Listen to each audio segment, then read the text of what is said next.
Hello, everybody. Phenomenal Sir, bringing back the most classic of classics. That's right. We're going to do some more ragey, maybe not, Halo Master Chief Collection. Now, I do have one extra weapon in my arsenal tonight, and that is one Leggett Lanius Jr.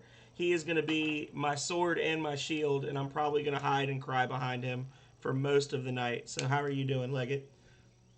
I'm doing good, man. Doing Really good? excited for this. I'm gonna be excited too. I'm gonna be excited to finish it. I just want to finish it. Calrea says, oh lordy, indeed, Calrea. I know you're excited, but try to hold it in, because Halo Master Chief Collection is starting right now. I'm gonna turn you down just a bit, Leggett. So Cool, go for it. here we go, and Am I gonna join you? Uh, let's see. Too late. I've already done it. Okay, cool. Alrighty. Yeah. So I gotta figure this out because first of all, I have a Master Chief right behind me, an actual uh, like a desktop model of the Master Chief behind me, and I have a freaking Master Chief soundboard queued up, Ooh. and it pains me. The only thing that I had for Halo that it pains me is I have a Halo from like when Halo 3 came out. I have a messenger bag that's actually quite nice. Um and I had the Halo 2 version that had like the Master Chief helmet on a pedestal, and then you like lift it up and it's got the game inside and everything. But I actually gave that away to the children of a family friend because I literally just didn't have a space for it. um, I kind of wish I had it now so I could have it set up, but yeah. Well, if it's any consolation, the chief is he's right behind me, but as far as the camera's concerned, he might be a mile away because he's so tiny in the camera. Yeah. Um, so I have the soundboard queued up too, but it's like I can't really access it without like changing screens and everything. But like you know how like if I go off the game, then I can't control the game, so I gotta figure out a way to do that like a little bit better. They did But I indeed, think Calrea. I think we're set for some action here. Oh, just also FYI, when we go to cutscenes, I'm going to isolate the cutscene audio, so you'll be able to hear me, but my recording and my stream will just be the cutscene. Okay. So what you're saying is I can be like "Mwah, mwah, mwah, mwah, mwah, mwah, mwah," the whole time and it'll be okay. Exactly. Awesome. So I'm guessing I should not press any buttons either during the cutscenes.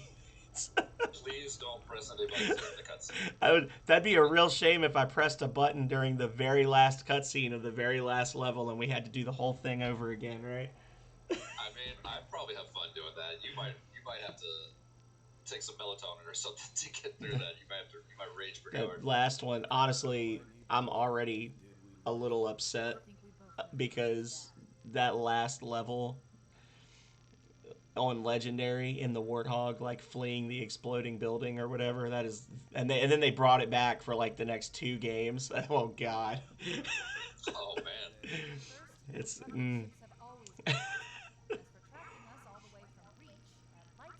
I got Val Kilmer, captain of the Pillar of Autumn here. I don't know if you have an adult beverage like at the ready, I but do. I've certainly made myself a cocktail before this.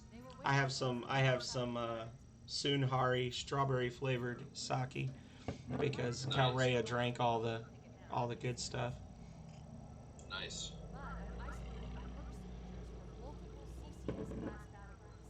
You know what? I think she probably deserves it. You know, if she's gonna tolerate this, It was a the big least it you can do was is fire the good it was a big bottle though, man. I wanted some. stuff. I might sneak down there between levels and steal the last little bit from her. Nice. Cortana. Boom.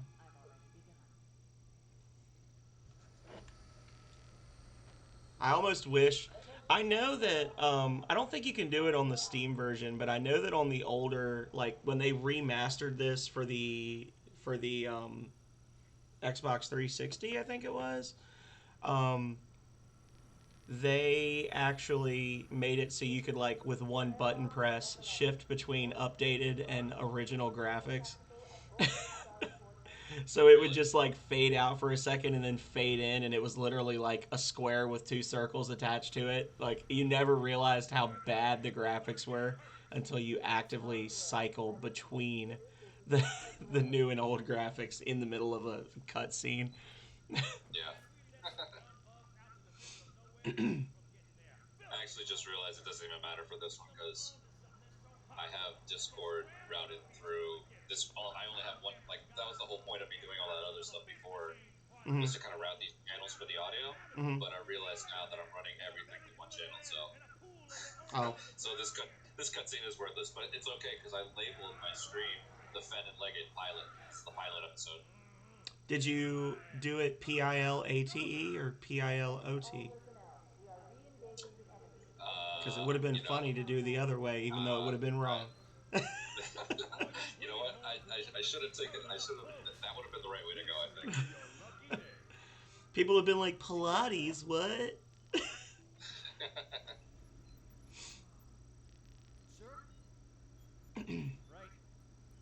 I want to turn on. The other thing I want to do as soon as we start, I want to check and see if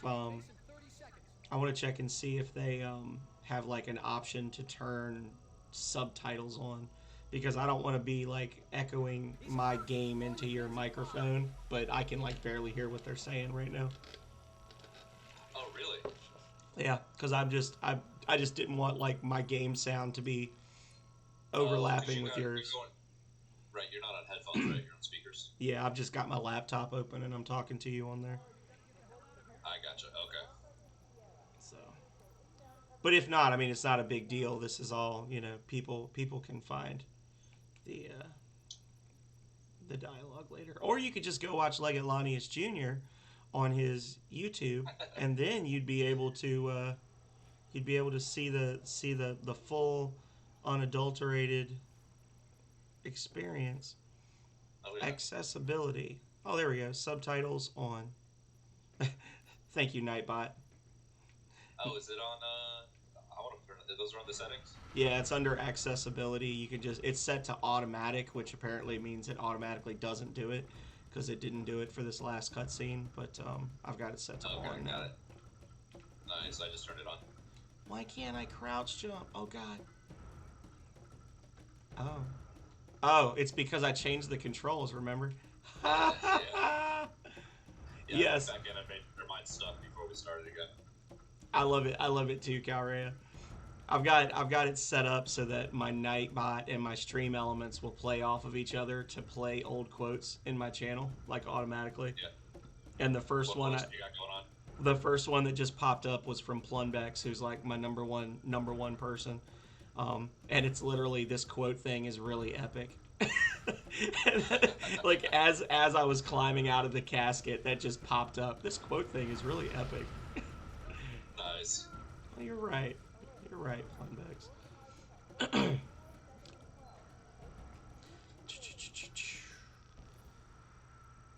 Maybe now that I've got it on an actual button. Oh. Okay. So I have it on toggle, but it only lasts for a few seconds. Oh, you know what you need to do? I figured it out. You got to press it and then only hold forward a little bit, like you're creeping. If you go full speed, that's what's making you jump up. Okay. Oh, That I makes see. Okay. that makes way more sense and is much less upsetting to me now. Yeah. We gotta go to like Fallout levels of creeping. Yeah.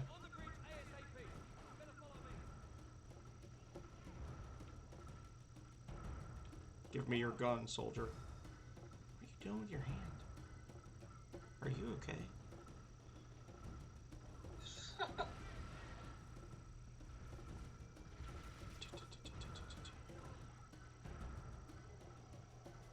Let's see.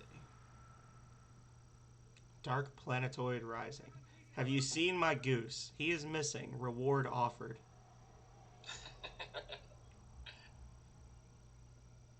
Work for hire. Any job 2 weeks is easy. Look at that cat. That's a cool cat. I love the cat. Not very friendly though. Let's. Oh, there's actually a thing right here. So this is one of the little secrets. If you look out for, if you use that terminal, it should play like a little thing for you. Um, that'll like add to the lore. That wasn't Okay. something originally in Combat Evolved, but they did it for Halo. I think they introduced it in Halo 3. When you're exploring, you can actually find lore that's like left behind by the Forerunners. So they went back for the remaster and they put it in at least this game. I know they may have put it in other games as well. But if you see Okay. like panels flashing at you and stuff like that, you might be able to press X and get some extra lore for people who are interested. Yeah, they made that panel stand out pretty well, so I'm gonna be on the lookout for them.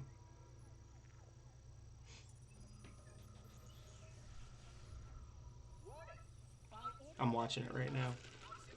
Yeah, I think I'm like halfway through it.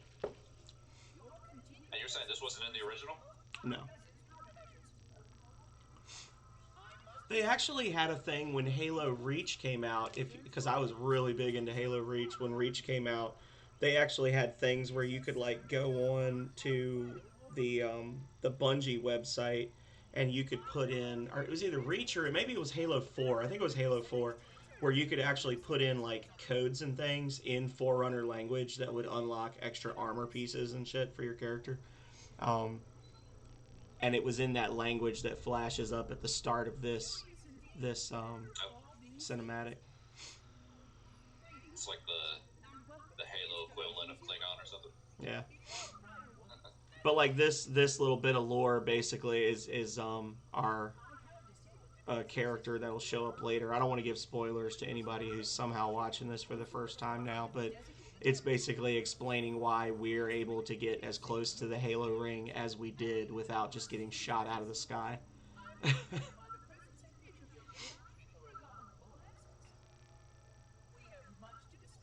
I love that I can still teabag. Oh yeah, I've been away for too long. Yeah, and then at the end it shows those like the five little sigils, and Yeah. those had some kind of significance. At one point, you could go on the Bungie page and like put those sigils in, and it would help unlock stuff. Okay. Good to see you, Master Chief. Things aren't going well. Cortana did her best, but we never really had a chance. A dozen covenant superior battleships against a single Halcyon-class cruiser. With those odds, I'm content with 3, then 4 kings. Sleep well? No thanks to your driving. Yeah. So you didn't sleep. Report! It must have been one of their boarding parties. I guess an antimatter charge. There! Fire control for the main cannon is offline! Captain, the cannon was my last offensive option. All right. I'm initiating Code Protocol Article 2. We're abandoning the Ark. That means you too, Cortana. While you do what? Go down with the ship? In a matter of time. The object is that I'm gonna try to land the Automata. With all due respect, this war has enough dead heroes. I appreciate your concern. Have you seen the series yet? The series, what you mean? The TV show? No, I was vaguely aware that they were doing one. So if it's already out, then I am behind the times. Well, yeah. So it started last week. Oh, okay. I saw it, and you know, I've seen so many people just rip it to shreds online. Like what were they thinking? Like they spent a lot of money on the show, and there's just some stuff that's like poor quality CG, and the lore is just all over the place. But you know what? I was like, I don't care. Like this is fun. I'm watching Halo on TV. Yeah. Well, there was like I don't think it was live action, but they had like a really high end CG like Halo short film, didn't they, at one point? And there was some stuff there. I mean, they've been talking about a Halo for years. They had like a little short video that I think was directed by the guy that directed District 9, and he was Okay. actually supposed to do an entire like feature length film for Halo, and they were going to get Wetaworks, which was the people that did all of the like costuming and the miniatures for the Lord of the Rings trilogy, was going to be who did their set pieces and stuff. And it was going to Wow. be freaking insane, and then it just fell through. Um, How long ago was that? this was a few years ago. You can still find it. It's actually a cool little like mini thing. Just kind of like, I mean, you could see like warthogs fighting and all kinds of stuff like that. For me, my favorite, and again, I told you earlier, ODST is my favorite. Probably my favorite bit of Halo cinematography, if you want to call it that, was Do what you do best. the commercial that they did for Halo ODST, where it starts at like a funeral, and there's the young kid who's like he's like 16 years old, and he's like torn. He looks like he's torn between like being really upset that he's at the funeral and terrified. And he's looking at the soldiers around him, and they're all just like one of the soldiers like looking at him while they do the 21 gun salute, and then it's him like joining the military, basically taking it's supposed to be his brother's place in the military to fight the Covenant, and then showing him like in his first battle, like his first drop, and he almost gets killed right off the bat but survives, and then it's like jumping ahead to now essentially, and it's just really cool because it's got great music that's playing. It's kind of minimalistic, but it's very cool, and it really gives you the sense of like how long this has been going on, because all the Halo games basically take place, they start with Halo, but the war has been going on for years before the events of Halo take place. Like, this is something that a whole generation has been fighting this war. So it literally, like, I mean, I'll have to send you the link later, but it literally starts with him as a teenager, like in basic training, and you see him get this like nasty scar on his face, in his first ever battle, and the last 30 seconds is them in a burnt out city, and it's the same guy, but he's like 30 years old now, and he's the leader of an entire squad, and they're taking a moment of silence for one of their members that was killed in battle, and basically like stops for a minute and like shows a sign of respect, and then they all put their helmets back on and go back to work, kind of thing. Man, I gotta see that. I'm gonna send it to you. As far back as basic training, that's fucking cool. Yeah, like it literally shows like night vision camera of him crawling under barbed wire while they're screaming at him in Russian that he's gonna die because he's too slow.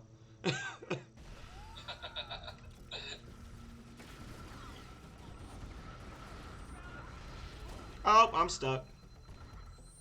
No, I'm not. Never mind. I'm immortal. Unstoppable. Oh, I am not immortal. Don't worry, friend. I will avenge you. With the old wombo combo. There we go. Now, I know that you're like a pro gamer, so are you using the wombo combo, or are you too pure for that? What is the wombo combo? The wombo combo is, Oh, this. yeah, Right, yeah. and then headshot, and then one headshot with a pistol. I mean, it's on legendary, so honestly, I'll take whatever I can get. Yeah. The really rough part is when you go to use it on some of the games, and like on legendary mode, the like gold elites can actually take a charged hit and not lose their shield, and then it just leaves you looking like an asshole.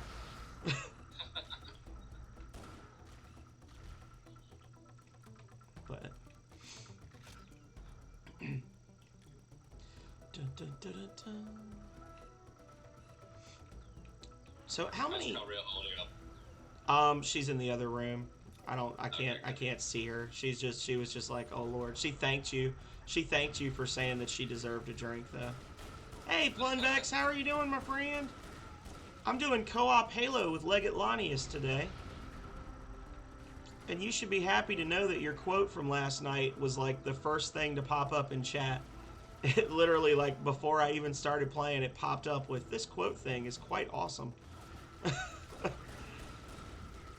Or quite epic, I'm sorry.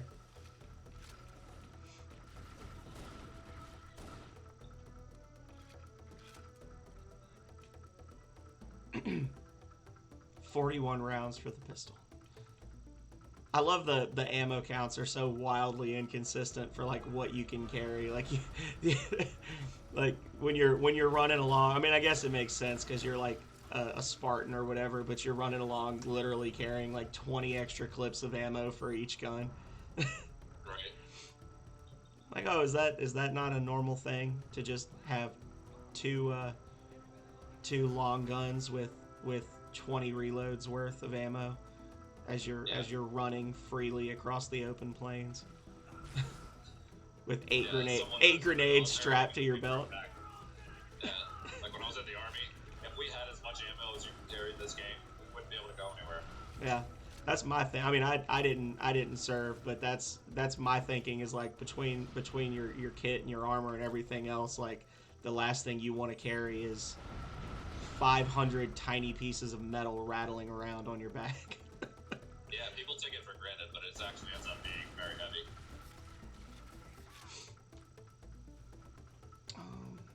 Oh shoot! Hang on, I gotta back up and leave you alone for a second. So Gotcha. the downside to this, I wonder actually. Hang on a second. I might learn something about streaming today, or I might crash my stream. So, either way. Alright, what are you doing? So, because I don't want to stress my system out any more than I already am, I don't have my stream open on my on my laptop. And I saw Plunbeck said something, but I didn't see what it was. Okay, so what I did was I literally just opened Twitch Studios on my laptop, and even though I'm not streaming from that laptop, it still shows me as like the administrator. I can still see the chat in there without it actually using up like any memory at all. Okay. So that's good.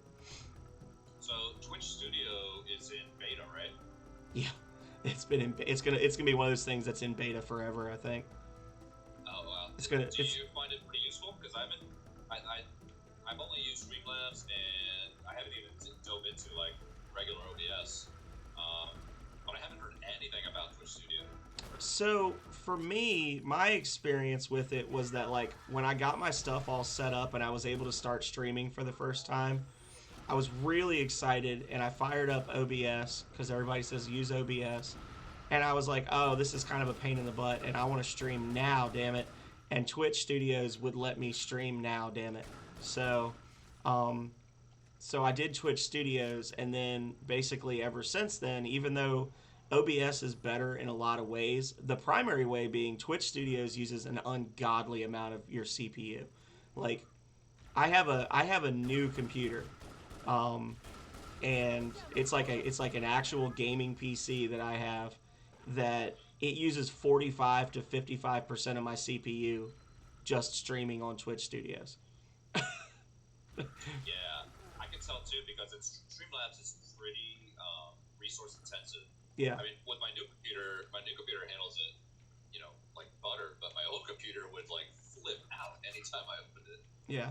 So for me, it feels easier to use because it doesn't have as many bells and whistles and options and things. So it's easier to just like pick it up and go when you're using it. And I like that because for the first 6 months of me streaming, I used to actually like customize my interface for every game I played.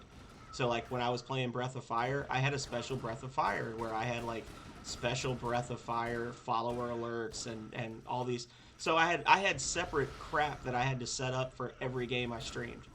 And it got to be a bit of a pain in the butt. So for me, it was nice to be able to just switch very quickly between them with Twitch Studios and it not take a lot of work. Even though there was some things where I was like, damn, I really wish I could do this, but unfortunately I can't. Right. So that's my long. I guess I can't retreat anymore. Oh yes, I can. Try to retreat some and respawn you. There you go. Whoa! A little bit of a lag. Oh, finally a gun with bullets. Thank you.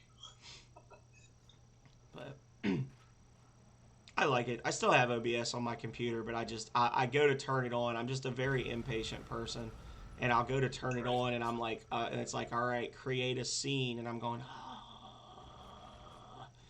I don't want to create a scene. The scenes, like for me, it's easier to use Twitch Studios because Twitch Studios comes with like default scenes that have like 6 or 7 things that you always need for that default, and then you can just Right. edit the default. You know what I'm saying? Like, instead of having to set everything up from scratch, you literally can say like, okay, I'm gonna do a just chatting stream, and it throws up like text window, video capture. Like, it gives you everything you need for that, and then you can just like Right. add a little graphic to the back end or something if you want to.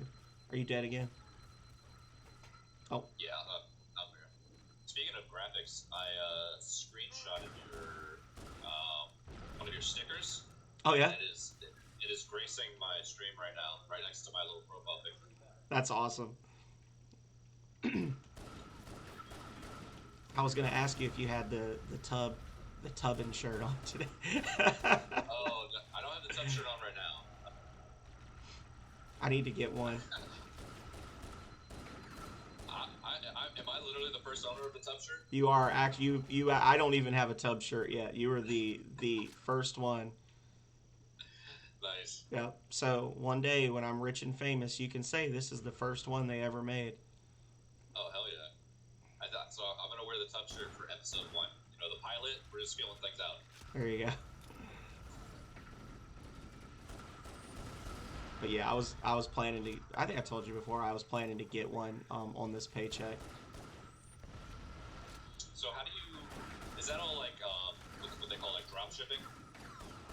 What you mean? Like how did you set up your store? You know, like is there like a trusted manufacturer you went to? Like how does all that work?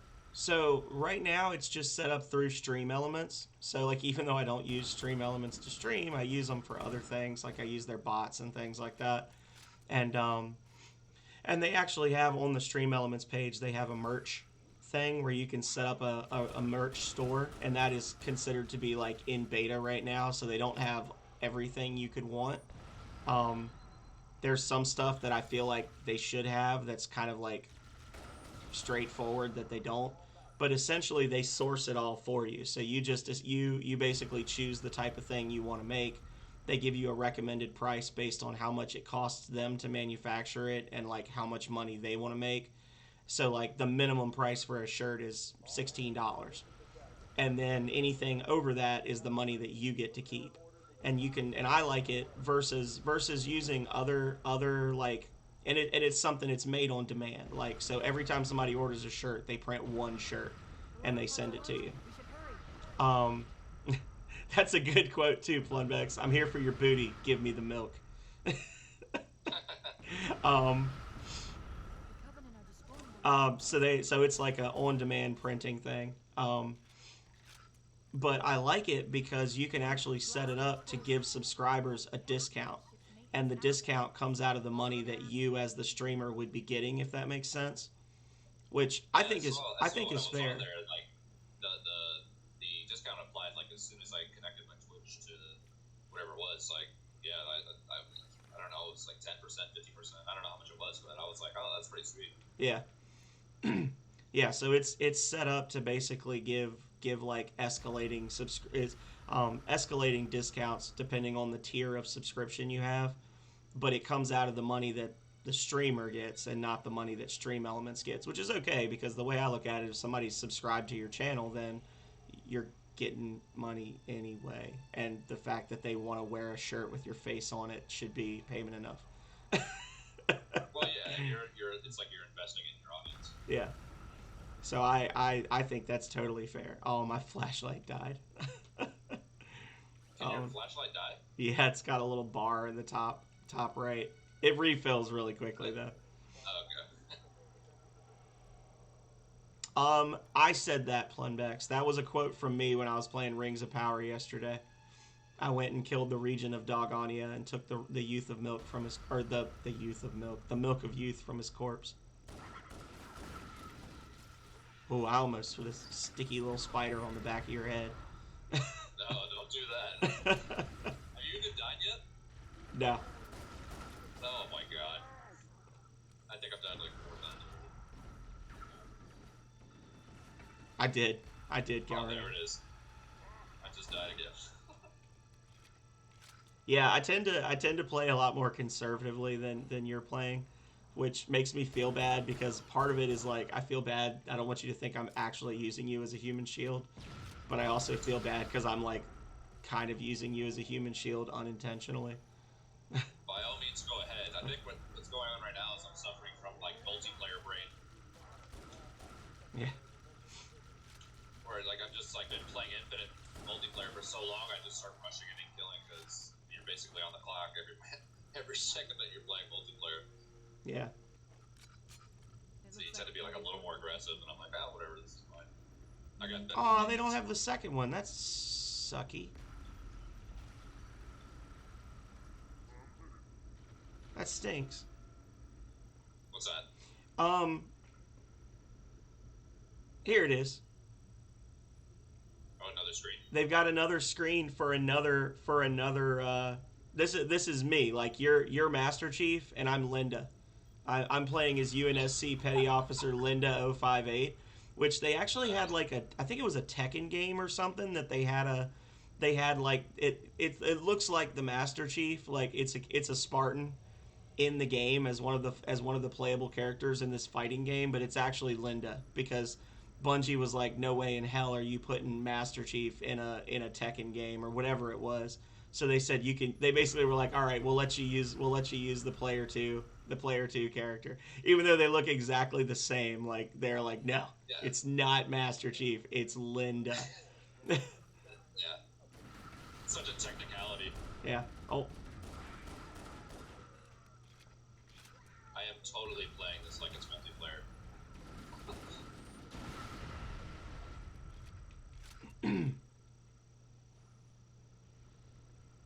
Are you still alive? No.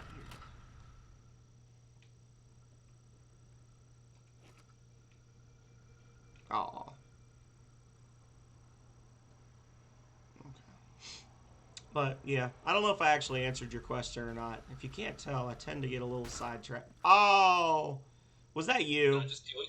Did I just kill you? Why would you even do that? I was just randomly Look at melee. this! Look at this! No death having asshole. Let me just dap him in the back of the neck real quick. That does not count. Let me just help myself to his pistol ammo real quick. Fuck that guy. You can get revenge if you want. No, I'm good. I'm good. I think 95 bullets should be enough. Hang on a second.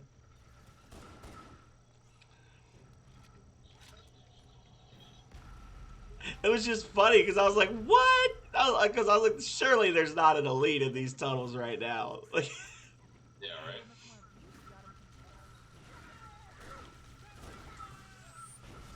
oh, Oh, asshole! God.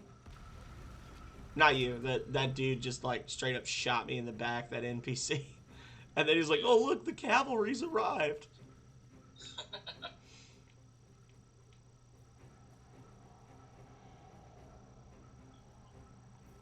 Hey, buddy. Oh, there we go. Got him. Oh, get out of here.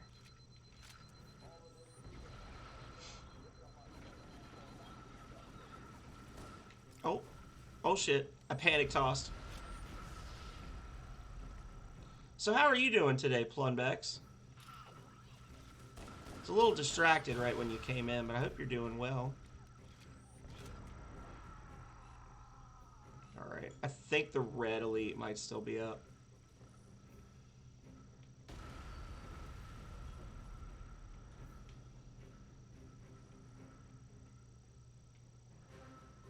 So you have not played any Infinite, right? No.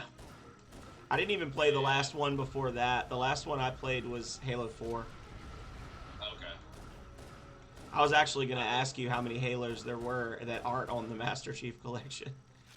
So yeah, it'd be 5 in Infinite. I will say though, if you like playing Halo campaigns, there's no way that you can't like Infinite. It is so fun, and it's so hard too. Honestly, it just didn't hold my... Oh my god! I did not mean to do that! Honestly, it just didn't hold my interest very well, Plunbex. Because it's basically like an open world exploring game where you have to pay real money to get new characters. Um, so it just kind of like after a while I got bored, and it wasn't something like I honestly I don't really play a lot of games off stream anymore because I stream like 20 hours a week. I just don't have any more hours in the day. I would probably play it some if I did game off stream, but it's not. I don't feel like it's entertaining enough to play it on stream to justify it being like one of my 3 games a week that I'm playing. Plunbex was asking me why I don't play Genshin Impact anymore. Okay. Like that's my only thing is like I feel like most people that are watching Genshin Impact at this point are watching like raids and stuff, and generally speaking like MMORPGs like that I don't generally like to be in parties, so after a while it just gets boring playing by myself. I find like ever since I started streaming that Oh, I don't play games at all without streaming anymore. well, you don't Is need that real weird or money. You don't need real money, Plunbex, but when they come out with those new characters, it makes them seem really, really, really fun to have, you know? And you need I'm not a patient person. So in theory you could earn the crystals to get them, but I don't have that kind of patience. We'll be fine. If I still had fingers, they'd be crossed. so I found like I do not play at all without streaming. Like I don't. It just doesn't. Is that weird or like once you started streaming, it was like, all right, in my off time, I'm not playing. Well, I stream more than I did when I first started, and my schedule is different. I've actually been thinking about cutting back even more because I keep trying to find a happy medium between times that people can watch me and times that I can play because I work 40 hours a week Monday through Friday, so it's like the middle of the day is off, like right off the bat. Um, and then it's like so right now I stream like I say 6 to 10, but it's usually like 6 to 9 or 6 to 9:30 Monday through Friday. I used to do like a Saturday morning and a Saturday night stream, and I used to do Sundays for co-op stuff, but then it like ate up my whole weekend, so I got rid of all those. So that's the main thing is like I used to have more streams that were spread out, and there'd be like weekdays where I wasn't streaming, and I'm like, oh hell yeah, I'm gonna play something offline. But now it's like my weekends are like me and Calrea time, and then I'm streaming Monday through Friday. So the only thing lately I've played off stream has been Bannerlord, and I've stayed up late playing Bannerlord a few nights and Elden Ring because I literally can't stream those games. Bannerlord is incredibly laggy when I try to stream it, and Elden Ring there's issues with it. So I think I lost you, friend. Oh no, you're right with me. Never mind. Oh, so when you were playing Elden Ring, was it yesterday or the other day? I thought you were actually streaming it. No, I streamed it. I streamed it on Tuesday for about 2 hours, but the game was having issues. Again, I think it's because I'm using up too much of my CPU streaming it. I was having issues where like basically all of the regular small enemies wouldn't render. So I was just running along through a mostly empty world, commenting on how beautiful it was, and then all of a sudden like there are ghosts attacking me. And I was able to make it. I was able to make it up to the first boss without any real difficulty because the enemies just basically behave like normal Dark Souls enemies, and I've played thousands of hours of Dark Souls.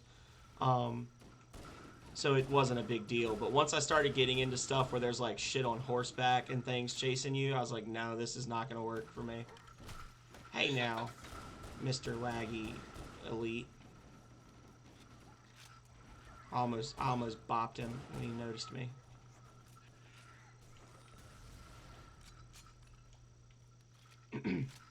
So that was the main thing, was just like and you can actually watch, there's one VOD, and then the next day I thought I had fixed it because I hadn't played it at all before I started streaming it. It was like a totally fresh thing.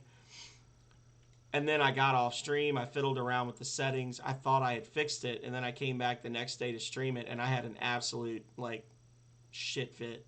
Because I got in and nope, it's still messed up, and I like lost my mind. I was yelling and carrying on, and I was basically acting like I was playing Halo. Right. So after that, I was just like, you know what, F it, we're not playing Elden Ring on stream anymore until they put out a patch, because essentially the whole game is like open world, and it's trying to render too much at one time. Yeah. It would have been Dark Souls 3, Plunbex. I never played 2.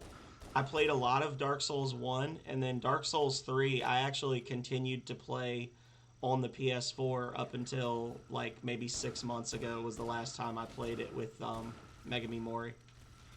He and I do co-op on there. He wanted to know which Dark Souls I play the most of. I have not played any of them. In fact, I haven't really played any like fantasy adventure RPG style games since like, I don't know, maybe like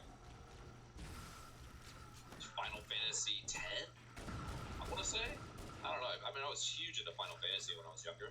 I'm gonna buckle down and kill this guy. Once Call of Duty 4 came out, that was it. Like, I was straight up first-person shooter like all day long. Yeah, Megami actually played it even more than me. Megami, I'm decent. I'm good enough to be aggravating in PvP on Dark Souls. Megami and I are at the point on Dark Souls where, like, if we try to do a new run, we have to really sit and think about which character we're going to delete, because the game only lets you have 10 characters. Like, so we've played it a lot, but Megami has individual characters, like not even total gameplay. He has one character named Harkin the Caged that has, last time I saw, was 2,400 hours on that one character. Like, No way. he has an insane amount of time logged in Dark Souls 3. He is 100%. Yes.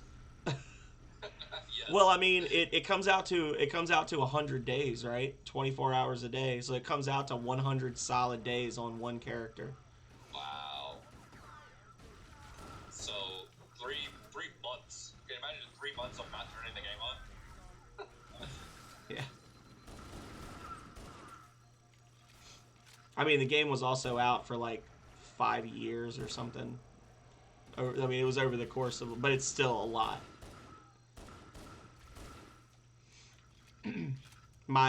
The most I had on any one character was like 400 or 500 hours, and that was my primary PvP character, which is actually where my streaming name comes from. Is it the Sir? Because a long time ago on the first Dark Souls, we had gotten to the point where we were doing like RP builds, where like me and him and another friend would do like the gods of Olympus, and it would be like Zeus, Poseidon, and Hades and stuff. And then we did one where we were all going to just basically be like bandits, just like base bandits. And when we went to do it, I like messed up and did something, like I randomized the character's face or something, so we came in and they both looked like twins, and then I was myself. I had like red hair and like a really long nose and all this jazz, and they were like, you don't look right, you don't look like the rest of us. I was like, excuse me, y'all, I look like an absolute sir, okay? This is new RP. I am no longer a bandit. Y'all work for me.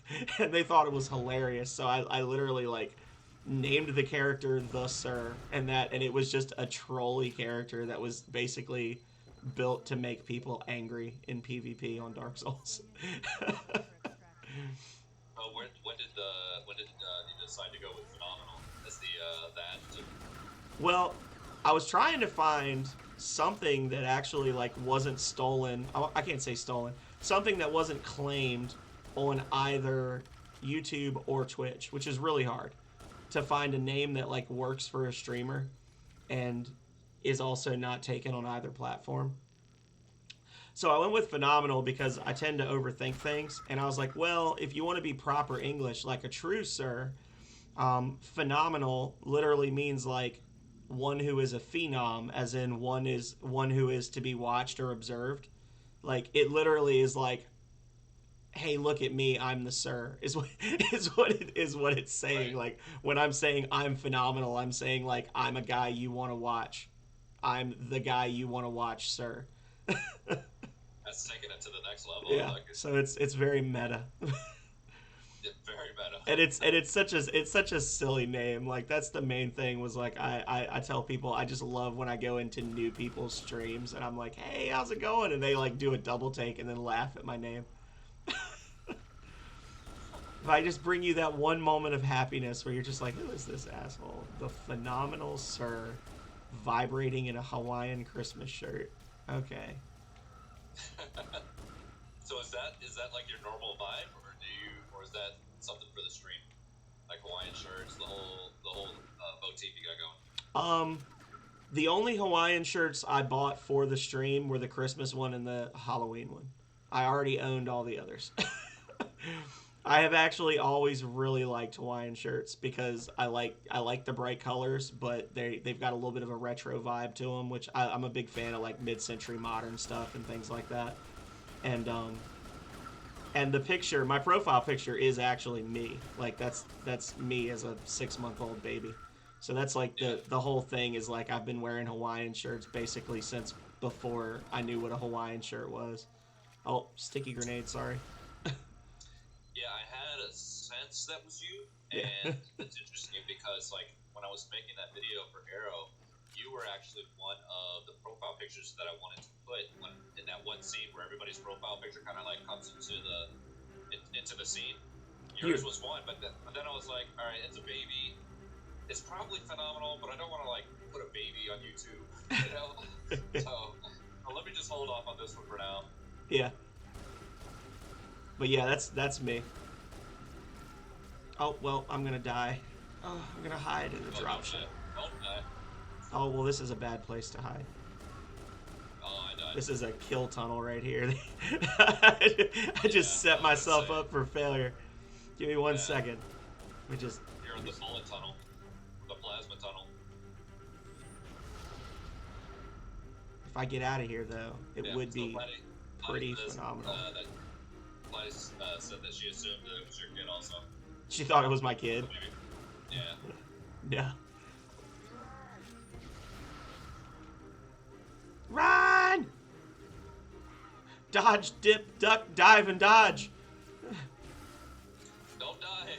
Oh, I'm dead. I'm gonna die right No, now. don't I was counting down. Like, I know exactly when I'm gonna die.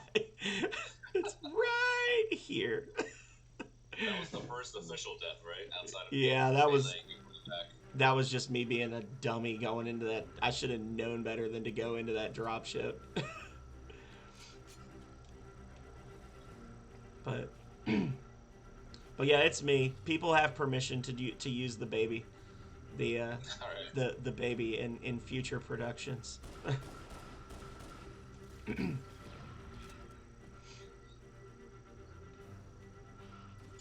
So it's moments like this where like I just kind of get lost in the game. Like anytime the music comes on, I feel like I'm in the game. It feels like a movie. Like reality, just like. Oh, I died. I died for realsies. Like, what is your favorite video game OST? Favorite video games, like single soundtrack, single song? No, not single song. Like total soundtrack. Total soundtrack. Yeah.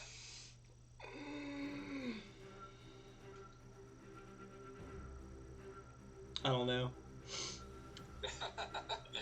Like there's too many to choose from. I was just playing Child of Light recently. I don't know if you caught any of that, but Child of Light has really and honestly, like, I can't say that it's one of those ones that has, you know, like people like, oh, this song's a banger, or like, oh, this song is bopping, like, but the music is just very, very environmental, and it fits the game really well. So that's like Oh, I'm stuck on a rock. I'm gonna die. Yep, I got stuck on that rock right there. That dirty bastard rock. So that one was good. I mean, obviously, you've got the ones like the Skyrim soundtrack and things like that that everybody listens and jams along to. Um, but I don't know if I could pick a single one. I mean, there's some games where I'm like, this game has, like this game's music actually makes the game, and then there's some games where the music like is there. Right. I think for me the first game like that where I like actually realized like how important music could be to a game was Secret of Mana as a kid. Oh my god, don't Like get me started on that. yeah, like the Secret of Mana music was so good. Which like I love Secret Mana. for me, you might not know. I don't think I talk about it in Arrow streams a lot, but I actually like made an RPG, like a indie RPG, and he's unstoppable, Brohammer. Oh, I guess I got an achievement for something. I don't know, but I made an indie RPG, and a lot of the music, which I think I have quite good music. I spent an insane number of hours. I think I ended up getting like I found a lot of like free for commercial use, and I bought some music in packs and things, but I ended up going through like 300 songs, finding the 20 that fit, and just really like digging down into them. But one of them specifically, I'm really happy to have because it was part of a pack that years ago, the guy who did the music for Secret of Mana actually put out like a pack of music that you could buy and use for like commercial projects, which is like really weird given the fact that he's so well known, he's so popular. And I actually paid more money than I probably should have to be able to put one of his songs in my game just because I wanted to be able to say I had one of his songs in my game because I liked the Secret of Mana soundtrack so much. Like, I am actually just that fanboy. Yeah. There's a guy that I watch, he does, Link to the Past speedrunning, and, and he always has, like, a different MSU pack going, and when he's doing, like, his rando runs, that's one of them that I'm always looking forward to. It's, like, as soon as I hear Secret of Mana music, I'm, like, automatically transported back to, like, being 12 years old or however old I was when the game came out. Yeah. Oh shit. Sneaky little jackal got up on us. Oh! Come on. Payback! Sorry. Oh, was that you? Yeah, it was me. That's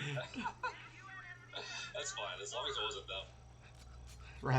I'd rather have you stab me in the back 1,000 times than have them shoot me in the face once. Yeah. But what about you? You said so. I mean, you like Secret of Mana. You said this one took you away. What's one for you that you really like? Probably, I think the one where like I would literally have to just stop what I'm doing and sit down for like an hour and just listen to the whole thing is Final Fantasy VI. Yeah, 6 which, is good. When it was released, was actually Final Fantasy III in America. And I Right. remember waking up Christmas morning on like 1993, and it was under the Christmas tree, and I was so excited because I'd seen commercials for Final Fantasy III, and yeah, I mean it's just one of those games and one of those soundtracks that like brings me back. It's like when you walk into a kitchen and it's like somebody or your family, whoever cooks the best, like your grandma or whatever, and it's like that smell of like onions and garlic, and it just brings you back to like those days. Just hearing that soundtrack automatically brings me back. And I think that's probably what it is. It's not like which is the best soundtrack technically speaking or whatever. It's just more like what brings me back the most. Right. Are you talking about the Breath of Fire 2 thing onto the Discord, Plunbex? I think I can do that. I don't see why I can't. I should be able to put animated ones up. But I'm listening to you, but Plunbex was asking me, I've got a Breath of Fire 2 emote that he wanted to know if I could add it to my emotes on my Discord channel. Nice. But yeah, I can do that. Yeah, I I actually wanted Final Fantasy so badly as a kid, and I never got that one for the Super Nintendo. But like, I had the Nintendo Power issues when I was a kid, where they actually Oh, did the coverage, like the step by step coverage, and I would literally just read those over and over and over and over to the point where, when I got it as part of the Final Fantasy anthology for the PlayStation One, I literally like remembered the numbers to put in on the clock in the thieves town to get the chainsaw and like stuff like that. Like I had basically just committed that game to memory without ever having played it. So I definitely I was identify with wanting that game and loving that game. yeah, I was a Super Nintendo freak too. But I agree That's though. my The that's how I got my like soundtrack Nintendo Power. the soundtrack for that one was great, and I actually, when I got the Final Fantasy anthology, I got it new somehow. I managed, like, I didn't even know it existed, and I went into a GameStop and they had a new copy that had been marked down to like $30. So it had Final Fantasy 5 and 6, and it came with the soundtrack for each of those games. So I actually had like a nice like remastered, like, PlayStation 1 era remastered audio soundtrack for the entirety of Final Fantasy 6. Oh hell yeah! No, I was totally a Nintendo Power nut, man. I had like the thing is like my parents dreaded every time that issue would come in the mail. It's like I would just like the equivalent of like tugging on them like right at their pants or their jacket sleeve and be like, come on, please buy me this freaking game. Yeah. And I would also like just get like tracing paper and like just trace and draw like everything that I would see in Nintendo Power. Yeah, I did that. I did that a few times. I've actually got up on my wall above my desk. I've got, I collect like vintage game advertisements and things, and a lot of them I keep in like really nice two-sided glass frames. But I've got a few that are just taken out of magazines, and they're over my desk. And I've actually got the full page, the first page of when they did the coverage for Earthbound, when they were first, like, they did not like the review of it, but like the hype piece for Earthbound. I've got that, and it's literally like page 28 of that issue of Nintendo Power. And then I've got a Secret of Mana advertisement that's also taken from Nintendo Power. Nice. They're like, I'm looking at them right now. They're hung up over my desk where You I got the New Vegas stuff at the ready. I don't have it Or at you the keep it ready, on but you? it's in the closet like 3 feet away. It's in a locked safe underground. Yeah. I'll drive if you want to get on the gun. Do you not like my driving? I think you're more fit to drive. I got a couple cocktails I made at this point, so Why can't I go? Hang on. There appears to be an issue. Oh, okay. there we go. You don't use the triggers to drive. You use the thumbstick for some reason. Oh, Okay. Apparently, I was just holding up before and not realizing it, so I was like holding the trigger thinking that's what you needed to do. All right, so just so you know, the vehicle is itself a weapon when I drive it, so I'm, yeah. I'm one of those.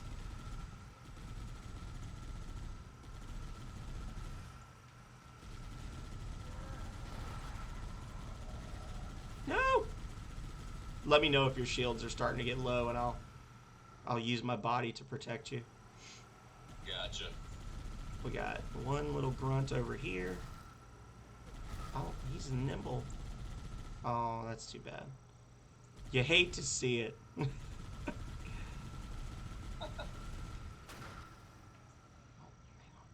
What are you trying to parallel park? I was trying to sneak in there and get that guy because I saw him dipping around the back. I was like, all right, you little asshole, I'm going to get you. Come here.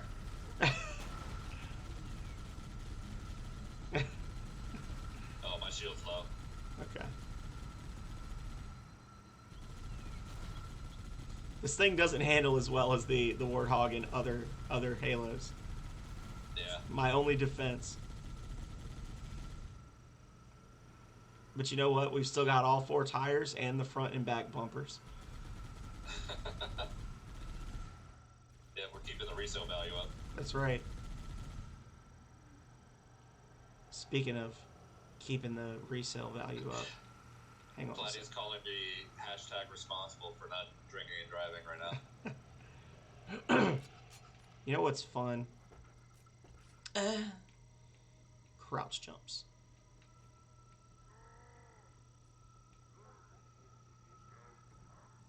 Hold on.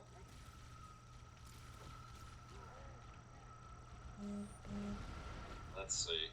Did you jump from on top of the gun? Yeah. I was trying to spawn those guys because normally when you go up there, they spawn like right by the door and they're just waiting for you. So if you run up that way, they'll kind of run back and forth on that top area, and you can shoot at them or like run up there and stick them or whatever. Okay.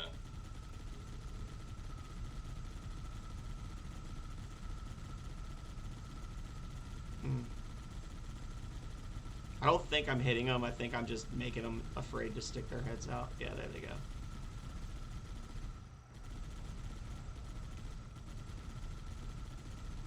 I'm not a good gunner.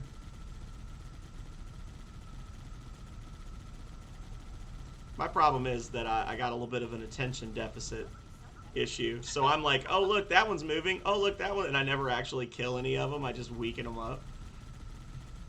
Is your field of view okay, or should I back up more? I'm good.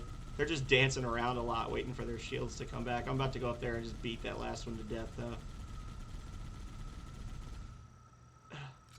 Yeah, if you just drive straight up, I can jump. Or honestly, I can just walk up there at this point and just kill him.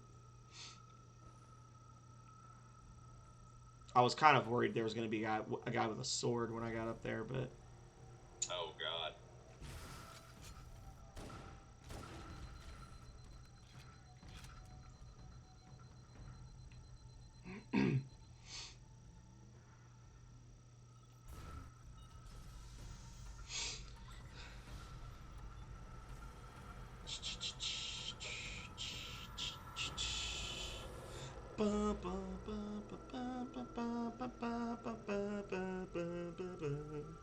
I've actually got, I'm about halfway through Breath of Fire 2 on my stream, and then I'm going to do Golden Sun, and then after Golden Sun I'm planning to play Final Fantasy 6 on Steam. I'm going to do the Pixel Remaster. Right, yeah. So this is the year. This is like my year of Final Fantasy, where I'm gonna do 4 of them throughout the year. I'm gonna play 5, 6, 8, and 9 on stream, and I'm gonna just like split them up like basically 3 months apart. From when I beat one, I'll wait 3 months and then do the next one or whatever. So if you want to watch some Final Fantasy 6. No, I'll be there. Is it specifically just 5, 6, 7, 8, 9, or? I'm not planning to play 7. I'm just planning to do 5, 6, 8, and 9 because I never played 7. You've never played 7? I didn't get a PlayStation 1 until 8 was out, so I got 8 and then I got 9, and going back at 7, like the graphics are not pretty.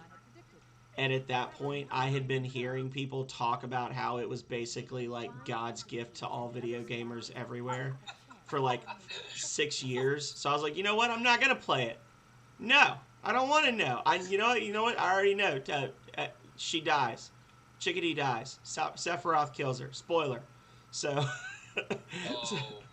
So it never appealed to me. And then, again, with the remakes, like they were talking about that remake for 10 damn years, and it's just like, okay, is it really going to be worth the time to play this game? Like, if I'm coming at this, yes, not play out of spite. That's right. Welcome in, Pontron. If it took them 10 years to remake a game that they already had done once, like, how good could it be? was my attitude, like, which is not the right attitude to have, but I was being hateful. No, you know what? It's a really interesting case because, like, that game. Oh, I am lagging Sorry. Anyway, Wait, you said it's an interesting game because that, or interesting case because that game. no, yeah, it's a really interesting case because that game like has a lot of replayability value to it, but the thing that gives it all the replayability value is the nostalgia. So Right. if you don't have nostalgia for it, it's just it's like God, that's so interesting. It's like, and You're the only person I've ever met that said, Final Fantasy VII, man. yeah, and it's actually funny because I've got two other like kind of extended things of that, which one of which is I don't particularly think Final Fantasy VIII was that great, but I played it as a kid, so I want to go back and play it again. So like I'm only playing that one because of the nostalgia. 9 I actually think is like maybe the best one.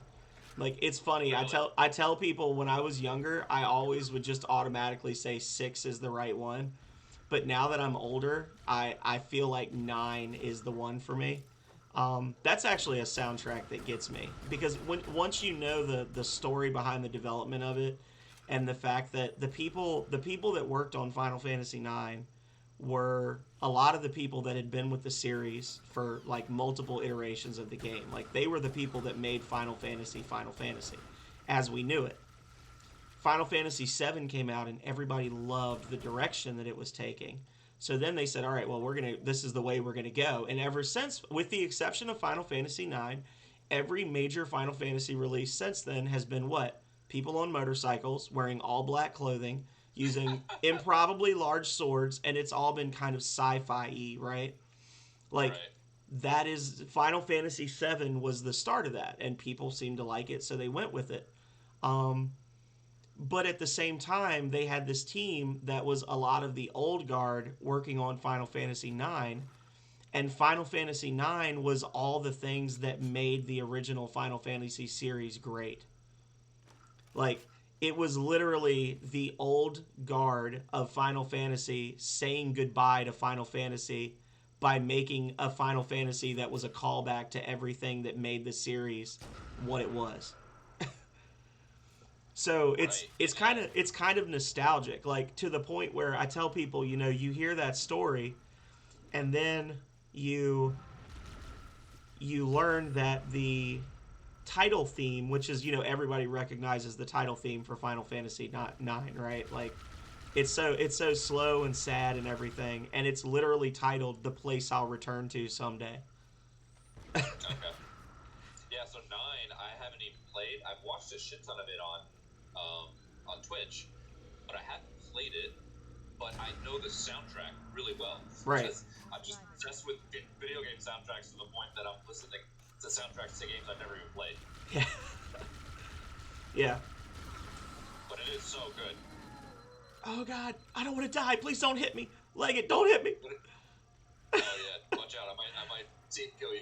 I saw something large and man-shaped running at me, and I did what I do. I threw hands. Oh, are you dead? Yeah, I died. Oh well, I'll be joining you in a moment.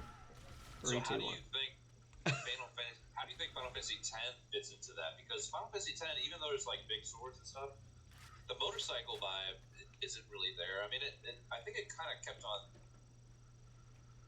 I mean, I don't know how Final Fantasy IX, Final Fantasy X is, but it's definitely not Final Fantasy VII, Final Fantasy VIII, black leather jackets and motorcycles. Didn't we used to have a Jeep? What's that? I said, didn't we used to have a Jeep? Where's our freaking Jeep? Oh yeah, we had a Warthog. Bastards. Anyway. Oh, did it disappear? Yeah. Oh. I'm kind of following your lead. You jumped off it. I was like, all right, let's go. Well, it shouldn't have despawned. I think our guys might have jumped on it and driven off with it, and then it got blown up, which is going to really suck because we're like basically surrounded by 3 dropships worth of enemies. Yeah. On foot. Oh, there it is, actually. I see it. That's exactly what they did. They jumped in it, and they tried to abandon us, and they suffered the fate of all cowards. They got overrun. Treason. Yeah, they got overrun by Covenant forces and died instantly.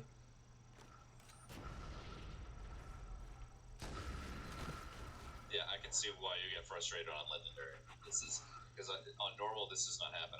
We would already be like 3 or 4 levels past this. Oh, well, I gave up that one. So what we need to do, No survivors. because there's another drop ship coming in from our right, looking down the hill. What we're gonna need to do is basically just rush them, get a lucky stick or a headshot, and just jump on the Jeep and roll, because there's no reason to be here once we know that they're dead. You know, like once you either have to like help. Like honestly, if you wanted to be an asshole, you could just drive up, shoot all the Marines, and then Cortana will be like, "There's no survivors, Chief," and then you can just leave. Like you don't actually have to stay and fight any of these guys. Right. Okay. I mean, how would you feel about that though? Because I feel like we're playing the game on legendary, but are we beating the game on legendary?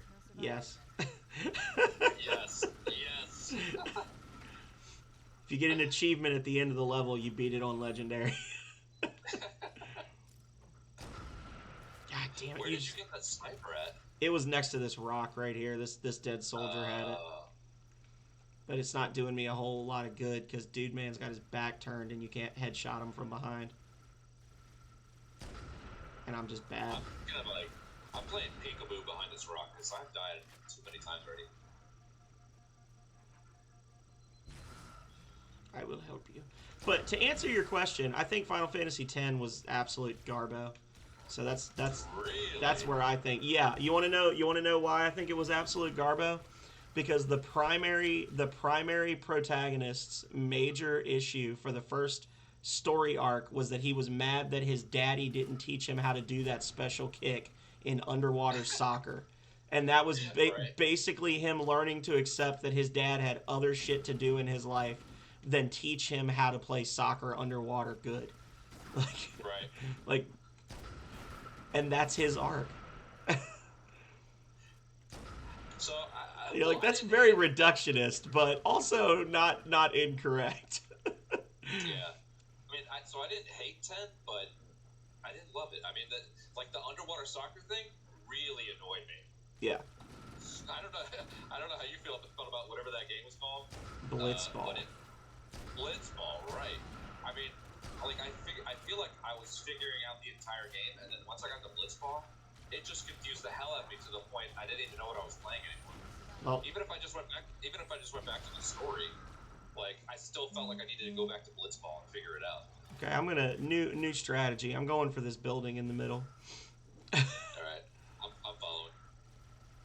I also thought that the costuming, just the general look of the game was ridiculous. Like, it looked like somebody did a bunch of lines of coke and then played some Kingdom Hearts and then was like, yeah, we can make a Final Fantasy out of this. Like, it just felt like an extension of the weird costuming that they had for the Kingdom Hearts series for the main characters. So I haven't played Kingdom Hearts. That's like with all the Disney characters and everything, or? Yeah. Okay, yeah. I have heard the soundtrack. Back up just a bit. Oh. Aw. What a terrible thing you've done. Okay, and bye. Have a beautiful time. Did you just jump melee something? No, I just jumped noped out of there. Okay.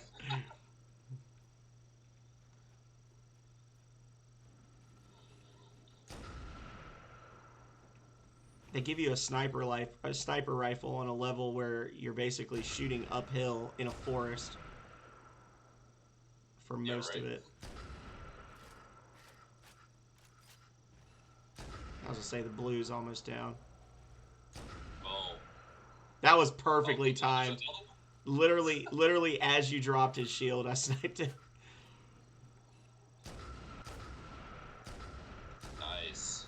He's still alive. How If you much don't, ammo do you have for that sniper? I've still got another 12 rounds. You can carry up to like 64 rounds of ammo or something obscene for it. Dude, you would hate the new Halo then if that's the case. You could not carry that much.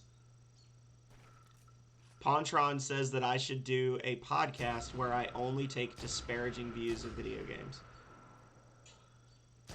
think your Wow. disparaging views are really good. Look at the hitbox on that tree as I just fired 4 rounds into the air 3 feet to the left of it, striking not a damn thing.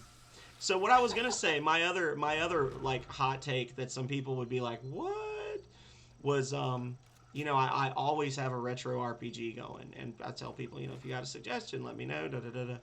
So at some point, my community, specifically Yelleth and Denaz, found out that that I had never played Super Mario RPG. Oh, okay. Yeah, I've played it. So I feel it's weird that I played it and you haven't. so I had never played it. I had never even watched it played. I knew nothing about it. I went to play it about 3 months ago, and I made it about 5 hours in, and it was the most excruciating experience of my entire life. I have never like I can talk shit about Final Fantasy X. You know, I can talk about how Final Fantasy VII looks. It looks like boxes. I mean, it looks like it was made with a Roblox engine. But I have never truly hated the act of playing an RPG as much as I hated Super Mario RPG. That game made me so unhappy because it is literally a story strung between mini games.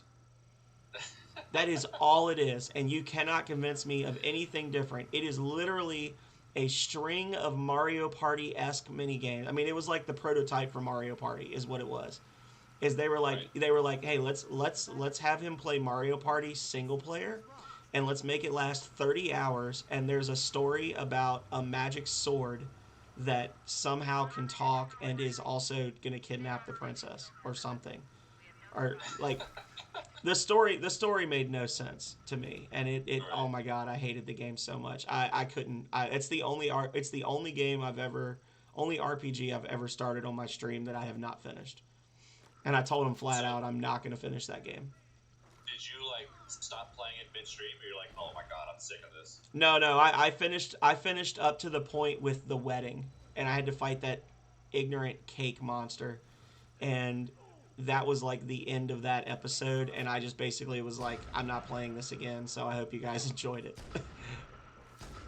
But I didn't like rage quit midstream, but it was just like, I do not want to play this game again at all. And that's like the thing you were saying about like the nostalgia and like the nostalgia factor of some games making people want to play them, and me not having ever played that game.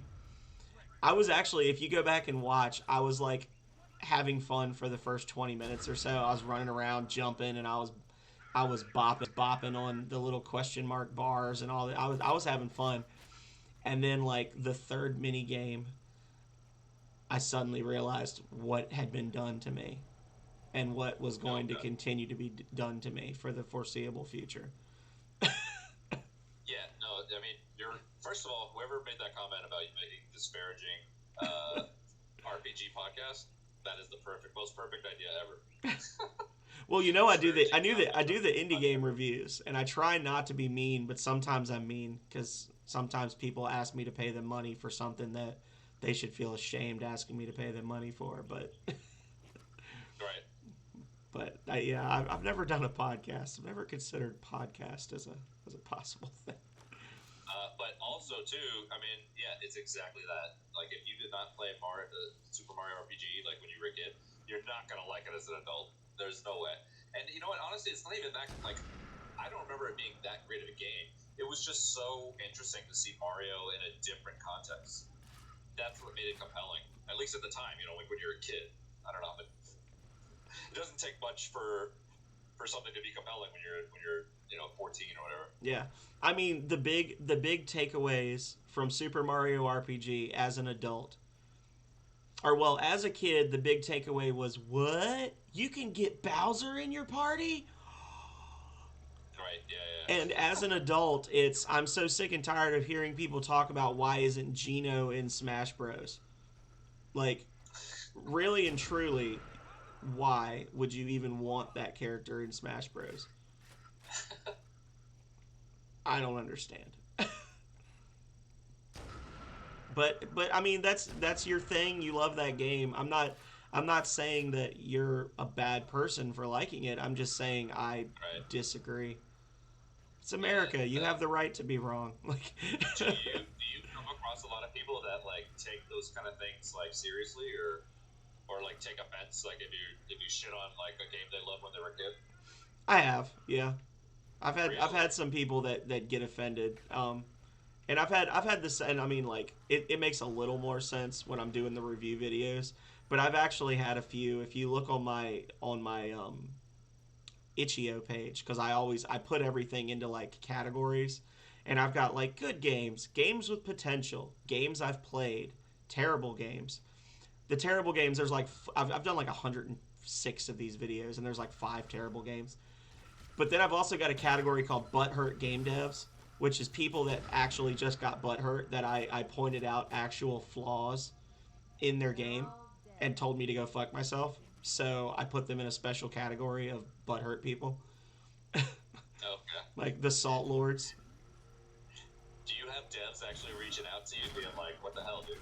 Yeah, for the most part, even when I give what I consider, like, I watch the videos afterwards and I'm like, God, I was kind of mean to that guy, and I honestly feel bad. Like, I tell him, like, I know I came off really harsh, but I really want you to succeed, and I want you to understand that I downloaded this game based purely on what you told me on your games page, and this is the reaction after I played 15 minutes of it coming in knowing nothing about it. So, like, while I might be a little out there sometimes, I am not the only person experiencing these emotions when they play your game for the first time. You know what I'm saying? Right. Oh God, I can't no scope him. Are you dead? No, I'm grinding through like the mountains with the warthog and Ah. NPC with a sniper rifle. I can't no scope him. He's I'm too tired of dying, so I'm just trying to run people over. he's too squirrely. Yeah, I'm doing a bad job with the sniper. I'm not good with the sniper rifle in this game. I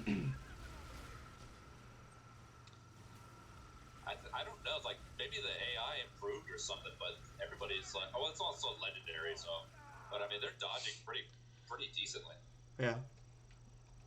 But I mean, I've had one of the most recent videos I did actually. I was like actually angry after playing it, and then the guy literally was like, you know, everything you said was fair, and you're right. I probably should have waited before I put it out. And then I feel like an asshole because I'm just like, I was sort of like I tell, like, this game made me sad, and games are not supposed to make people sad. They're supposed to be fun, or like something to that effect. And I'm just like you made me unhappy. Did you play the game on stream, or was it just like? I just recorded it. I basically record me. So like I start up the video by reading whatever they've put on their itch.io page for the game. So if they don't tell me anything, then I'm like, this game is called Rock'em Sock'em Robots, and there's no description. And then I tell them, you know, like the game came out this time, it was last updated this time, and then I just start playing, and I turn on a timer and I play for 15 minutes. And then when the timer goes off, I stop, and I'm like, all right, these are my thoughts and feelings about this game. And there's some that I'm literally like, I'm gushing about how amazing the game is, but there's some stuff that people put out, and it's like, how dare you? How dare you put a suggested price of $5 on this game? Right. You know? Did they send the game to you for free for a review, or do you actually buy it? No, I go on itch.io, and I don't make the kind of money to actually be able to like go out and buy 10 or 12 games a week, so I'll download free stuff, but I try to find stuff where people are asking for money, and then I tell people like, hey, you should go play this. If it's something that at the end of the 15 minutes I want to keep playing it, I do go back and buy it from them. Like, I actually pay them for it.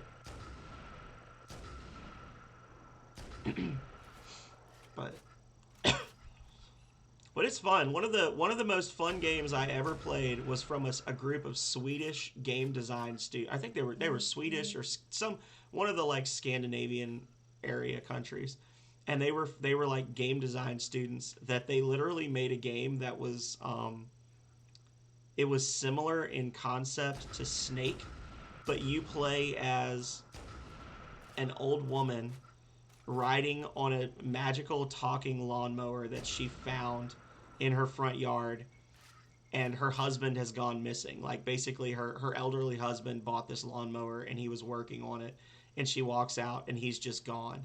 And the lawnmower's like, I can help you find him. And you're literally going around like he's like, I can't. The lawnmower. She's like old enough that she has mobility issues.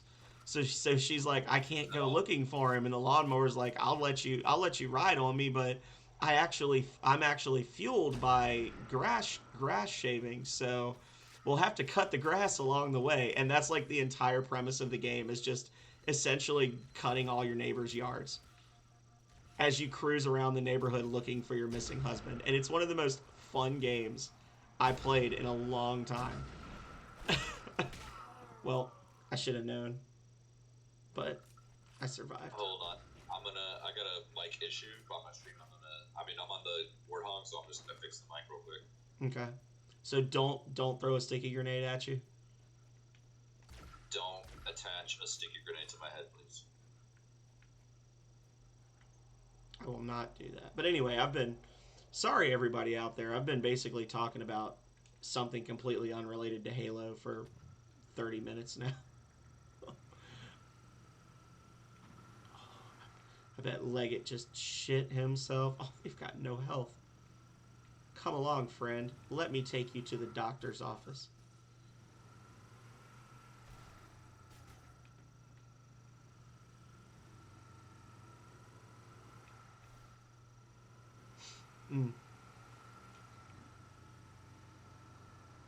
Oh.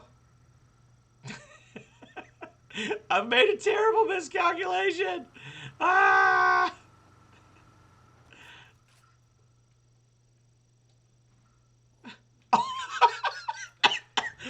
Oh my god! What was that nonsense? Alright, I'm back. Alright, let's go. Hey, the point is, you're back at full health now, right? Was I not at full health? No, you were almost dead. Oh. Yeah, not good. I think I'm back. Did you see what happened to you? So when I dropped off to fix the mic, I know I was kind of hanging off the edge there, and I think you jumped in and drove it away. But I heard you saying something like, "Oh my God, he's got no health." Yeah. So I was trying to carefully. Oh, I think the other soldier got killed. If you want to take his sniper rifle. Oh, where? He tried. He was in the thing, and he tried to run away, and I think he got popped. Oh, so he's right here in the area. Yeah. If he's still alive, you'll see him running for the Warthog now, or for the drop ship over there.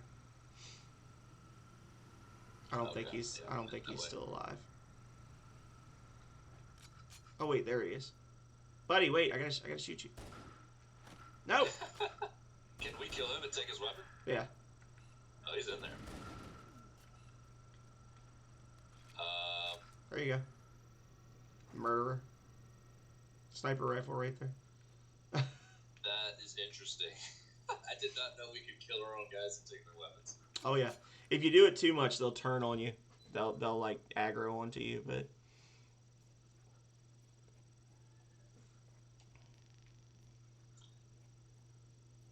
I dropped my my sniper over here, but I don't really want it. So if you feel like sniping, there's some extra ammo here. Do feel like sniping. The further away I am from all these fucking things, I think the better we're going to be. Okay. So if I can get some distance between them, I think the sniper rifle will help out. You're in luck because the next area we have to go underground. Okay, nice. But anyway, I'm sorry. I just literally just like got on a complete tangent as I do, and just yammered about things not related to Halo for like 30 minutes. So. No, it's all good. I enjoyed that. Like, I'm looking forward to more of this because I did not know you. I feel like this is like the dark side, just talking about these games that you didn't like and talking about it. Like, just I was like, more of me just hating on stuff. Not hating, just critical. Like I like the because I don't imagine like you're shitting on people because you want to be a dick. It's like you're good at giving constructive criticism. You know? Well, it's usually constructive. They might not see it that way. Well, I did have one guy that had a game breaking bug in his game, and when I posted the initial video, and I was pointing out the things, and he was like, "Yes, hello, the version on itch.io is an old beta build. If you would like to play the more updated version, it is on Steam." And I looked on Steam, and he was charging $10 for the updated version. And that one I was like, you gotta be shitting me. So you literally just saw a video where I had multiple game breaking bugs occur, and you told me, hey, if you want to play the game and it not fuck up, you need to go pay money for it on a completely different website, which by the way you did not advertise on your itch.io page that this game was available anywhere else. And he was like, whatever, go eat a cheeseburger, fat American. I was like, okay. No, you did not. Yeah. I was like, oh well, fuck me, I guess. Like, so because I am the person I am and I like to cook, I made a really good cheeseburger and posted a picture of it in his chat.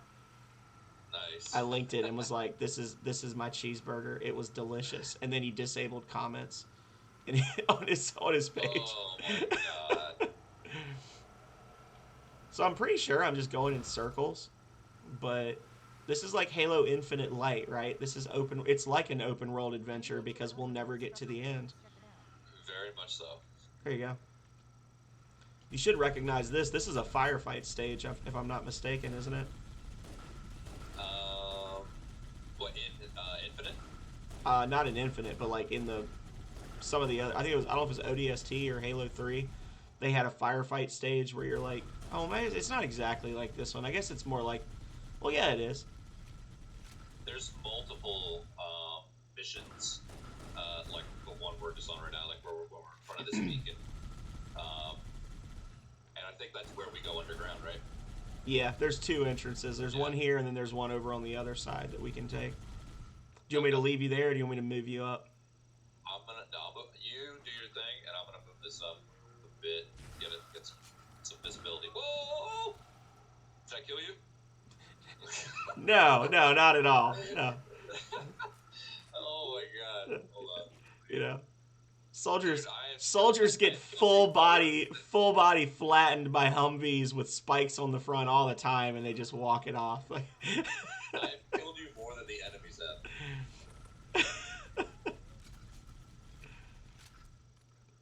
Did I kill you?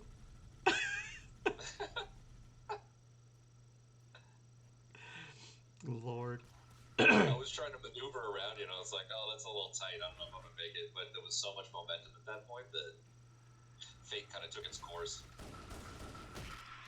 Oh, I thought he was dead. Well, there goes my booty.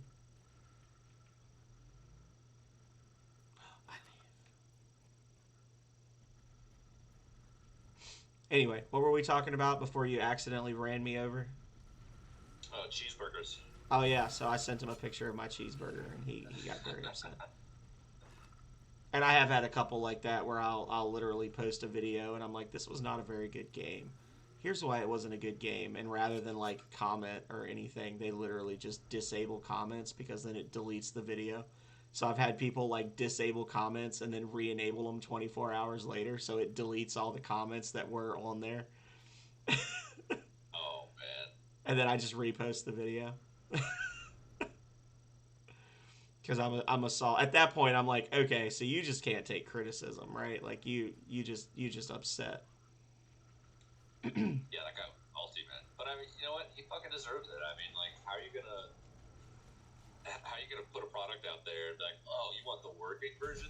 Sorry, you need to go to this other website. I mean, it's funny, man.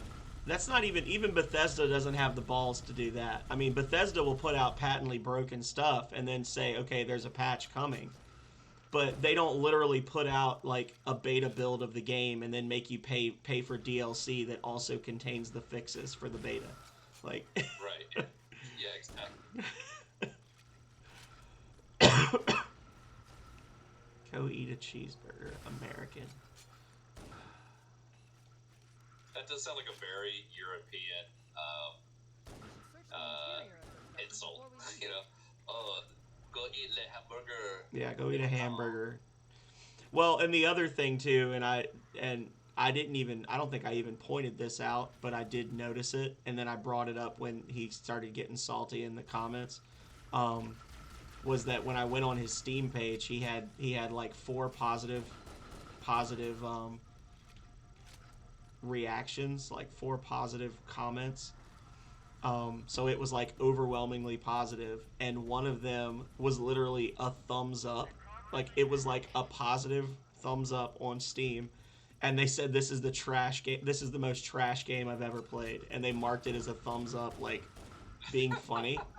And then the other three were all in different Eastern European languages, but if you run them through a Google Translate, it's the exact same thing in three different languages. So he literally like went on and made a fake like positive commentary and did it in like Russian, Czech, and Ukrainian or something. Like he basically like you could tell because of the alphabet they were all Eastern European languages, but they were all different languages that all translated out to the exact same like word for word review.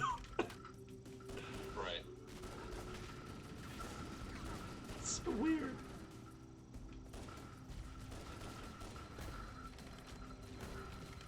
Come here, you bastard.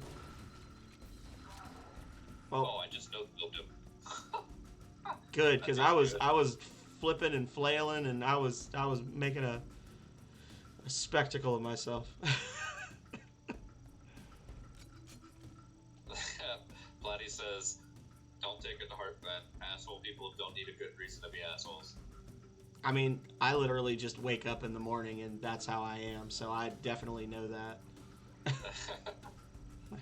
Whose dreams can I crush today?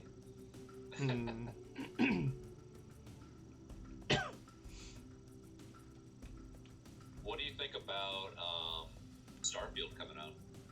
I actually just don't know anything about it because isn't it an Xbox exclusive? Good question. I don't know. I don't know if it's going to be Xbox or Xbox and PC. I think, and I don't even know if it's definitely a no-go for PlayStation. I honestly don't do a lot of like reading up on gaming news anymore. The stuff I discover very organically. Um, because I just stuff pops up and I'm like, oh, this looks interesting, and then I read about it and I look and say like, so it's very weird. Like the way I buy games nowadays is like I saw Arrow playing Bannerlord and I was like, this is cool. Is this a unique experience, or is the game always like is this the quality for everyone? And I looked and there were some people that had some complaints that I didn't really care about. But overall, everybody seemed to say that the game did the thing that I like well. So I was like, okay, I'll give it a try. And that's pretty much how I buy games now. So like I am aware there is a game called Starfield that is Right. apparently going to be really good. And I feel like I heard that it was a system exclusive, and that was basically all I knew about it. Okay. So what about it? What about it has you asking that question? Is this something you're excited for? I mean, I'm generally excited for Bethesda products. I also love shitting on Bethesda, so it's kind of the best of both worlds. So I wanna play it and enjoy it, and I wanna play it and shit on it. Um, and if it's anything like a Fallout in Skyrim but in space, that's kind of speaking my language. So I mean, there's a lot of promise there. I just don't know if it's going to be a typical Bethesda microtransaction. Like they're going to come out with 9 different versions of it and sell it over the course of like 10 years, the same way they did Skyrim. Yeah. So Um, I was just gonna let you know if in case you hadn't played this in a while or if you didn't remember, this level is theoretically supposed to be stealthy at first, so we need to like get in position before we start fighting. But between here and the drop ship, there's gonna be one area that's just like open and loaded with turrets that you're probably gonna want to try to like conserve some sniper ammo for. But you know what? Well, I got a full boat of sniper rifle ammo, so I'm all about it. You let me know that's coming up. However, I will say I do need a quick bathroom break. all right, that sounds good. We can do it. We can do a 5, and then when we get back, you can finish your thought because I know I kind of talked over you there. No, it's all good. Yeah, yeah, I'll be back in a few minutes. Same. I'll be right back. Y'all don't go anywhere. Oh wait, wrong one. There we go.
Okay, I'm back when you are.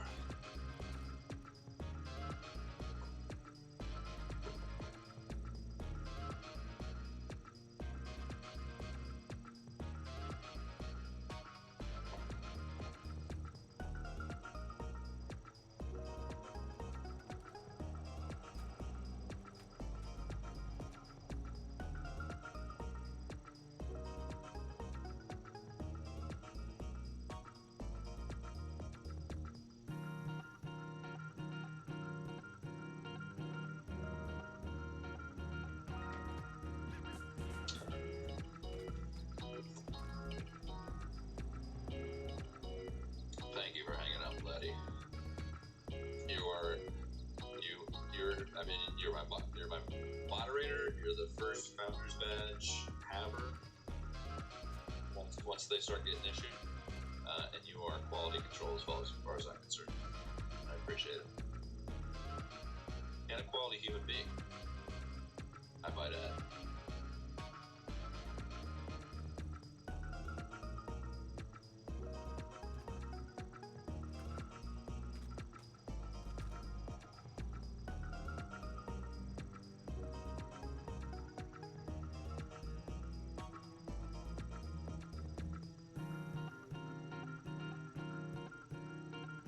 Well, I appreciate it. Are you still at work?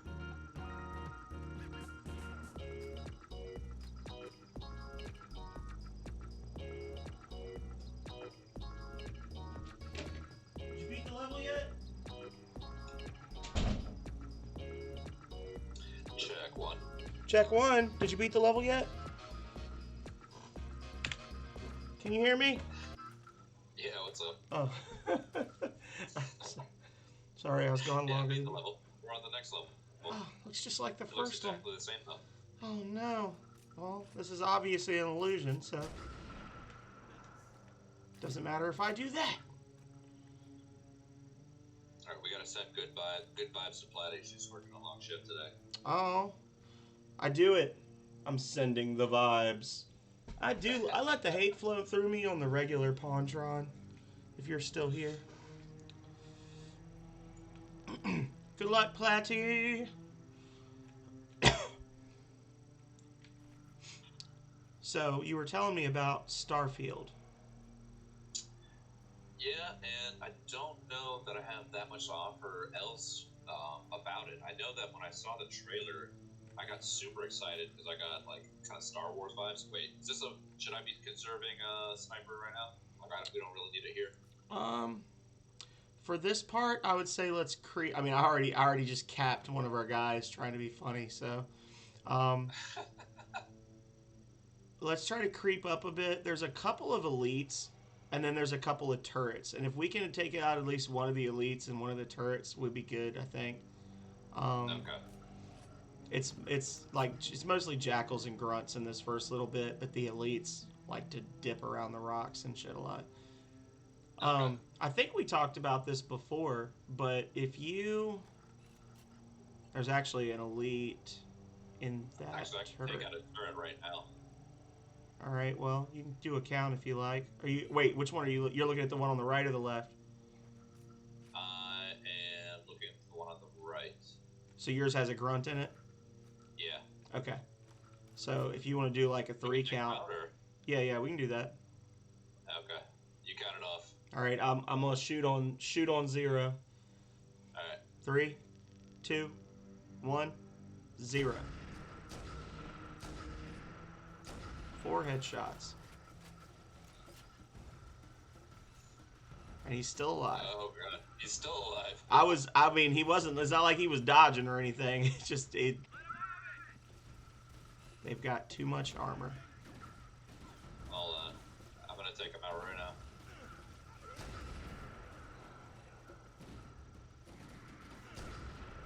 Well, what I was gonna say is I know you really like New Vegas, so if we haven't talked about it before, I will say now that you need to play the Outer Worlds, because the Outer Worlds is like, it is basically Fallout in outer space, made by the people that made New Vegas. Like, yeah, I remember watching you play it. Like the writers for New Vegas. Yep. I have not played it, but I've watched you play it, and it does look really cool. I have died like a filthy casual. Oh wait, so if I run away, you can respawn? Yeah, if you get far enough away. Okay. But I'm surprised. Did you watch it on YouTube? I didn't think I'd played it any time recently. But maybe it was. Were you playing No Man's Sky? yeah, I did play No Man's Sky recently. Maybe it was that. Yeah. But I thought it was Outer Worlds too. I don't know. Maybe I'm completely missing it. But also, I kind of confused No Man's Sky with Outer Worlds. They have like a similar kind of aesthetic. Yeah, but Outer Worlds is good. So wait, are you saying No Man's Sky is not good? Or It it's has- just not as good? It has things about it that are good, but as a complete experience, I don't think it's a good game. I think it's a game that induces thought and elicits feelings from you. That's one of those things where it's like, can games be art? Yes, but they don't always have to be fun to be art. You know what I'm saying? Okay. Like Soma, one of the best made and written games I've ever played. That game honestly creates feelings of existential dread and terror in my body, and I don't ever want to play it again. But that's not to mean it's a bad game. It just means I never want to experience the feelings that it causes again. Like, if you haven't played Soma. I tell people I you have. should, but just keep a warm blanket and a cold drink nearby because you're gonna need it. It's gonna be very sadness causing.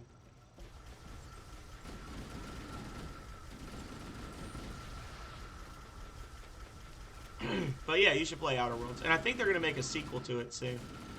But it's got that amazing New Vegas writing where they're. Oh, I think I just accidentally stole all your sniper ammo. I think the irony there is that like, so I'm a part of a lot of like New Vegas like Facebook groups, Mm-hmm. and they shit on Outer Worlds so much. Do But they? they're also like highly overcritical people. And, like they really love to argue about whether or not 3 was better than New Vegas. That's like No, that's the big hot take you it can was have. It's like not. three. It's like, but it's in this one Facebook group I'm in. It's like a war. Like people that think 3 is better than New Vegas. They want to die on that hill, and they will fucking defend 3 to the death. And I'm like, you know what? 3 is what actually introduced me to the franchise. Why do you hate me so much? I was trying to crouch. I was trying to crouch. I keep forgetting that I put crouch on B instead of like a toggle switch. So every time I toggle, I melee. Why are you so cruel? Where's the sniper at? There we go. There you go. So yeah, 3 being better than New Vegas. These people die in this hill. Now 3, I love 3. Like I love the aesthetic of the Capital Wasteland. Oh, you like just nothing but green and gray in your life all the time? Well, not necessarily the. Oh my god, I just fell off. And the sniper rifle went with it. No. Oh, that's so unfortunate. I was gonna say, make sure you kill me and take all my extra sniper ammo before you hurl yourself into the abyss. Oh man. Well, I'm gonna pick up a needler at least to get some ammo for it. So yeah, no, so not necessarily like the green and gray of it, but just like I love looking at DC as a wasteland. I think they did such a great job bringing that to life. But like, you don't live around here, like, so you don't realize they didn't actually do much to the city. Are you in the Maryland, Virginia area? Yeah, I live outside of Richmond. Okay. There we go. You're dead. But yeah, I mean, I think that was one of those where the execution maybe wasn't perfect. I don't honestly, other than it just hurting my eyes to play it for a really long time and just, it not having that like wow factor for me. I don't think it was necessarily a bad game. It introduced me to the series, but it also didn't hold my interest, which is weird. Like I liked it enough that I wanted to play the next one, but I didn't like it enough to finish it. I mean, it's hard because like I'm a big fan of like end of the world nuclear, specifically like nuclear apocalypse kind of genre. So it just hit all the right notes for me. No scoped. And then New Vegas came out, and it was just like this is such like the writing and the storytelling, like the way that they did in that game, it just gave you so much more freedom, Yeah. And I really appreciated like that aspect of it, being able to like completely like I guess you could be a bad guy in Fallout 3, but it's not the same as being a bad guy in freaking New Vegas. You got an elite creeping on you. Really bad in New Vegas.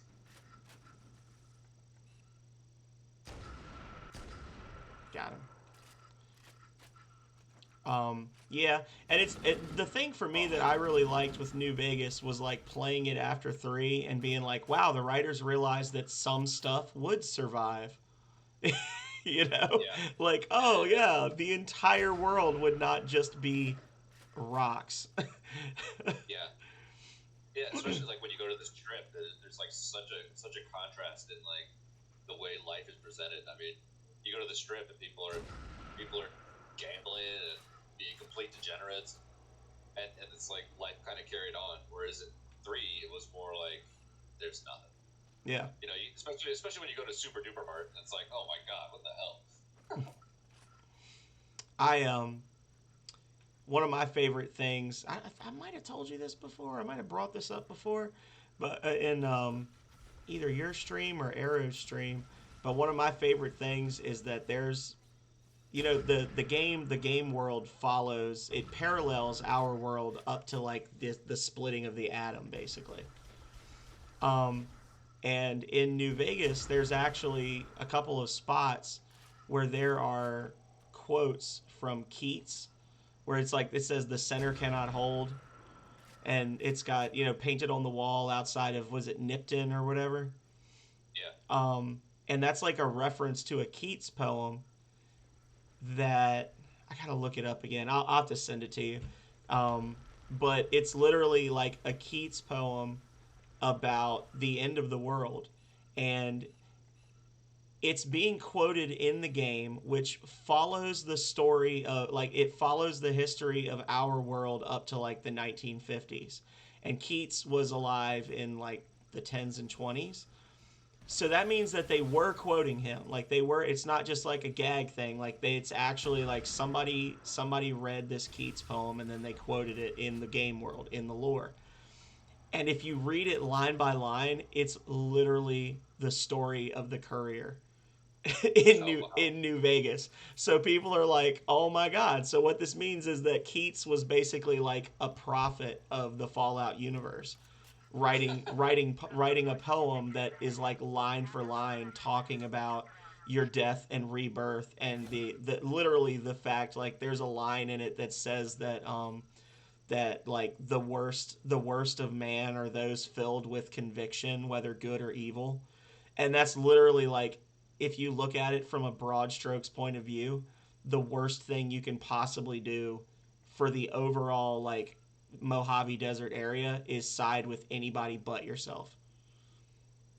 Because half the people always suffer. But if you just go like full on like if this is my show now, it's actually possible for almost everybody to have a positive outcome if you really put in the work. Right. That's crazy. So I really like really obscure little trivia bullshit like that. Is there any more of that for New Vegas at least? Um, Or actually, a better question: is there any of that in 3? I don't know 3 as well. There's a lot of references to things in Fallout in general. The other New Vegas one that I really like is that gun that you find at the dinosaur rest stop. Right. Novak, if you that you find in the back room at Novak, that gun is actually just a replica of the gun used by Deckard in Blade Runner, starring Harrison Ford. Oh, okay. Wow. It's literally just his gun from Blade Runner, which I just think is cool. I don't know why I like that. But there's a lot of little stuff like that. So back to the Outer Worlds. What specifically is your are you? I don't want to call them your friends. Your cohort.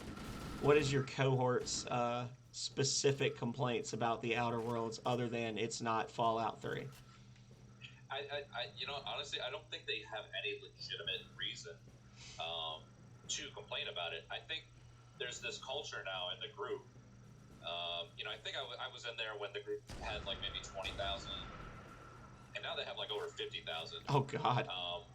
Yeah, so there's a lot of people there, and it's mostly a New Vegas group. It's called Fallout. It's called Fallout New Vegas Waste Posting 2, because the first one got nuked, or zooped, as they say. And so they made a new one, and now this one has 50,000 people in it, but there's like this culture in it of like just shitting on everything. No one's ever like, oh, this is really good, because if somebody says something is really good, they're like, oh, you're a pogue, or you don't know what you're talking about. Like, I guess everything's good to you. So, but when people start shitting on stuff, they're like, yeah, let's keep shitting on it, whatever it is. So they do the same thing with Outer Worlds too. So I don't know how much of their criticism is actually legit. I got you. Like that's my thing is I can drop some pretty spicy hot takes, but I can at least like point to a specific thing and be like, this game is shit because.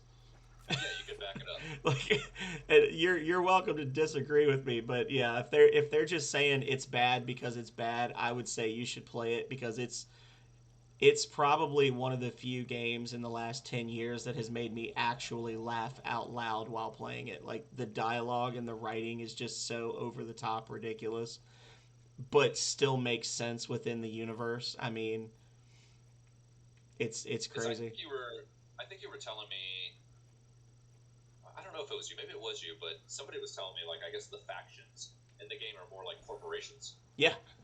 Yeah, it's Okay. literally like a bunch of different corporations that all control huge swaths of the planet, and most of the people on the planet are employees or outright indentured servants. Like, basically, they were promised a job with the corporations if they came out there, and then they basically get out there, and it's like a 30-year hike in suspended animation, and then they get there and the corporations are like, by the way, we had to pay like gas and electricity to keep you alive and get you here, so you owe us for that. Like, so you're basically working as an indentured servant for a company that like all they do is can tuna or something, and you're just in a tuna cannery for your entire life working, and everyone's like, oh, I mean, it's fair, I did sign the contract, probably should have read it more carefully, but what can you do? like Right. like everyone Yeah, the just way you kind of described it. shrugs and accepts how crappy their lives are, and it's like, you want to say that's ridiculous, but at the same time, there's a lot of people in the real world that are like that. Yeah, the way you described it sounded exactly like indentured servitude. Like when you start at the beginning and they're like, it makes me laugh because like you choose your background, like what what were you gonna do when you arrived, and you're like, okay, and they give you all these like classes that you started as, and the classes are all really shitty, like low level jobs, because it's like with Fallout 76, like only the best of the best were allowed to come into the vault, and everybody was like a nuclear physicist or like an Olympic athlete or something. And here it's like you're a junior lab assistant level 3, and essentially like your job was to clean up chemical spills, so you take 1% less damage from acid. like, it's such shitty bonuses, but it's literally the first thing they make you do is like, what were you gonna do in the outer world colonies? Right. It's like, I was gonna be a janitor. And it's not like shitting on a janitor, but it's just so funny because they write it up like it's some HR posting, you're a custodial engineer or something, and then they basically describe it as like you're really good with mops and brooms, and that makes you do slightly more damage with two-handed weapons or so. like, Right. like one extra point of damage with a hammer because you're used to using a mop. Like, Wow. it's really just Does it have DLC? oh yeah. It, Okay. it had a season pass with like full DLC that added new areas to the game. I've never actually beaten it, is the sad thing too, because it's actually a pretty long game. Um, by RPG standards, it's not a long game by like Skyrim, like Bethesda standards. It's not a long game because it has a beginning, middle, and end. But it's a long game by like if you're gonna play Final Fantasy or Breath of Fire or something. If you treat it like an RPG, Right. because it's not truly open world. It's more like you get access to certain areas in the world and you travel between them with your ship. But like when I say that, I'm saying like you go to Roseway, and yeah, Roseway is not open world, but it's also like it takes you an hour to walk from one end to the other. Okay. And the way that and you level up very similarly to New Vegas as well, where like essentially you've got all these skill things, which there's like overarching stuff where it's like leadership, and then leadership breaks down into three different things, and every time you put a point in leadership, it adds a point to each of those three things until that thing hits 50, And then if you want to get better, you need to specialize in it and spend points specifically on that one thing. So you can very easily play like a generalist character that can just be like 50 in everything, or you could focus really hard on being really good at picking locks, and like by the time you get to level 9 you can pick any lock in the game. But What do you you're tend to focus on? I've done a couple of different builds. I'm doing a like phenomenal build where I just kind of like run around and act crazy, and I do a lot of off the wall shit. Um, in those types of games, I usually like to do stealthy mid range. Um, I do generally like to pick locks. I do generally like to be able to like talk my way out of trouble. I don't much care for the NPCs. The NPCs make the game almost too easy, in my opinion. So but they actually have like every 3 levels or whatever you can gain a feat, just like in D&D, and you can literally gain feats that are like reward you for being by yourself, just like in Fallout. You know, if you don't have a companion, you do more damage or whatever. Okay. They literally have like a thing that essentially gives you a plus 20 to all of your skills as long as you never recruit anyone, which means you have to like go out of your way to be hateful to people so that they won't want to come with you. So what? You just go around pissing everybody off? Pretty much. And the game also has a cool faction system that's again similar to New Vegas. Their faction system has a trust and distrust meter for each faction, like each company and then each area. So it's actually possible to do enough positive things for them that you can max out their liking for you, but then do like a couple of really bad things where they don't trust you. So like I really like Leggett, and I'm gonna give him a discount in shops and things, but I also don't trust him not to dick me over, so I'm not gonna give him this advanced quest type thing. Okay. Which is pretty cool that you can basically play both sides of that. That's very New Vegas. And a lot of it comes down to like you're doing a lot of quests that help the people in quotation marks, and the people like you enough that like your positive meter goes up, but then when it comes time to like who are you going to divert electricity to, the people or the company, and you say the people, the company hates you because you just cut into their bottom line. Right. That kind of thing. So we got hunters now. Yeah, I was gonna say these are the bad boys. Oh, I was gonna say I Oh, probably God. shouldn't stand right next to the source of aggro, huh? I've come across a lot of these guys in Infinite, man. Like, they definitely beefed up the AI to the point where they can, like, kind of stalk you and come out of nowhere. Well, the other one is just kind of farting off over there. So if we can get this one, Which one do you want to focus on? the one that killed you, probably. Oh, okay. I want to try and get behind him and snipe him a couple of times because this is, they're still very squishy in the back. I mean, do you want me to go over there and act as fate so he can turn around? Nah, I got him.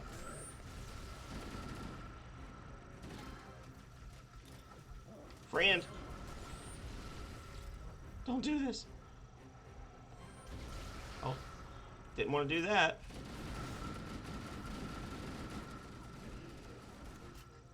There you go. That's one down. Nice. Oh, God. Did he get you? Yeah. I have exactly one tiny little red sliver of health, so Oh, God.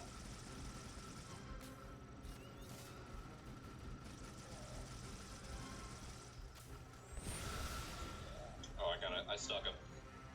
bye. Have a beautiful time. Cortana to Echo 419. We've reached the gravity lift and are ready for reinforcements. So once we get in here, this is basically like the big stopping spot for Home in on the captain's command. for this stage, They'll probably because be in or near the ship's rig. they're gonna hit us with invisible elites with swords in an enclosed area. Sweet. Just what we need. For me, and we're gonna be in there with helpers, but they're gonna die. You're not gonna be able to save them. So what I generally do is like if I'm like mansplaining to you or whatever, please tell me to shut the hell up. But what I generally do in this section is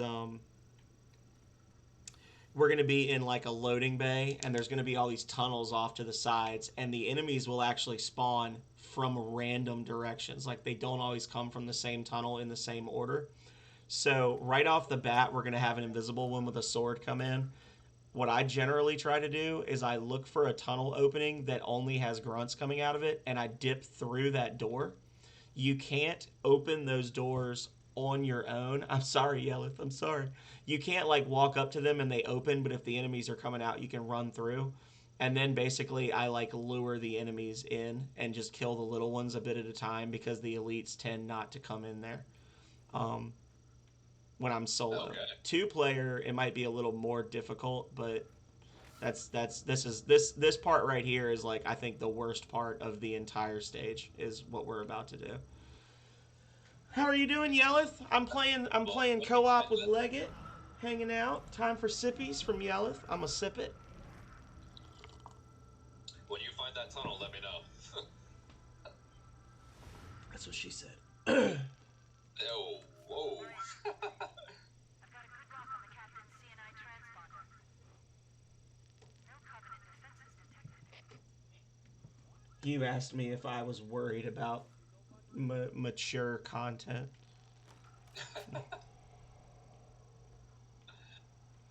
Yeah, we're doing good.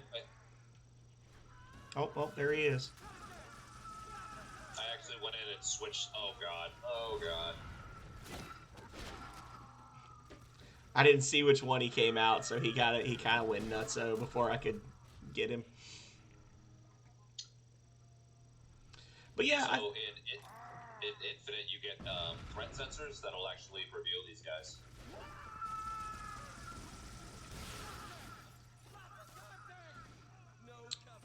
I'd say it's been a quiet night. We had Calrea and Plunbex, and then Pontron, who found me yesterday during the Rings of Power stream, came in. I don't know if they're still here or not, or they're just lurking, but they were chilling for a bit. And other than that, it's just mostly been like stream of consciousness while Legate encourages me to talk more and more and more.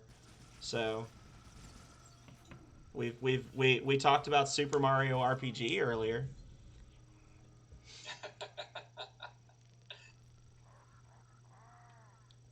Super sad boy RPG, The Saddening. Well, I'm dead. So the problem is, I don't actually have a gun that can effectively be used against invisible guys, because I have a needler and a sniper rifle. How many of these invisible freaking elites are there? There's gonna be like 4 waves of enemies. Oh. Hey, Retro, how's it going, my friend? How you doing? We're doing some co-op Halo, Combat Evolved. Me and Legate Lanius. Welcome, welcome, Retro OG son.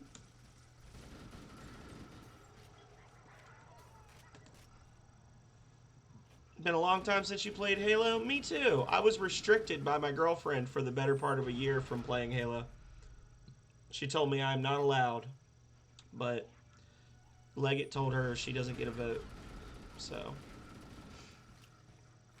Are you dead right now? Oh yeah, I've been dead. Dude, I died. I was the second person to die when they came in the door. There you go. Oh. I almost made it.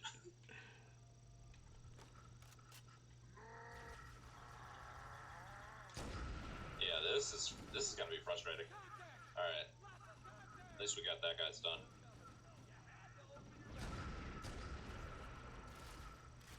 Get in there! Get in there! Okay.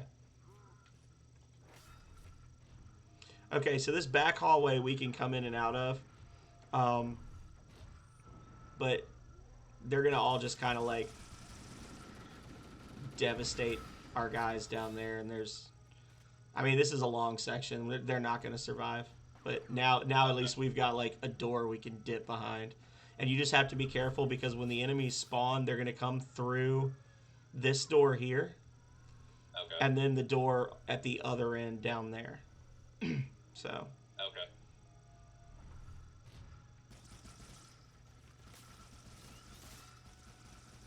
Oh god. He walked right in there. That's probably my fault. When I said they don't tend to come in here, what I meant was like they don't tend to open the doors and come in. Like if the door is open, they'll charge you. Oh. Did I kill him too? Nope.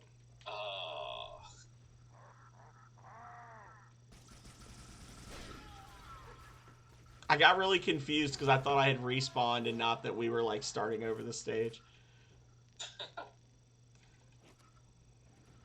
Alright, I'm gonna try it. There we go.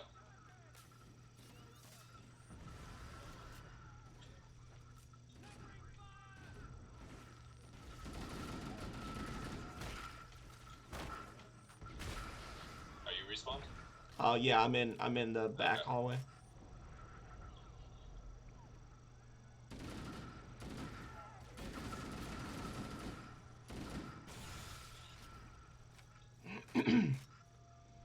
Oh. Yeah, this part right here sucks. There's really no nice way to say it. It's just unpleasant. I mean, like, look, I enjoy this game thoroughly, but it's never pleasant, man. It's always a pain in the ass.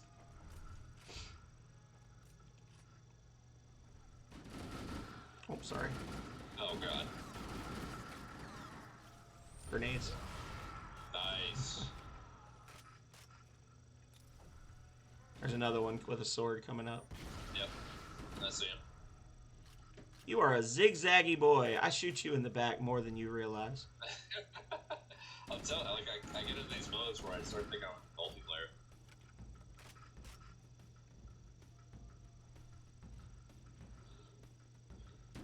Oh god. There's the gold sword elite is still kind of chilling over there by that door.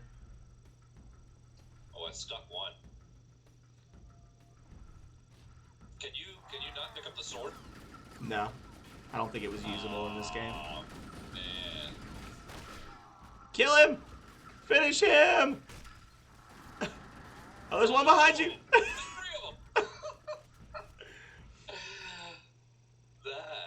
That's not fair. No.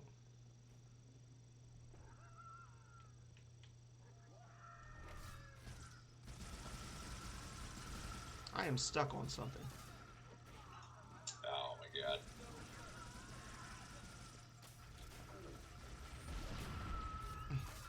I also have no sticky grenades.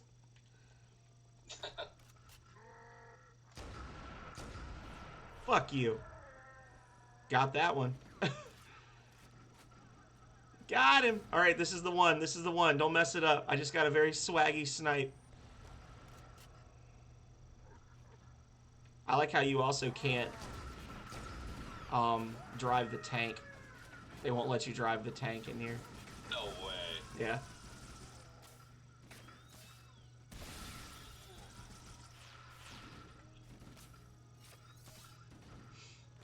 Oh, another one coming. Oh, you're talking about this one right here. Yeah. I thought you were talking about it. Like, so the extent of the vehicles is just the Warthog and maybe the Mongoose in this game? And the Ghost. Well, no, you can fly the Banshees. You can use Wraiths, just not on this stage. You're not allowed to use a Wraith. Okay. Well, Okay. I'm dead. I was doing really well, but I totally pantsed that stick.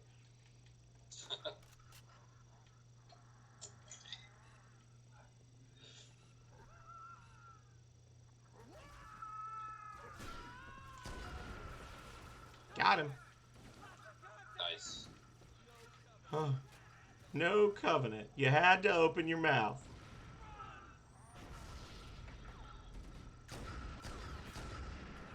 Yeah, you basically like have to get headshots with the sniper. That's the whole reason I was playing at a disadvantage in the last section was because I was just like, all right, I have to keep a hold of a sniper rifle for this.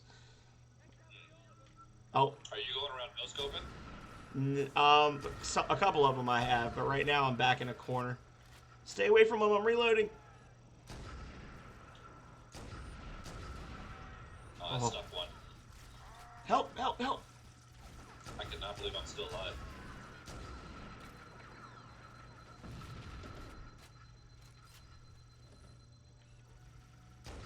That is bullshit. God.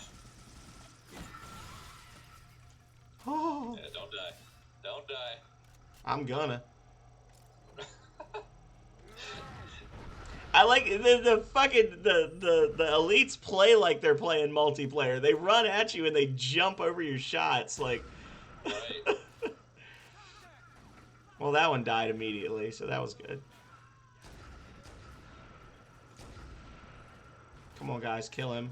Kill him, please. I don't want to waste all I got my one. Yeah, I killed the invisible one. And I am missing all of them. Woo! Juicy! Oh. He appears to be aware of me.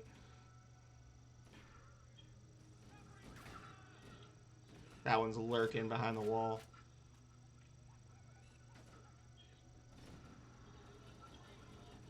I got him. Noise. I think we might have one more come in.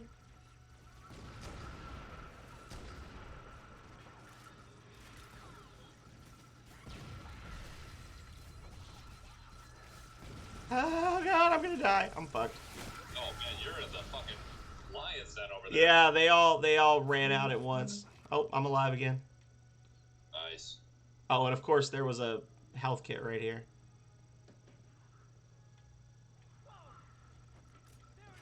Oh my god, really? Oh no, I got a snipe. Ah, that's bullshit. You know it's about to go down when you hear this song come on. Oh no. Are you invisible? Yeah, I found an invisibility over there. Jesus Christ, you scared the shit out of me. Oh, you got a sword boy chasing you. No, no, no, no, no, no, no, no, no, no, no, no. He has noticed me. Nah. Oh, well, I'm dead. Oh. Did we at least make it to a checkpoint? I may have just made you a hero. I'm sorry. Oh, nope, nope. Okay, you're good. I don't think so. I think we did. That was the Who Wants to Be a Hero. That was a Halo thing, like a multiplayer thing. You'd like that when you'd be playing and you'd be doing like a 4v4 and the team would just be like really well entrenched in an enclosed space and you're like, all right, guys, it's time to sacrifice your body for your team. Who wants to be a hero? And essentially, what you would do is you would be like that one orc from the Battle of Helm's Deep. And you would just go running straight at the door where they're all lurking, and everyone would throw sticky grenades at you, like one after the other, not all at once. So basically, the first explosion would kill you and rocket your body into the room, and then the other explosions would start going off and knocking you all over the place, and the explosions would usually clear the room of enemies. Oh yeah. Sacrificial lamb. And it was like funny but not really funny, but also incredibly funny to hear people get really angry when they just see somebody run in with 3 sticky grenades stuck to their body, just blasting.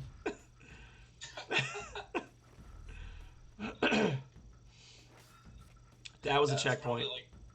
That's probably like the most satisfying feeling in the world is to stick somebody with a sticky in multiplayer. Oh yeah, that's a good feel. Oh no, what the? Are you kidding me? I am not kidding you.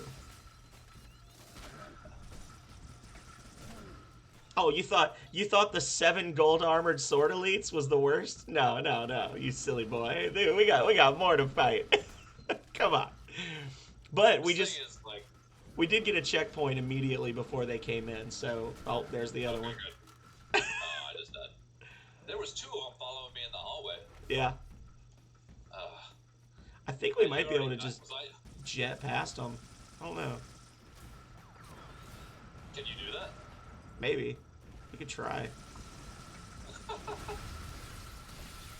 Worst thing that happens is we respawn.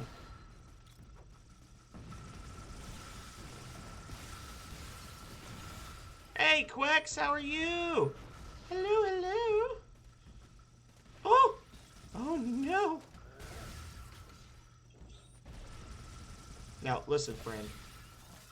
You cannot retreat, but I did kill one of them. The hallway down here is locked still. Oh my god, there's still a freaking grunt.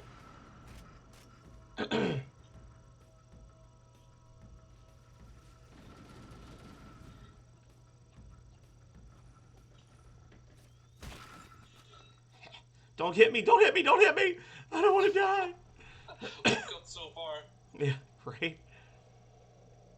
Look at all of me laying on the ground dead.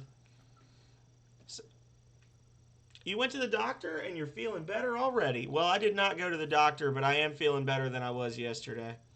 So, go Team Friday, right?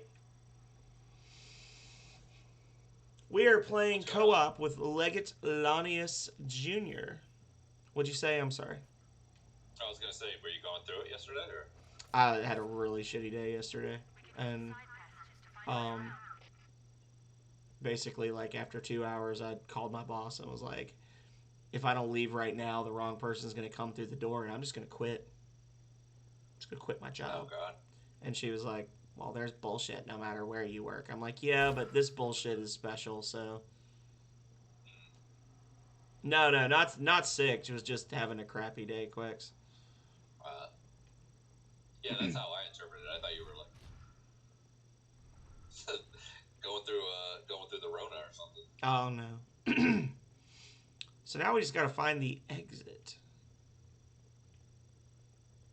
Oh, here we go. It's the only door that unlocked. Yeah.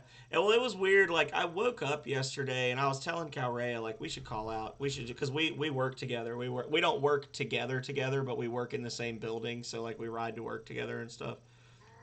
And I was like, you know, you've got way more leave than me, so you should call out, and then I can call out. And she was like, no, because she loves her job. Like a loser. And she forced me to go. And then, like, basically I had a I'll give the short version because I talked about this yesterday, but I had a crappy morning. Stupid people were being stupid, and it made me sad, and I was the only one in the office, so I'm like, why did I even come in today? Because I could do my job from home, but they have us come in a couple of days a week so we can, like, work together and on stuff and that kind of thing. But everybody else was gone, so why am I here? I'm down. Yeah. So I'm sorry. Go ahead. No. I was just gonna say I was dead too. So essentially, I was like, okay, I'm gonna go home. I got some attitude about it, but I was told go ahead, and Is it like a customer facing job, or? No, it's a state agency job. Gotcha.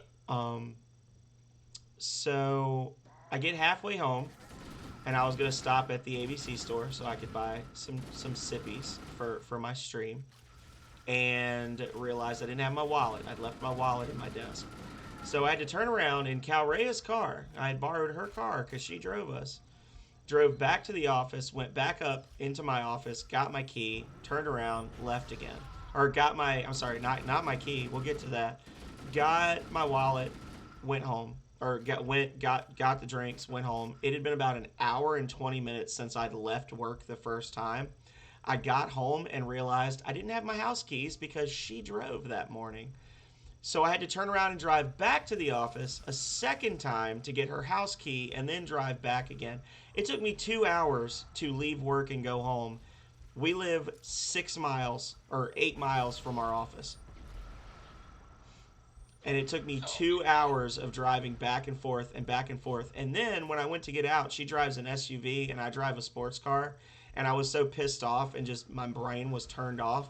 I went to get out of her car like I was getting out of my car and basically kind of fell out of the car and landed perfectly like a ballerina on my left big toe. And it jammed my toenail into my toe so badly that I started bleeding out from under my toe, and my entire big toenail has turned white and like a weird gray color.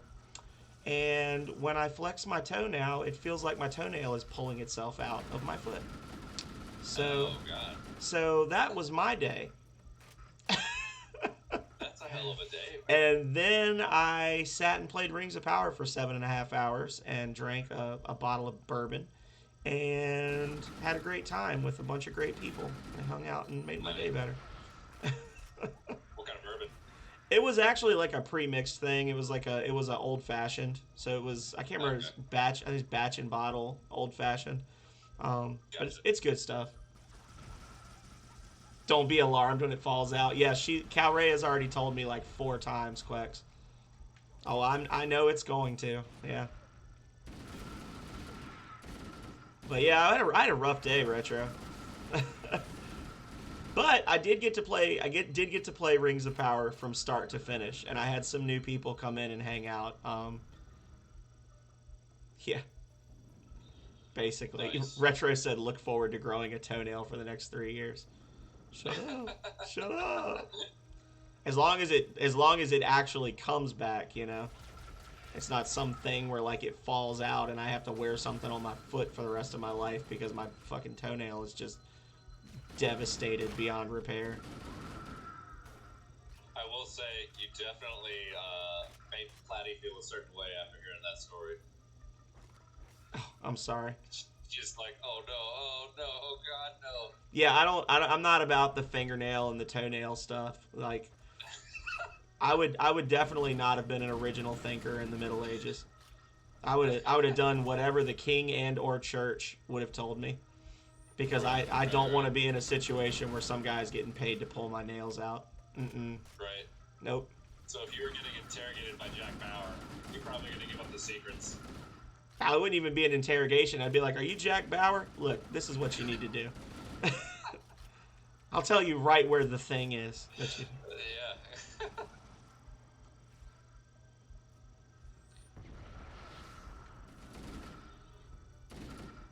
Now everybody's talking about how they've traumatized their feet before and turned out all right.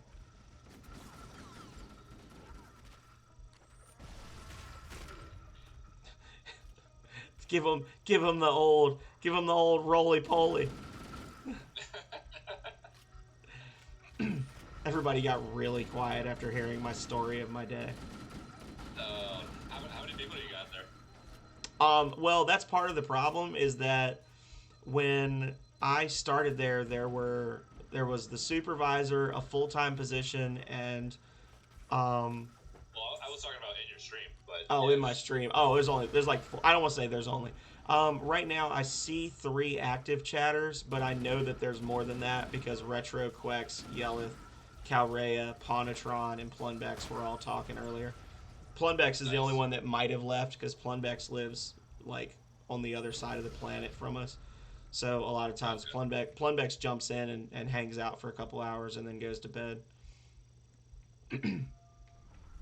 But oh, we're here. Man. Did you see him shoot the grenade as it was coming at him? Yeah, right? I don't think that did what you... That's actually a way to kill somebody in Multiplayer Infinite. I forget what it's called. I think it's called Rocketeer or something like that, but you can shoot a grenade midair, and you can kill somebody like that. That's awesome.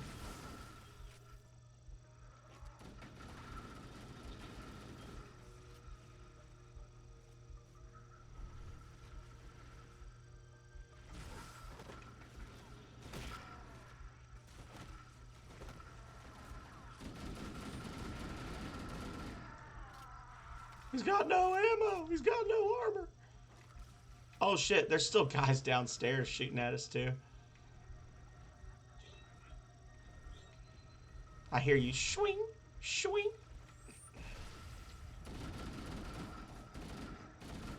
Okay. But one of the older folks of Twitch, aw. You're an older folk? It's okay, we're all older folks. I'm definitely an older folk. But, anyway, I got distracted. But yeah, I got to play Rings of Power. Got some cool people coming in. I did get a couple of good clips of me being salty at the beginning because, and I wanted to scare Retro off because Retro's saying that he's going to try it soon. But I keep convincing people to play Rings of Power, and then they literally play like 15 minutes of it, and they go, "Oh, this is not the game for me." I'm like, really? Really? You literally haven't talked to a single person in the game yet, and you're saying the game is no good. Like, it's a 20 to 30 hour open world RPG for the Sega Genesis where you can talk to hundreds of NPCs and explore 24 towns. And you're like, well, you know, the thing is, I don't understand where I'm supposed to go, so uninstall. So, fun fact of the day, I did not grow up with a Sega Genesis. Nobody grows up with Sega Genesis because with Sega Genesis you can stay a kid forever. But that's not what you meant, right? Holy shit! You just turned my world upside down by saying that. That was the fun fact of the day. That was the quote of the day for sure. If you're gonna add a quote to your Stream Element spot or whatever, that's the one. But yeah, I don't know what it was. Like I never had like a Sega Genesis. Every time I went over to a friend's house and they had Sega Genesis, I would flip out because it was just like this whole new world that I just wasn't privy to. Oh, I died. Did you die or did I respawn? No, I died too. We're back where we started.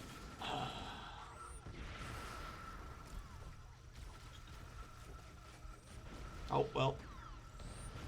I was gonna say you maybe don't want to stand there. as you were running by, I saw their grenade land next to my grenades, and I'm like, well, we'll be respawning again soon. Oh, sorry, I just bounced a grenade off your head.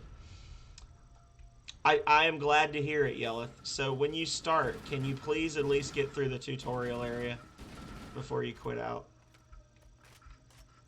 No, I was. Gonna play it? Yelleth says he's gonna play it. I was a salty boy though. Like I was basically going through and I'm like, okay guys, so I know this is really confusing because there's literally a picture of a Sega Genesis controller dominating the top right corner of the screen, but this is how you walk, and because like the game is done in an isometric style, so right is actually like down and to the right, and up is like up and to the right. Like if that makes sense. Like basically the D-pad is like you're walking like on diagonal lines instead of a plus shape, and that for some reason like blows people away. Oops, sorry, I didn't mean to shoot you 9 times in the back of the head. Yeah, you know what? You deserve it for all the times I killed you. But and then I said, what was the? I posted a clip on the Discord earlier where I was playing, and I'm like, all right guys, so we're gonna start a new game. This is gonna boggle your mind because I've literally had people say, well, do I hit continue or do I hit start? Well, are you starting a new game or are you continuing an existing file? Which is it? Like, right. But I was a salty boy.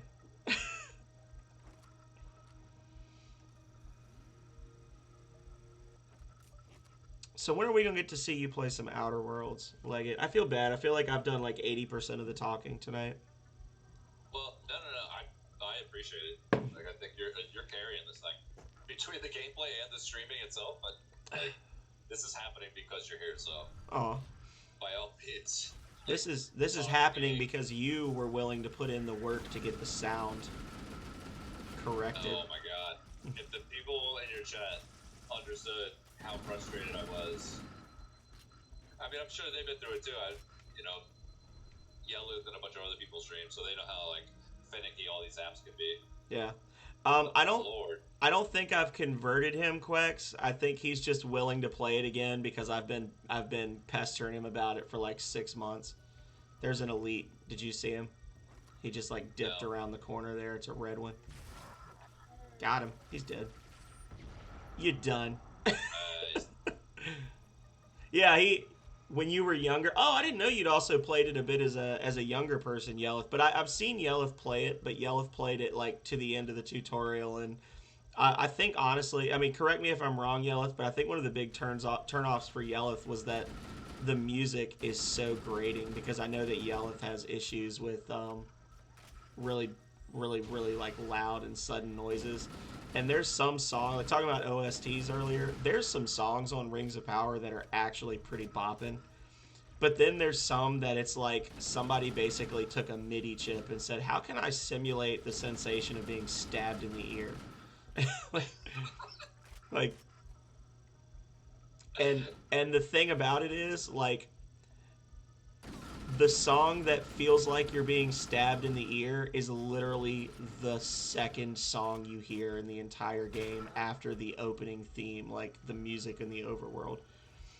It basically sounds like they tried to do like on a Sega Genesis cartridge that they basically converted a game that was supposed to be for DOS into a Genesis game. So think DOS that became Genesis. They tried to do bagpipe music. Oh my god. It is 100% meant to be bagpipe music. It hurts.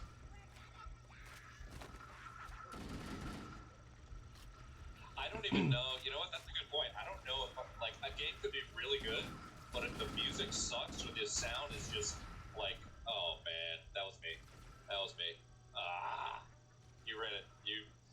Why'd you rock into my grenade like that? Why'd you do that? Well, you know, I was walking along and this is what happened. Oh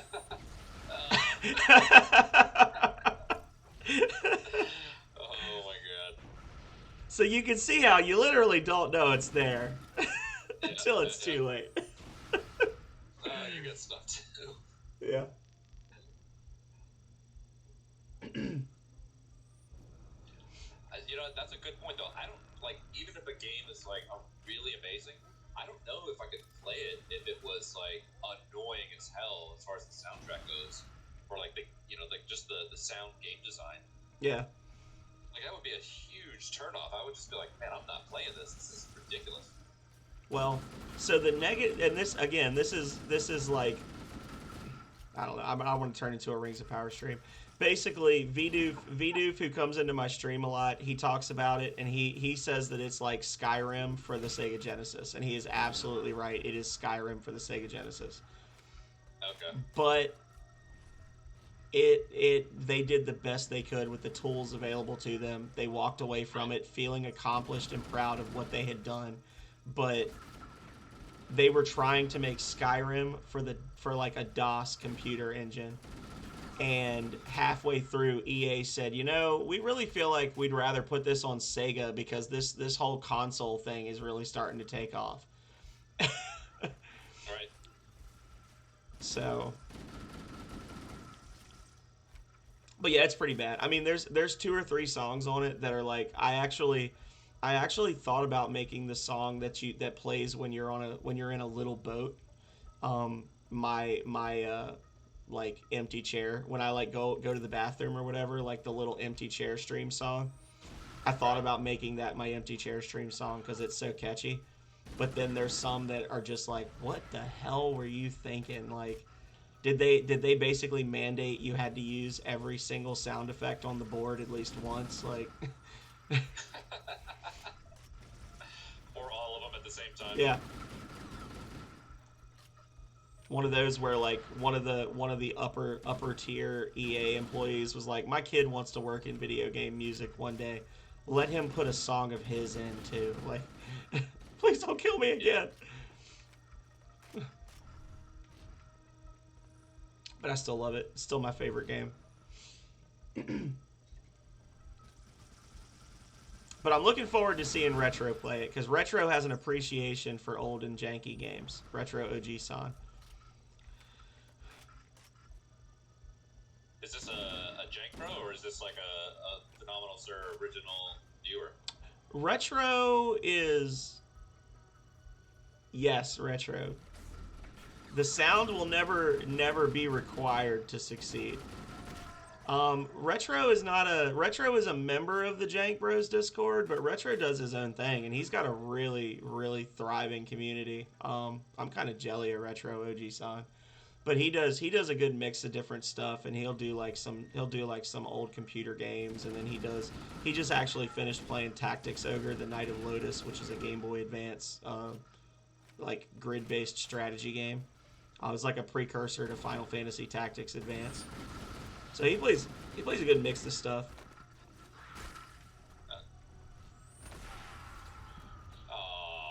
Sure did. Did it again. Sure did feel like a vile betrayer.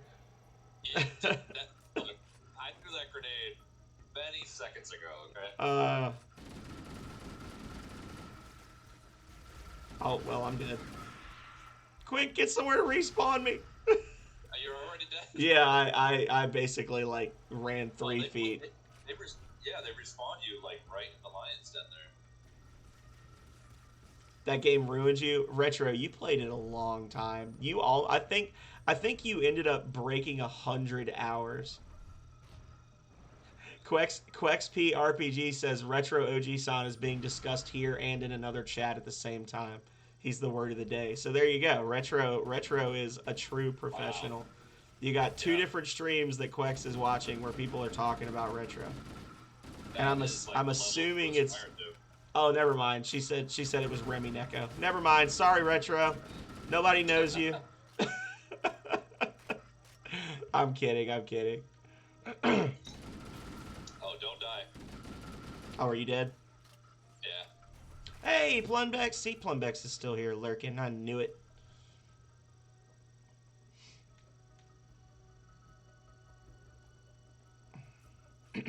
I can't go back to that rafter area again, man.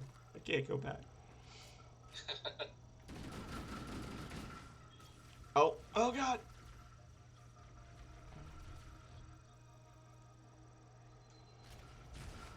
Just have no grenades.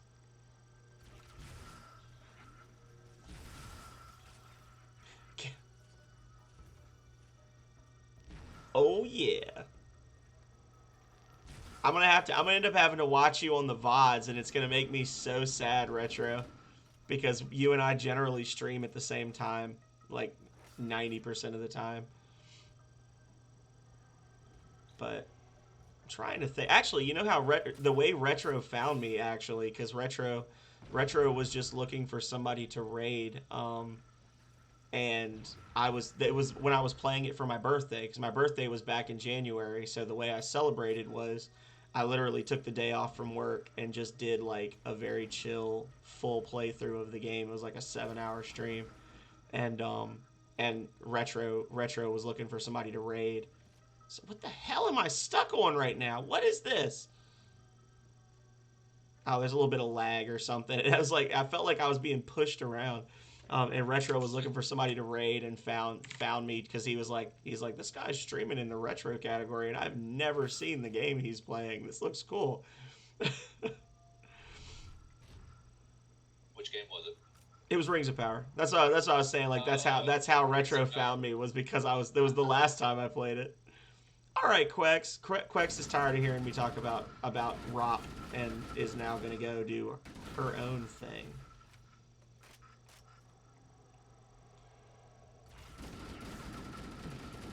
Well, thank you for being here as always. And Quex, I don't know if you noticed. Did you see if you're still here? Did you see there's a little thing next to your name? FYI, I put a little thing in there for you. I don't know if you noticed.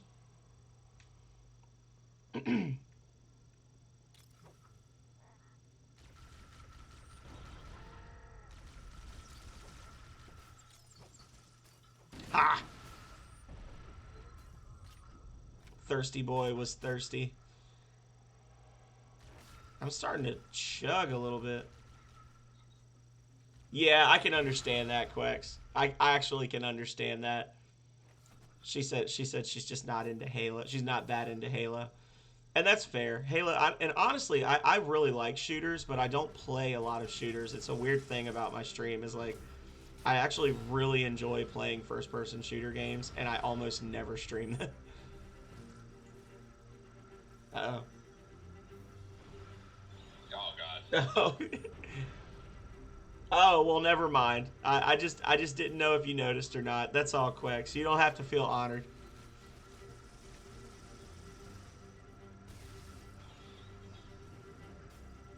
I know you like to come in and use a lot of profanity in my stream, and I didn't want you to get auto-modded when I wasn't paying attention.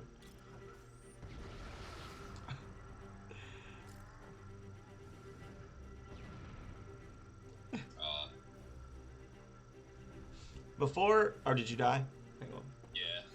Before you leave, too, y'all, you should check out Quex, because Quex has been feeling under the weather, but they play stuff like Breath of Fire and other awesome stuff.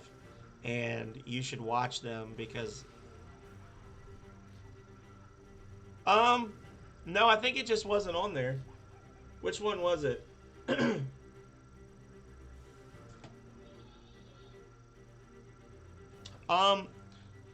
So with the quotes, Plunbex, you have to actually type in, like, if you want, it's not just like it pulls the previous message and then adds it to a list. Somebody has to actually type in the command to add a quote and then type a message. So, like, if you wanted to, you could literally, like, create an ad quote that's like, man, I love banana flavored milk. And I've never said that on stream. Well, now I have. But you could make up a quote for anything. And it's just when Calrea does the quotes, she doesn't normally say who said it. And I do. Like, my preference is I like to remember who said the quote. What was this banana quote you just gave?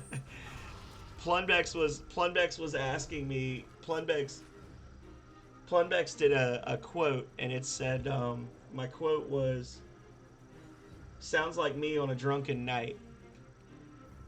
And Plunbex said, why did you remove the person who said it from the quote? And it wasn't that I removed it, it's that it was just never there. So, because Plunbex... What was the quote for today? You said something about a banana. Oh, that's not a quote. You're gonna try to voice capture me. I'm not dumb. I'm crazy, not stupid. Oh, I'm sure if you like, I could always make a clip of that later and then just send it to you if you really feel the need to have me say that on your stream or something.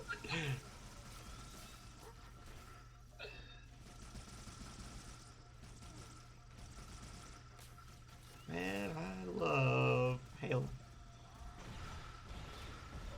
I'm kind of just running around mindlessly right now trying to figure out what my strategy is. Sorry. Not really contributing much.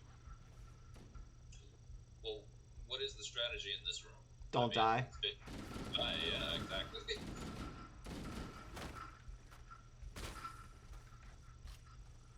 Don't die as guys that are out of range of any of the weapons you can get on this entire map pepper you with homing bullets from the second story. Yeah, that second story, how do you get up there? I think That's you not just... a crouch jump. No, I think you just have to keep working your way forward and you'll get up there. Okay. There's some more assault rifle ammo right here. These soldiers had ammo on them. Oh. Alright.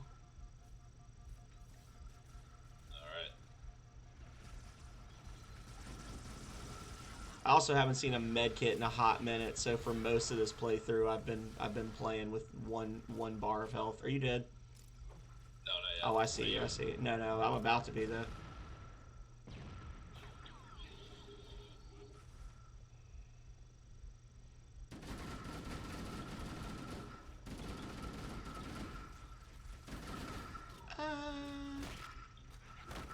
Yeah, most of the quotes on there are from me, Plunbex.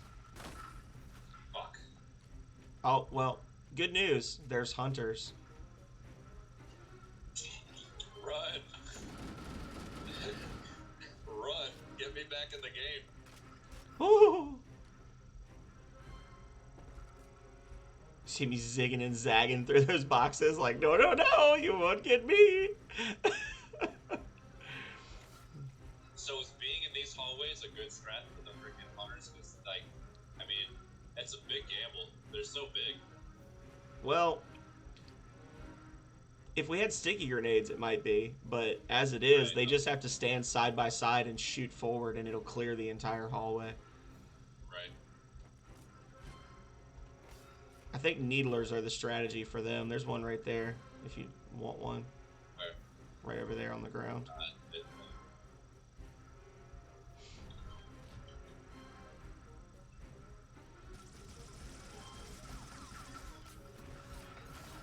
Oh, I got no grenades. Damn it. Yeah.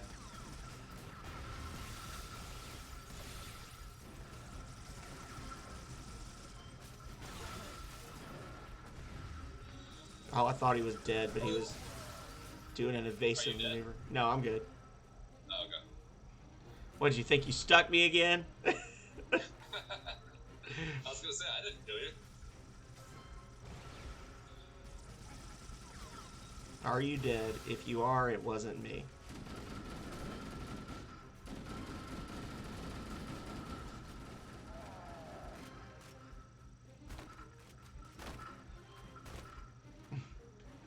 Just a little bit of disrespect there. Oh, look, I found a health kit. Finally, after all the fighting's over, we did it. And grenades. Yay. Now, I can't guarantee that it won't lock again when it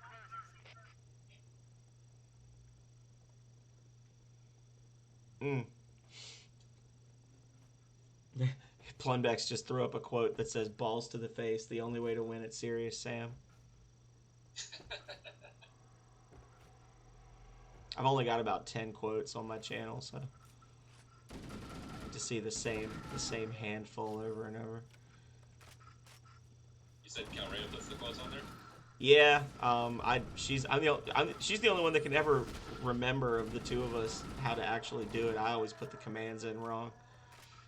The I'm here for your booty thing from earlier, that was one. She literally messaged me while I was gaming yesterday and was like, come let me in the house, you have my key. And I said, not until you put this quote up for me. How did that grunt kill me? What the hell? Have you seen in Twitch, for you, sir, that when viewers give points to your goal and when it maxes, Twitch recommends your channel? I did not know that. I should just start having community goals all the time. Just be like, community goal, 5,000 points. Make the sir feel happy. And then just, oh, yay, it got to the max. It's a recommended view. I need to do more community stuff. I actually used to do... Oh, there's an invisible way. When I first started streaming, for the first few months, I actually used to do the first Friday of every month. What I would do is I would start up community challenges, and I would have like 2 or 3 community challenges at once. That the community challenge was like play X game, you know. And basically whichever one maxed out first would be the next Friday's game, and then the others would just get refunded. Like I would cancel the event, and then the points would go back to the people that spent the points. So I kind of like let the community choose. The people that were coming in more could put more points in because, you know, there's a max you can put in per day. But they were able to put in more points coming in, you know, 6 different days versus the people that come in once every 2 weeks. So those people got kind of more votes. What kind of game would you put in there? It would be just different random stuff. They would always be thematically linked. So like it might be like, you know, community challenge. Am I gonna play Earthworm Jim or Super Mario World? You know, something like that. Like 2 different platformer games or something. Or it would be, you know, am I gonna play Spyro the Dragon or Crash Bandicoot? So just different little random stuff that didn't really like. I wanted to play it, but not enough to say I'm gonna play this, whether y'all like it or not. But what would happen is people would put in points all week, and then I would do them on the Fridays, and then a lot of times the people that were putting in the most points couldn't make it to the Friday stream, so I'm like, well, this is pointless, Yeah, you know? that's tricky. I mean, yeah, what do you do when something like that happens? Because it's like, you know, there was a big commitment there, and then it's like, oh, it just happened to be a day they couldn't show up. Yeah. So what I do, I have a redeem called Bring Back a Classic, which is basically like I'll play any game that I've played in the past. I'll play it again at your command, and it costs I think 20,000 or 25,000 channel points. But what it is I'll literally like if it's an endless game like Skyrim or No Man's Sky or something, I'll play it. I'll play 4 sessions of it. Otherwise, I'll play the game straight through to completion or until I give up. Um, and I will actually ask you like, when do you want me to play this? So See, that's actually a great idea. that's like when I played No Man's Sky. Like Yeleth didn't care. Yeleth just wanted to spend some points, I think. But I was like, what do you want me to play? Yeleth said No Man's Sky. That was why when you were watching me play it, that's why I was playing it was because Yeleth put 25,000 channel points in and said play No Man's Sky. I was like, all right, I'll play it for a month. And that was like every Wednesday for a month I played that game. Does that do people redeem it enough that it's something you really got to keep track of, or it just happens once in a while? No, it's not super frequent. I've had Vidoof has redeemed it for Skyrim. Oh, behind us. And Yeleth has redeemed it for No Man's Sky, and Calrea redeemed it for Lego Indiana Jones. Okay. So Indiana Jones. Lego Indiana Jones. That was actually I have played Lego Indiana Jones start to finish twice on stream, and it is actually a really fun game to play. Like it's a very fun like low stress game where basically death has almost no negative consequence. You just respawn, you drop some money and respawn. Um, and you can play through like a whole movie, quote unquote, in about 2 to 3 hours. Oh So, wow. you can do like basically Lego Indiana Jones and The Last Crusade, and that's one. Lego Indiana. So basically, the way I did it was like each Saturday for a month. The first 3 Saturdays, I did a whole movie, and then the fourth Saturday, I tried to 100% the game. So Okay. yeah. Oh, they're sleeping. Except for that asshole up there who's got a sword. Oh, well, something killed me. It wasn't you this time. I don't know what it was. Like it looked like a hit animation, but I didn't actually see anybody standing near me, unless there's an invisible guy in there. I think there is. I mean, I saw some of these with swords. So. But no, I don't really have to track it. But I also am one of those people that I like to keep up with my schedule on Twitch. Like I obsessively go back and tweak it and move stuff around and that kind of thing. So generally what I do is just like the minute somebody redeems it, I make a note of it, and then after my stream that night, I just put it in there. I say, when do you want me to play it? And they say Tuesdays. All right.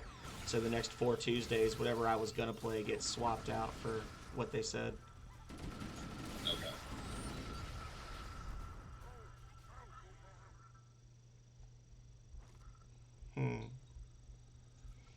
Have you ever played something like Call of Duty on stream, where it's like the most, generic streaming game you could possibly think of? No. And honestly, I said Mario World earlier, but I've actually never, other than Super. What the fuck hit me? I think it was you. I think you killed me again. Other than Super. Yeah, I did that. I don't think I did this time. Other than Super Mario RPG and Yoshi's Island, I've never played any Mario games on stream. I've never played any Zelda games on stream. Like, so a lot of the stuff you'd expect me to play, I haven't played. But Yeah, I was gonna ask you. I think you probably already answered this. Like, when I think I asked you about this like a while ago. But do you speedrun at all? ugh. I know you said they speedrun in the Jank Bros speedrun, like Mondays, I guess, was like to the past. I have speed ran Mega Man 2. Okay. Oh, that's right. You told me that. Yeah. That's fucking nuts, man. What the fuck is killing me? That was.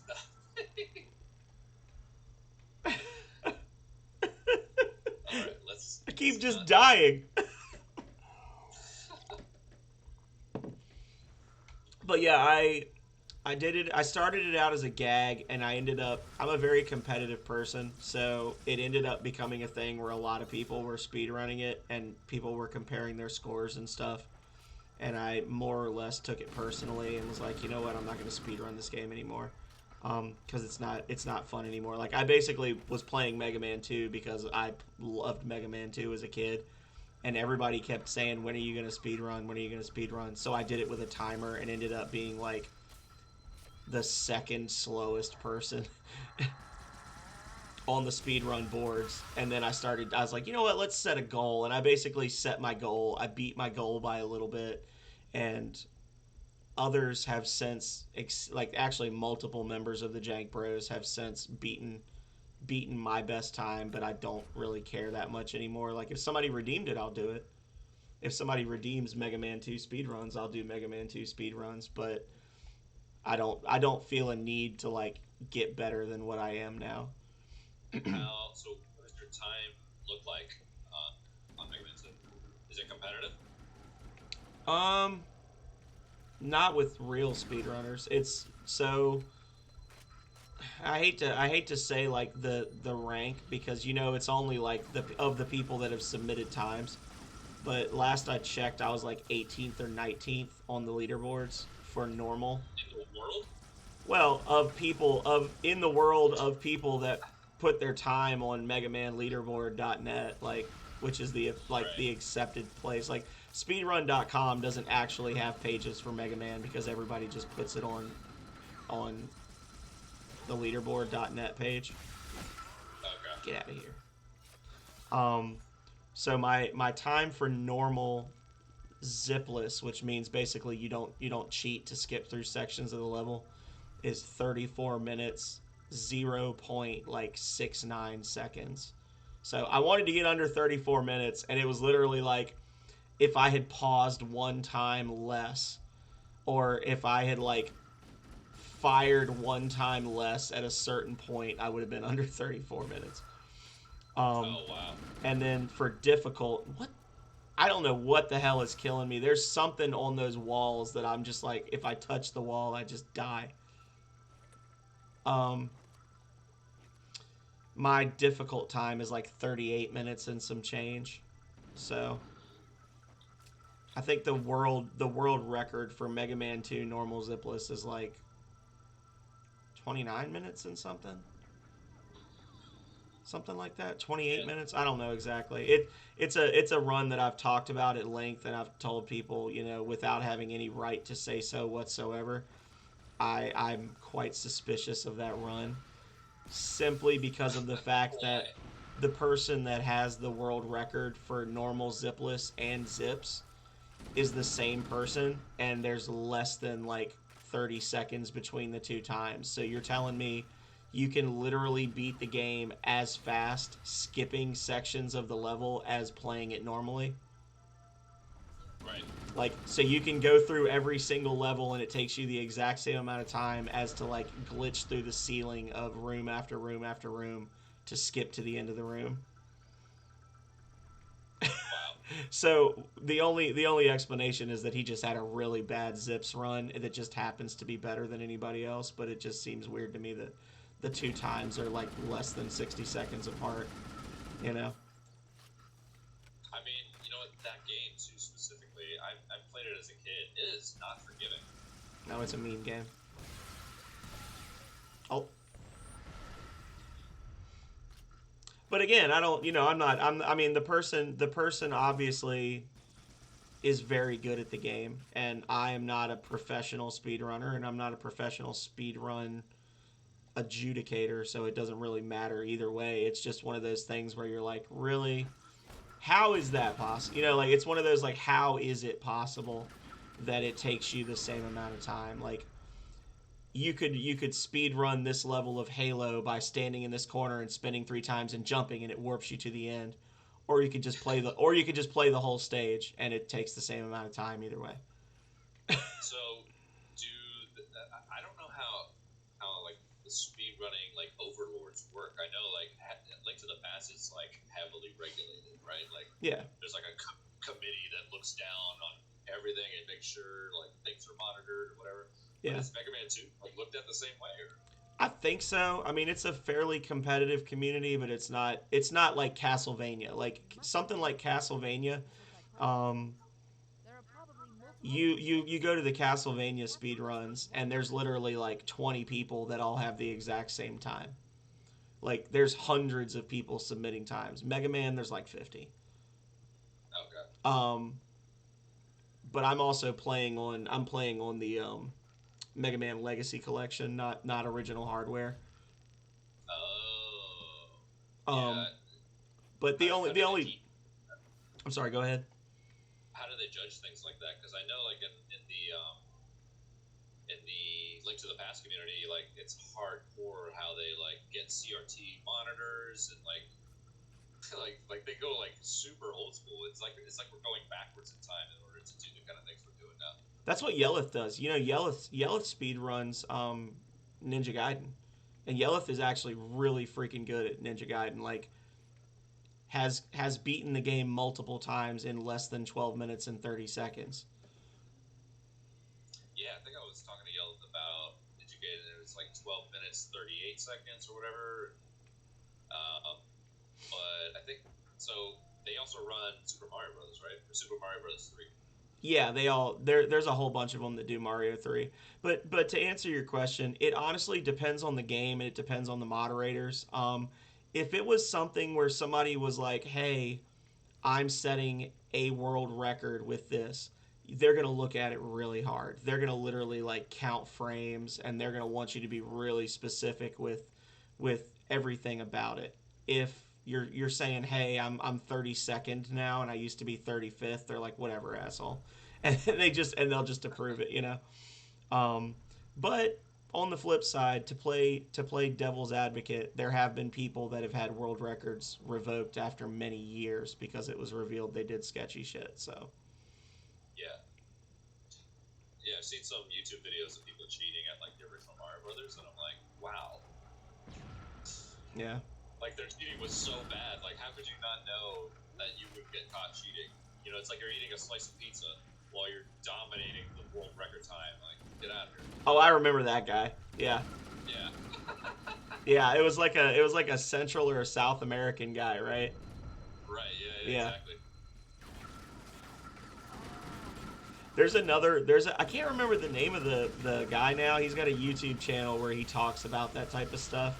And there's actually one that he did where he was talking about this guy that basically faked a speed run of Mario 64 blindfolded and is like obviously saw that. obviously I saw that. cheating. I did see that video. Yeah. Yeah.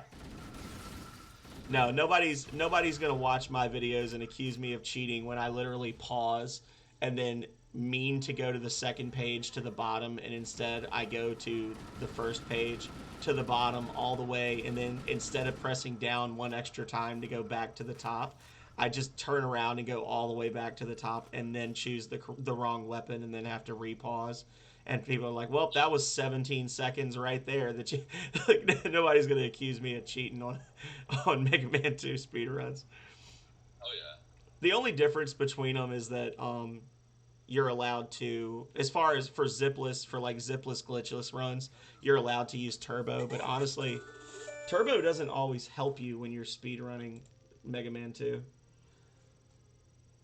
Oh, thank you so much, Architect. Welcome, welcome. Thank you for the follow. How have you been? It's been a while since I caught you in a stream.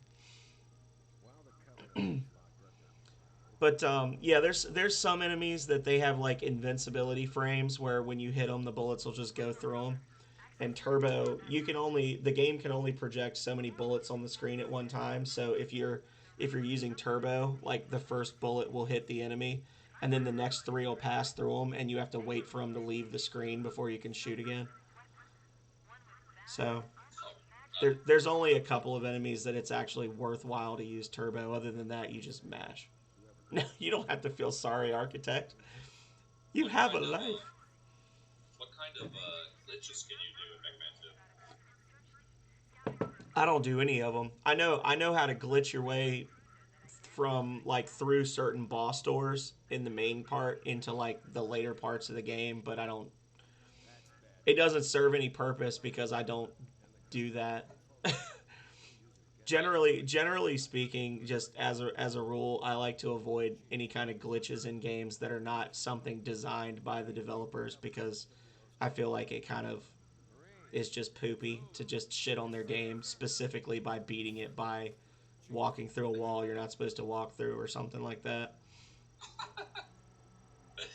Well, so then, what do you think of the whole Link to the You should Past head kind of back to the speedrunning shuttle community? bay I and mean, call for evac. there's no major glitches, which is fine. Like, it's like one of the most respectable, you know, Well, times I can get. But then, like every other category of Link to the Past, it's like glitch central. um, well, I just don't watch them. You know, I mean, I'm not gonna like cast aspersions on you because that just honestly it shows how well you know the game that you can do that. It's just Right. not as entertaining for me to watch somebody start a new game of Ocarina of Time, grab a stick, run into a corner, and then go hup hup hup and just roll into the wall 50 times until they appear at the top of the castle fighting Ganon. You know what I'm saying? Like it's That's for sure. I mean, it takes a strong knowledge of the game, but it's just not entertaining for me. It's like Mega Man Mario, the original Mario Bros. I've watched the world record, and I've watched a video that breaks down the world record and how difficult it will ever be for anyone to ever beat that record. And I find that stuff very interesting. What I don't Right. find interesting is the number 19 person in the world hitting reset in World 1 47 times in half an hour because they didn't hit the flagpole just right. You know what I'm saying? Like when you Right. get to that level of obsession with it, it's no longer entertaining. Yeah. So the number one speedrunner in the world for Link to the Past, he's the same way. Like one of the things he says in his stream is that like if you're gonna run this game, do not sit there and just hit reset all day because you're not gonna get anywhere. First of all, it's not fun. It's not entertaining. Secondly, it's not helping you. You know, like you need to progress in the game to get to parts where you can do better and learn how to maximize those moments. Well, now I will say I do a lot of resetting in Mega Man 2.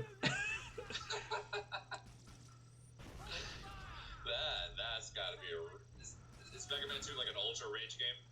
It has the potential to be ragey. Yeah. For me, my thing is if I'm in the first 10 minutes of the run, I will reset it. Like my viewers have watched me beat Flashman more times than they've probably brushed their teeth like in the past month. Like for Right. real. Like but once I get past the fourth stage, I'm committed to the run at that point. Like, I'll own it. You know, unless something really bad happens or I game over, um, because it's just those first couple of stages where there are things. I'm getting a little bit of lag. Sorry, I'm doing the slidey slide. Um, That's all good. there's a couple of things that just kind of kill me, and I'm like, all right, restart. Um, Oh, thanks so much, McAfee, for speeding up my app. Actually, they are speeding up my app. Never mind. I've got that McAfee live save thing, so it's like constantly running security checks in the background, and it slows your computer down so Right. much. Hang on, guys. We're gonna go commando for the rest of the stream. I'm gonna turn live safe off. But Architect Avian is awesome. I kind of got distracted as I do, but I'll do a shout out for Architect while this is loading up. Oh, I gotta actually spell her name right. Boom, baby. Fire Emblem Three Houses. Never mind, I take it back. I'm kidding. I'm kidding. Um,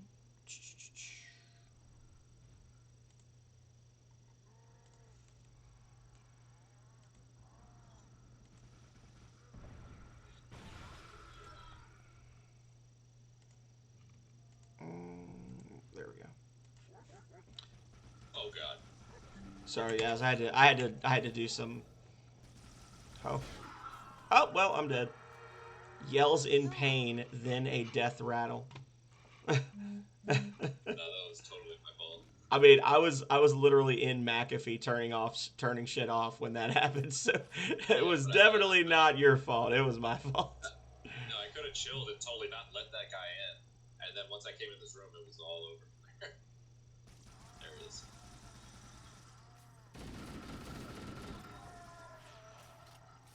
There's two more, I think. Wow, Captain Keys is he's the thirstiest of boys. He just ran up and presented his back to the enemy like a surrendering local warlord or something. I don't know. I don't know where I was going with it, but he gave up. So what were we talking about? Speed running? So we were talking about speed running. I remember seeing the video for that Super Mario 64 like blindfolded run, and or the guy that said he did it, or whatever. And then later tried to backpedal by saying it was a joke. It was a gag, and my group was in on it or something. Oh well, killed that guy. I think that was the most interesting thing. The most interesting thing about seeing that video was the fact that they started out the video with, yeah, so this guy speed run Mario 64 blind, and I was like, what? And then they were like, yeah, I mean this, and then they said something like, yeah, this is a pretty common category, and I was like, people do this? Yeah. Like I was like just a one of a kind thing, but he was like, no, this is actual category. It's just this guy's a fake. And I'm like, God, I can't believe people do this. And I saw other videos of other people doing it. I'm like, these people are crazy. I cannot imagine playing a video game blind. Oh, we got a thing up here. There's a terminal where I'm standing to get you some more lore. Yeah, but should we be watching it right now? I don't know. I'm in it. I'm doing it. Well, Keys is dead. Oh well, shit. Why would you let that happen? I was gonna watch the terminal.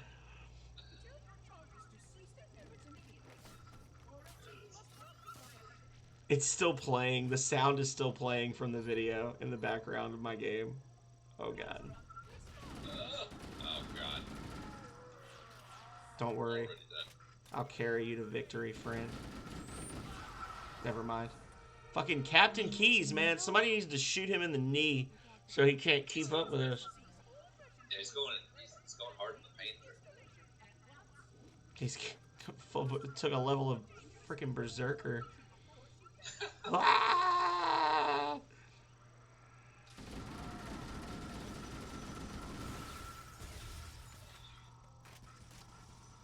We gotta clear this room. I don't even know where they went. Okay. God.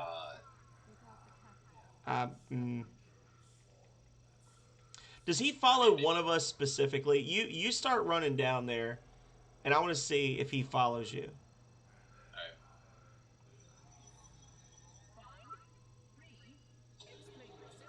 He's just chilling right now. I think he's keyed to me, so Okay. you might just have to do like the one against many strat here. Alright, well, let's see how that works out for us here. Where'd you go?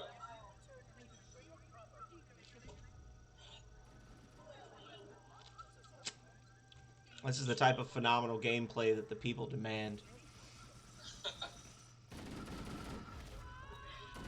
Come on. There we go.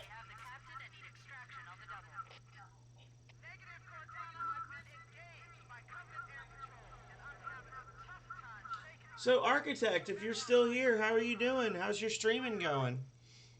Are you doing good? Air support is cut off. We need to hold here until she can move in. Oh, well, I probably shouldn't look at the terminal. Normally when that kind of thing happens, something bad is about to happen, so it probably shouldn't be at the terminal. Yes, Captain.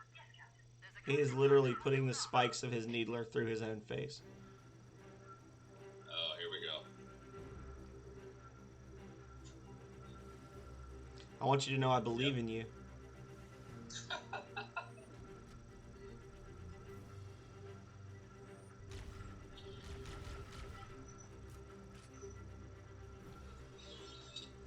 Oh, I'm getting excited. We're at 480 followers. 500. We're gonna play It Takes Two with Calrea.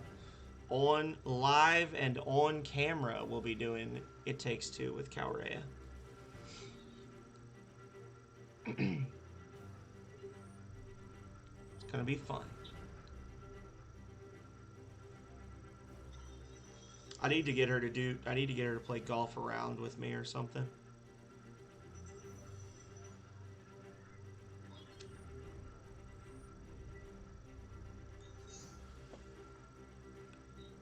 Everybody, wait patiently. Legate's in try hard mode.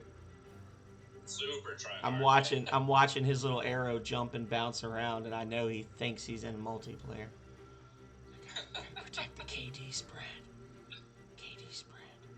Is it clear up there?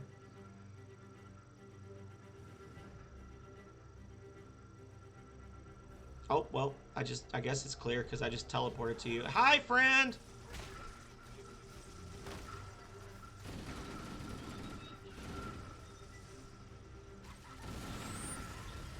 Whee! Protect the captain! I fucking love this freaking soundtrack, man. Oh. I'm pretty sure Captain Keys just decked you in the back of the head. Like it really looked like he just meleeed you. That's a hell of a way to go out. Have a taste, soldier. Wait. But it spawned me way the hell back there.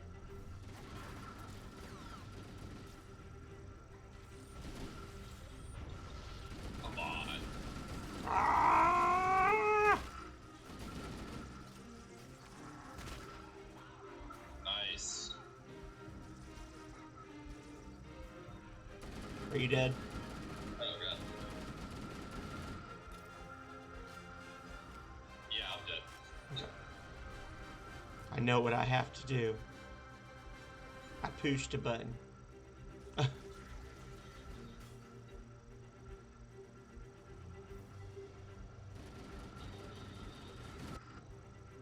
There we go. Nice. Everybody, mount up. Let's get on board. Who are you talking to? It's me, you, and myself left alive, bro. Mount up, let's get on board. No need. I'll take this bird out myself.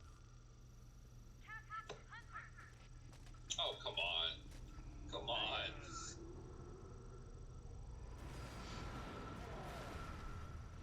Time for a little payback. Oh, we didn't see a body. Star Wars rules. If you don't see a body, they're still alive. Yeah, right. From the beginning. Holy crap, man. I love this song so much. So I'm gonna flip the script on you. I'm gonna test you. So, what would you say is the most influential sci-fi book or movie when it comes to the design decisions of the original Halo game? And there is a right answer to this question, in my opinion. You know what? So, I think I have the answer to it. And you're going to have to forgive me if I get the name wrong, but I think I have it. And it's not a movie that I think most people would associate. I mean, they would associate it with sci-fi, but they wouldn't put it up there with, like, Star Wars or anything like that. I would... And also, feel free to crucify me if I get it wrong. But I'm going to go with Starship Troopers. I could see why you would think that. Starship Troopers, I could see from the humor, from like the humor of the game and the you know, the banter between the soldiers and that kind of thing. But the answer I was thinking of as the ships fly away, look at the ship. You see the ships flying away. Is aliens. Okay. Because, and this is why, is because aliens, the in popular culture, so like Starship Troopers was a, I don't know if Starship Troopers was a book before Aliens was a movie, but Aliens was like very late 80s, very early 90s movie that they literally have the cigar chomping black sergeant who constantly yells and belittles his troops, and he literally sounds like Sarge from this game series. Like he's based on the sergeant from the gunnery sergeant from Aliens. The Pelicans are pretty much straight up rip-offs of the dropship from the start of Aliens. Like the idea of the little military Humvees and like the whole idea of space marines as they appear in the Halo universe was popularized by the first half of the Aliens movie. Not the original Alien, but the second one where they've got Michael Bain and they land on the planet and there's like a bunch of them and they end up. It's got the quote where he's like, "I say we nuke the planet from orbit. It's the only way to be sure." You know that whole thing. Right. That'd be my thing. I was gonna ask you if you thought of any if you could think of any others, but Starship Troopers is a good one. But that's the one I see pointed to a lot is Aliens. So, I mean, the reason I went with Starship Troopers is mostly the aesthetic of the armor. Let's move out. Yeah. And like the general military culture of the game. Mm.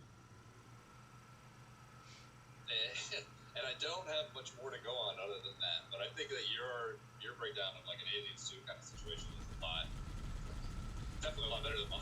I'd have to look and see. I'd have to look and see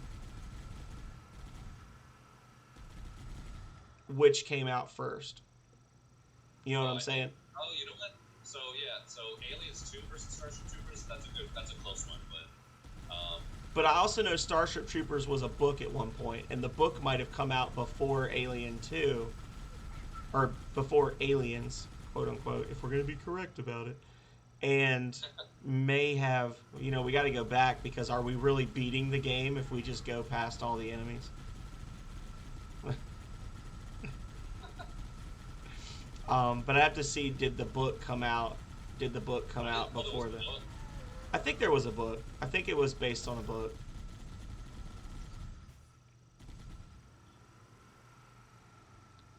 I've also heard, and I'm actually curious because I saw Starship Troopers like when it came out when I was a little kid, so a lot of it just went over my head, obviously.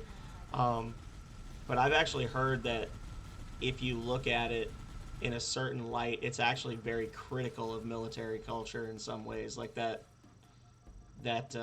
story is. I'm curious what you think about it, given your background. Like, do you think they're satirizing military culture, or do you think that it's people want to read too much into everything? I guess it depends. I mean, it's been a long time since I've even seen the movie, but I will say that there is plenty in military culture to satirize. That's for sure. Oh, sorry, friend. Oh, you ran over me? No, I didn't run you over. I ran over that elite as I was making my grand escape, my strategic withdrawal. Coming back to the gun. Oh, sorry. But yeah, I would have to like revisit the movie again to get a good grasp of where the satire was, and the context of it. But I could totally see it in the case. Honestly, I think every movie doesn't really get like military culture, because I mean, like, yeah, there's a lot of like hoorah, there's a lot of gun shooting and stuff like that, but there's a lot of things about the military culture that movies and books don't get. Right. Like, the military is very much a day-to-day job in a lot of senses. Like, if you're not deployed, you're not at war, you're at work. It's just like any other job. And you have a shitty boss, and you do shitty things all day. and people in the military probably like can identify with a lot of people that honestly hate their job. Right. If you hate your job, chances are you have a lot in common with somebody in the military.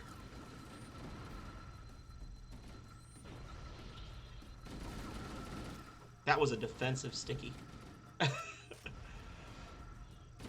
The second one was a defensive sticky. Because I saw that guy running and I was like, no, no, no, you don't come at me like that, buddy.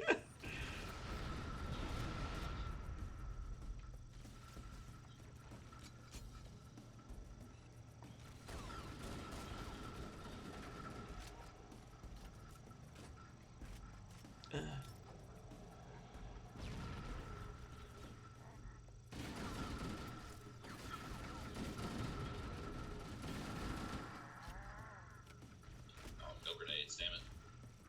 Oh, come on. I avenged you. Ah!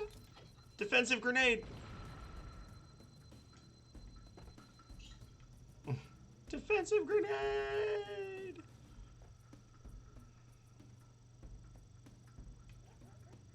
Now listen here, Mr. Man.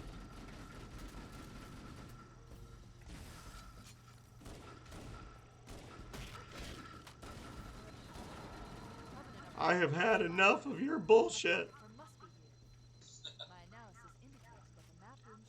You get 5 phenomenal points if you know what I'm quoting there. I have had enough of your bullshit. Don't let them That lock the doors. I do not know. Aw. It's the South Park movie. Uh, when Satan throws Saddam into hell at the end after he's being all hateful to him. That movie, man. So stupid. Did you ever even see that movie when it came out? I know that's an acquired taste. I did see it when it came out, and then that was the only time I've seen it. Yeah. Oh, we got a guy with a sword right behind this door. I'm gonna stick him. Actually, I'll do it. Do it. he's gonna get the wombo combo right in the mouth as soon as that door opens.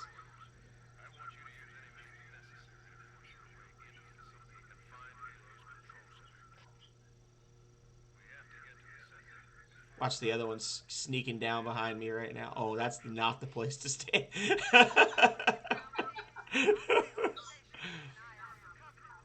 I will throw a defensive sticky at you. Take him!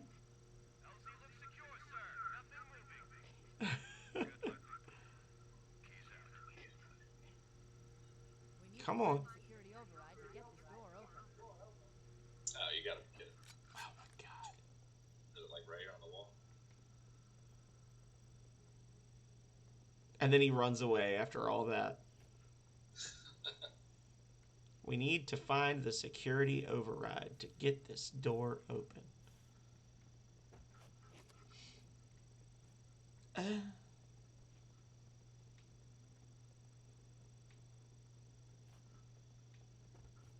What's your chat saying about Halo? It's actually pretty quiet.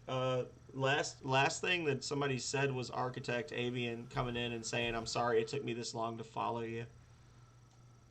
So it's been a while. I tend to have a pretty quiet chat. Even when I've got a lot of people, I don't generally have like Arrow or some people where there's just people constantly talking. Right. Of course, to be fair, like half of the chats in Arrow's thing are me, but just yammering. What was the journey like getting to affiliate? Not as quick as you seem to be doing it. Honestly. I don't think. I mean, well, so put a timeline on that. Like when you started, like how fast? What was kind of like the pace of growth and all that? For me, it was viewers was the thing I had trouble with. I had roughly 120 followers when I actually hit the viewership requirement. Because I was really aggressive in like tweets and retweets and being very active on Twitter at first, which attracted a lot of people that would follow me but never actually watch me. So I had lots and lots of followers, like, and a lot of people, they look at my channel and they're like, wow, you're doing so good. It's like, well, thank you. And I'm very lucky to have all the people that I have, but I also want to be clear that the people that follow me, probably half of them have literally never set foot in any stream of mine. Like, they just, they follow me on Twitter or whatever. It was probably, I'd have to look and see, but it was at least 2 or 3 months, I think, before I became an affiliate. It wasn't a super long time. I think I got my first. I started in January, and I think I got my first Twitch payout in like July or September. So like 6 months from start to a paycheck. But for me, the biggest thing was viewers, because it honestly irked me a bit, because when I first started, I had planned to start streaming with, Calrea was going to do some stuff, and then it was going to be me, Megami Mori, and Mommy Dami, who I don't think you've seen her. She rarely ever shows up in the chats, but she lives near us. Like we're friends IRL, and that kind of just never happened. So like I'm actually really enjoying this, even though I'm averaging 1 or 2 viewers. I like this because literally the reason I started streaming was because I wanted to do co-op streams with people. This is the thing I like doing most. But anyway, I got sidetracked, as I do. For me, it was really difficult because I literally couldn't twist the arms of the people that started streaming with me into coming into my chat and just like leaving it running while I played for a bit. Right. And that's why I know, like, that's one of our big things with the Jank Bros is, like, even if you guys are not gonna, like, go nuts and give this person money and all this other, like, for the love of God, at least help this person get to affiliate, so that, wow. Did that feel good, punching me so you could steal my assault rifle ammo? Was that a good feeling? I don't know. It felt like it, but it might have just been. No, I didn't. I have not meleeed in the last 5 minutes. I just randomly die sometimes, I guess. Because it was happening in the last stage too, where I'm seeing the animation like I got punched, but there's literally nobody near me. Yeah. But yeah, so the journey for me, I mean, the biggest thing for me was I got the followers very quickly. I stream way more than I have to. Like, I mean, I actually stream less now than I did before I was an affiliate. I was streaming like 30 hours a week before I became an affiliate, on top of a 40-hour-a-week job. And I've pared it back, to 18 to 20 hours a week.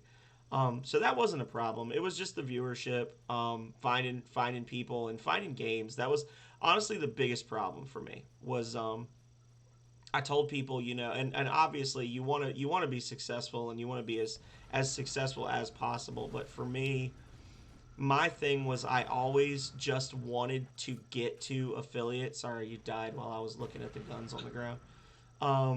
There's some dead Marines over there on the hilltop that have like guns and things.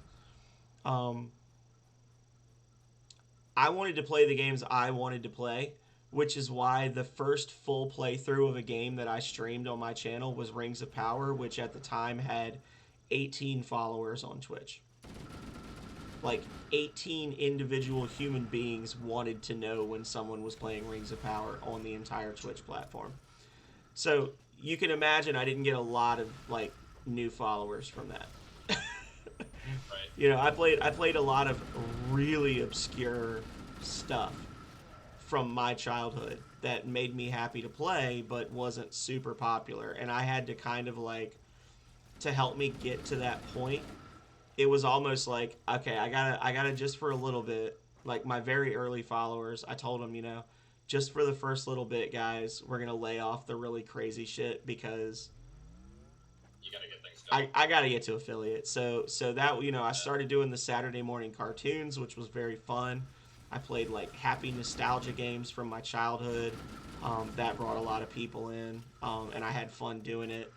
I learned a lot about it while I was becoming an affiliate. But once I became an affiliate, it was like kind of like you still want to do well. Like you still know people that don't notice the number. God bless them, because I noticed the number. But the number doesn't stress me out anymore because I'm an affiliate now. I don't give a fuck. I'll play Battlezone for 9 hours, and if nobody comes in, then y'all are missing out. I'm having fun. Right. So that's the biggest thing is like when you're playing stuff you already love, and the stuff you love is good stuff like Fallout and things like that. Um, so you probably don't have the same experience as me in that regard. But Well, so the thing, like, I did reach that average viewership was definitely a struggle. I would, I'd probably say I've been streaming for at least, solidly a few months. I probably streamed, on and off before that, but like nothing crazy. But for the past few months, I've been going nuts with it, and so I want to say a couple weeks ago, I did a 12-hour stream, like impromptu 12 hours. It wasn't supposed to be 12 hours, but I was playing the campaign for Infinite, and I was just having like so much fun. Is this another one? Okay. yep, I was having so much fun with it that I just stayed on, and like after like 7 or 8 hours, I was like, fuck it, man, I'm just gonna go for 12 hours, and it was a good thing that I did because like in the like the 8th hour, 9th hour, this random verified Twitch, maybe he's a partner, I don't know, but some guy rated me with like 149 people.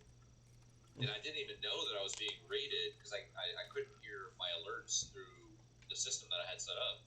And Platy was in the chat, and she was like, dude, look at your viewers right now. You have 149 viewers. And I was in the middle of like changing out my armor and my weapons in Halo multiplayer. I was switching over from campaign to multiplayer. And she was like in all caps, like, look at your freaking stream. What are you doing? And then, like, after 5 minutes, I finally looked at it, and I was like, holy shit, there's a verified person in my chat. And then I looked above that, and it said, you've been rated by Druck84 with 149 people. And I was like, holy shit. yeah, that's awesome. It was so random, and it definitely helped out my numbers, and my metrics, like, went through the roof just because that one guy rated me. And that's when you just say, you know what, guys, I'm going to be right back. And then you just never come back and just let that viewership pile up.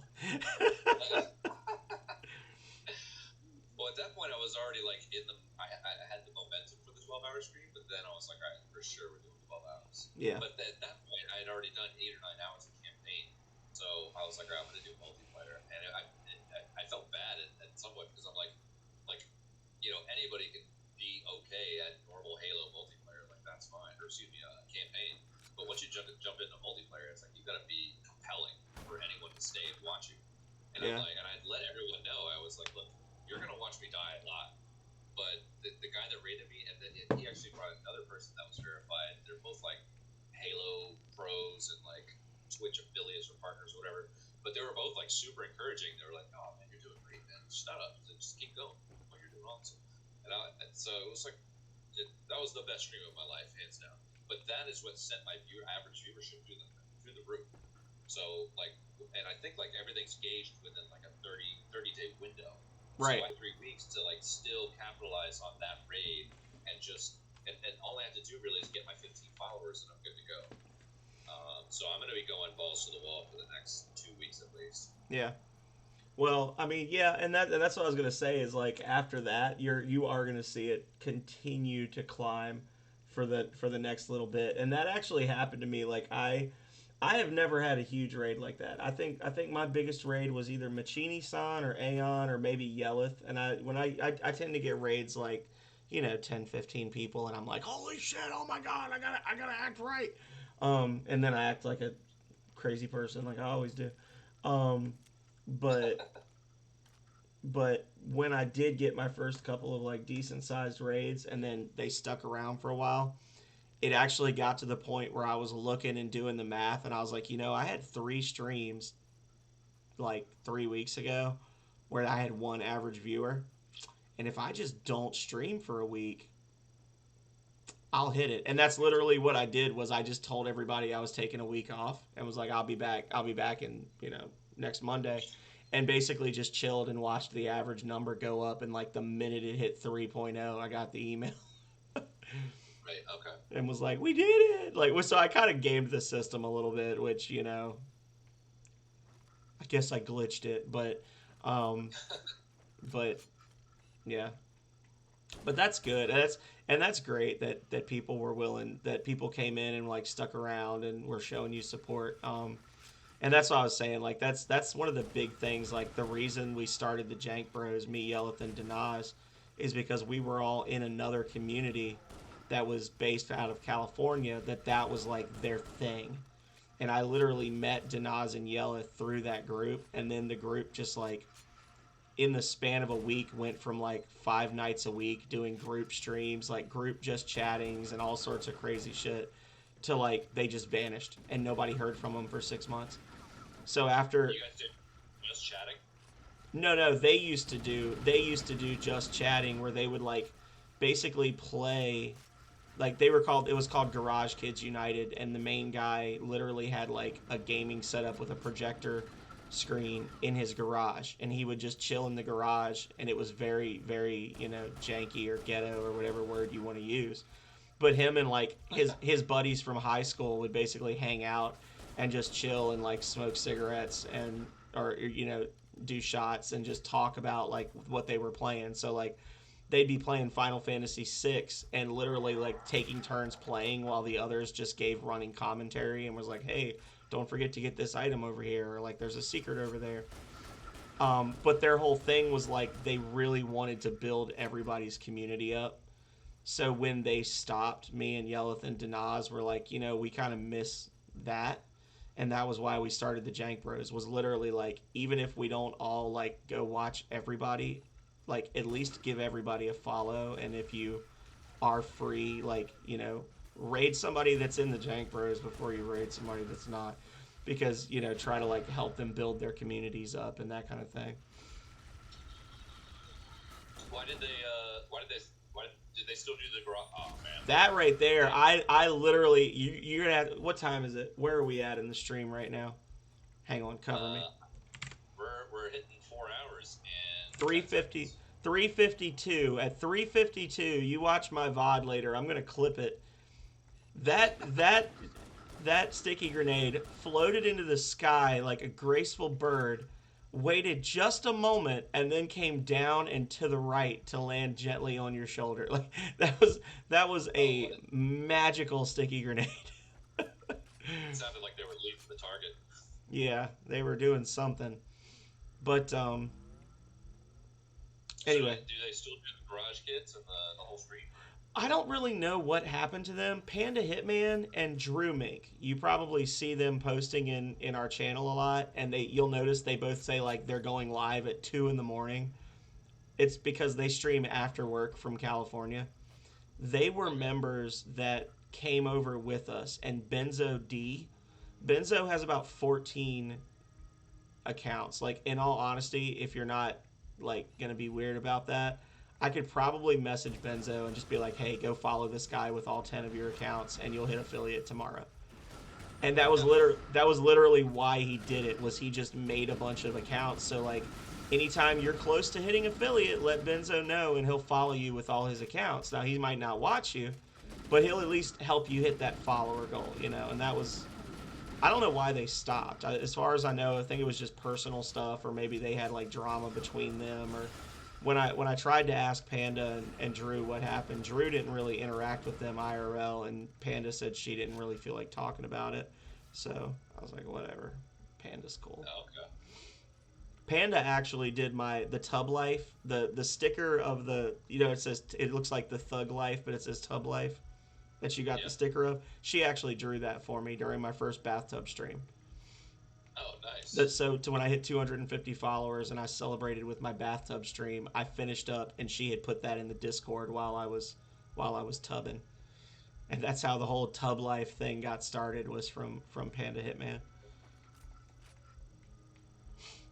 Use the hollow panel to shut down the security system. Oh, I got raided. Holy shit. Did you really? Congrats. Yeah. Holy shit. I got freaking a lot of people. Well, there you go. Let me make a load of them. Hello, Jubal. Actually, let's see. I don't even know who raided me. Oh, PH. Dude, what is up? Hold on, my buddy PH. Good. That should open the door that leads into the main shaft. Are you still here? Or did you leave already? Who, me? No, are you talking Oh, with no. PH? Yeah, I'm gonna go on mute with us for a second just so I can address them. Is it PHL himself? No, it's PH 112 358. Okay. He's actually the link to the past speedrun I was talking about Okay, earlier. never mind then. I know somebody named PHL, and I was like, holy shit, dude, tell him to come over here. Dude, thank you guys. First of all, obviously, thank you, PH. Thank you, Drupal, for the follow. This is my first time using the Streamlabs, the proper Streamlabs, so I'm like looking through. Oh, cool. Drupal, thank you for the follow. And everybody else. Yo, getting ready for qualifier, jumping out, but have a great stream, dude. Thank you, dude. I appreciate it. I'm playing OG Halo right now. Yeah, awesome. I'm gonna jump back in it, but thank you, Drupal. Thanks, PH. And actually, that's actually good. I don't know. Actually, no, I can't fucking. I was just thinking, like, maybe this is a good place to end the stream because we've been going for like 4 hours now. But this is the way I can end the stream. I got 37 people on my freaking stream right now. Thanks for raiding. Now go to hell. I'm gonna go do something else now. Right. For 4 hours. It's 9:30 here in Texas, and I'm like, all right, am I gonna go out tonight? What am I gonna do? And I'm like, I'm not going anywhere. I got 37 people on my chat list. Well, there you go. But behind you. PH, Drupal, thank you guys. Everybody else. Oh, what's up, Ezreal Hobbs? Hobbs is here. Whoa. Damn it.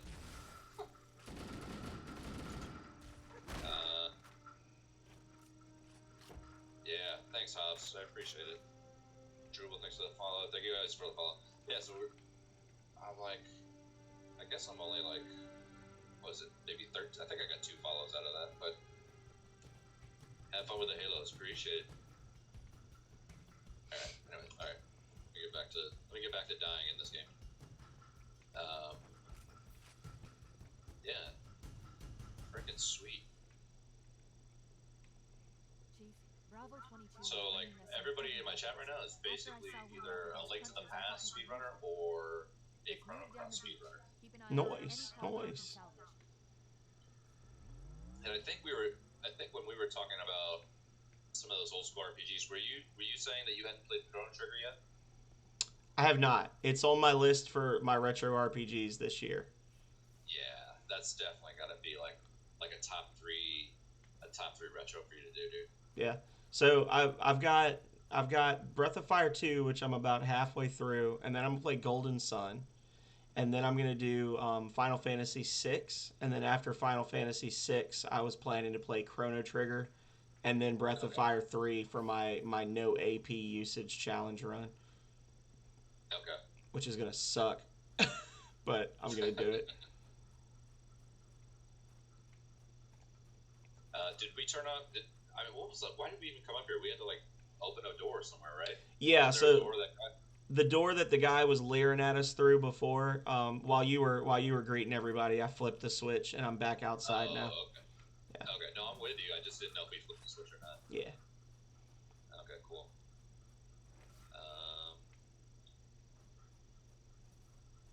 Over here. Sweet. So anyway, what were we talking about? We were talking about affiliate stuff. Oh, we were talking about the road to affiliate and big raids. Yeah.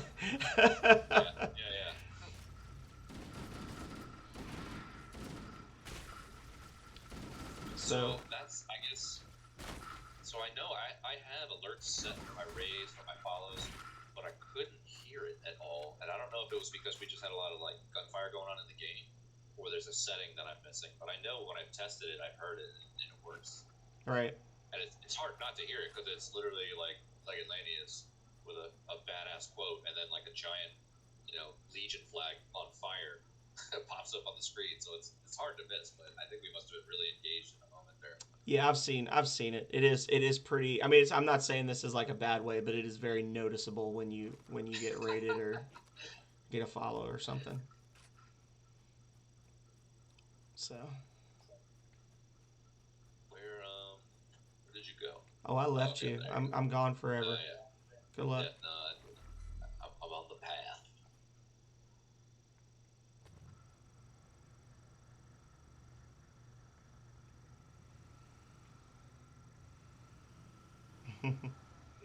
So, what do you think of everything being remastered? What you mean?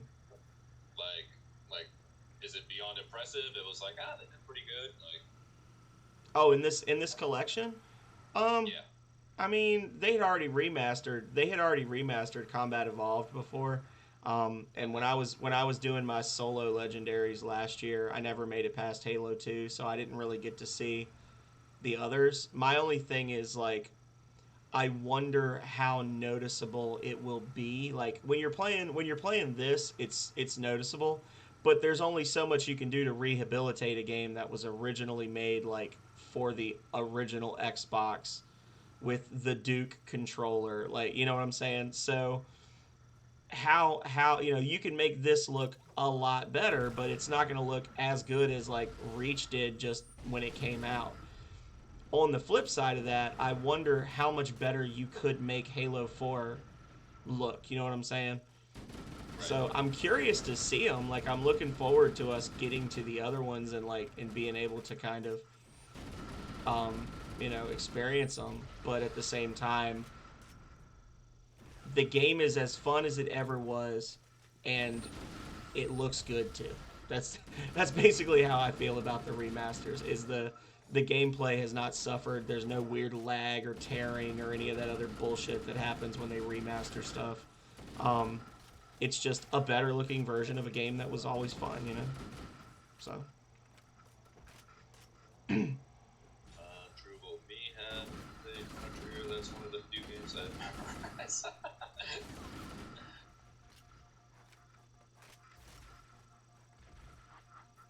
Have you done any of the multiplayer on here? me? Yeah. No, I cannot play competitive shooters anymore. That is the Like you're not allowed? well, I don't allow myself to. You're like, did you get banned? Okay. When Halo 2 was like actually a thing, I was in a very gung ho clan for big team battles for Halo 2, and Okay. going from playing Halo 2 where you have a required number of hours per week that you have to play to not lose your slot on the team to playing with whatever random asshole is playing rap music at maximum volume in your ear while you're trying to be sneaky. Um, Right, right. I don't have the capability to play competitive shooters with random people. I can't do it. I just end up losing my shit. Not even from a point of like I'm mad I lost. It's I literally just can't deal with you right now. You know, that kind of thing. Right, right. Like I'll do firefight. I'll do any type of co-op. I'm all for some co-op multiplayer goodness. But if I'm actually, and I'm also a very competitive person, so if it comes down to you or me, it gets a little stressful. I'm dead. Kill him. Kill him. Oh, Flip the jeep onto him. Squish him. wait, did you? Did you die? Yeah. Okay. I think you hit me with the warthog. I'm joking. Oh, Like not ran me over. Like you actually picked it up and meleeed me with it. uh,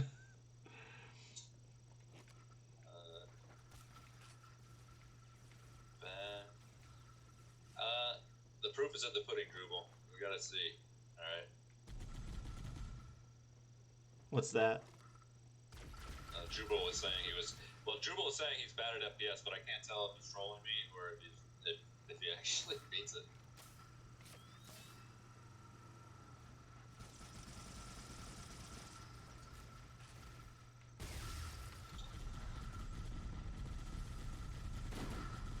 See, I'm good in FPS when I can do things like this. Just give me like a gun I can jump on and never have to reload. Oh, is that what you want? Stick with me, buddy. I Let's got go. I got you, fam. Are you gonna take this thing inside? Oh yeah.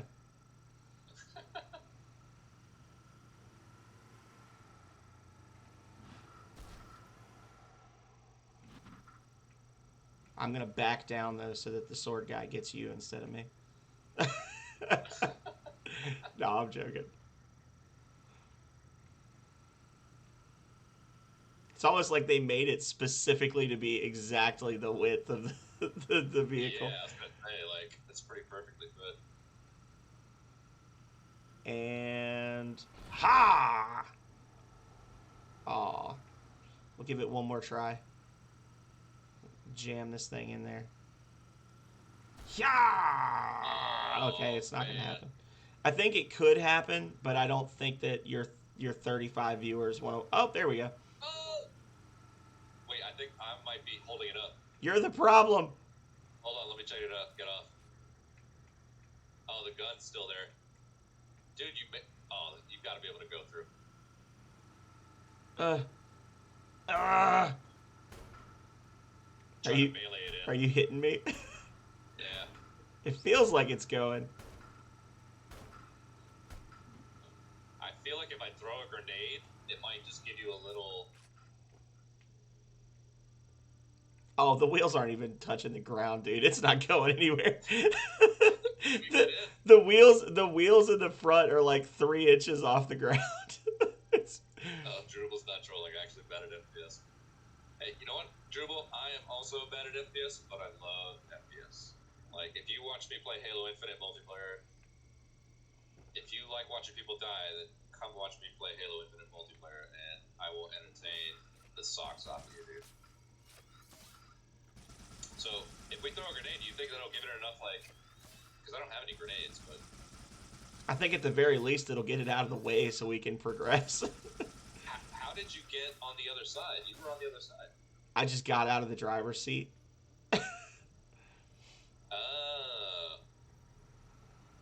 Yeah. So yeah, it does feel like about to go.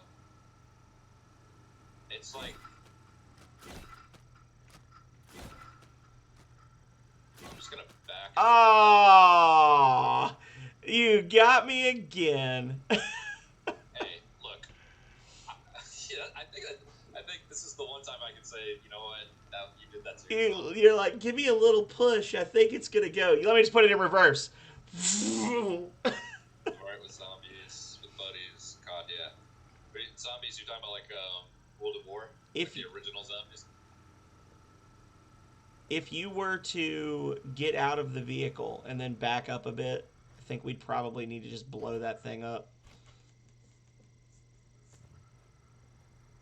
Like back the vehicle up, and then when you get out, it'll shunt you out into the room, the other room. There you go. There, be sure to steal my ammo, you murderer. I think I will. Oh, that's right. We're gonna respawn you. I'm gonna take that empty needler while I'm at it. Oh, this is that deep as hell. So we blowing this thing up or what? Yeah, I don't think it's going. The real question is if we can blow it up. I may have just broken the game for us. Yeah, Drupal, I do not have PlayStation.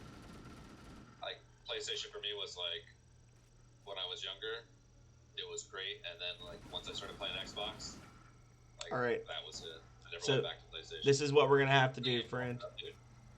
We're gonna have to just like get in and then get out again.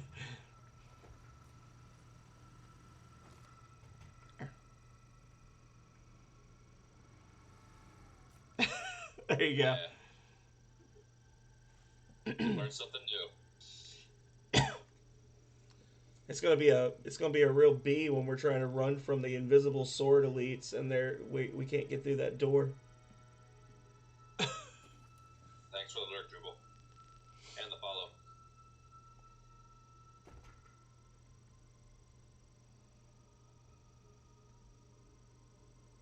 Nothing. Look at these assholes down here. Oh yeah, I see him.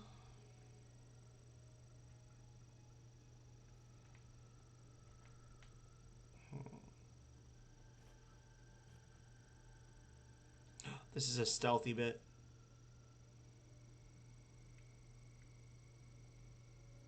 Oh, There's an elite over there. Hang on.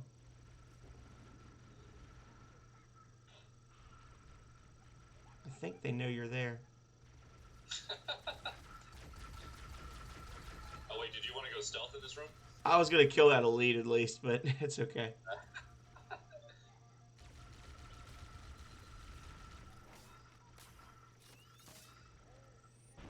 Stealth is optional in Halo.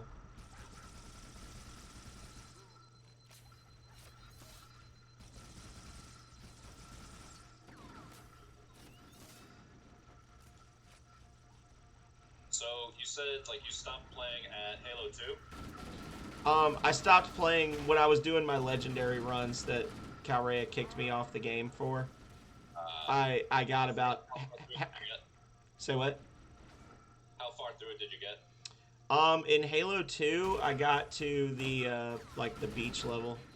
On this one, I had made it to the the drop ship from the last stage, and Halo Reach I cleared it.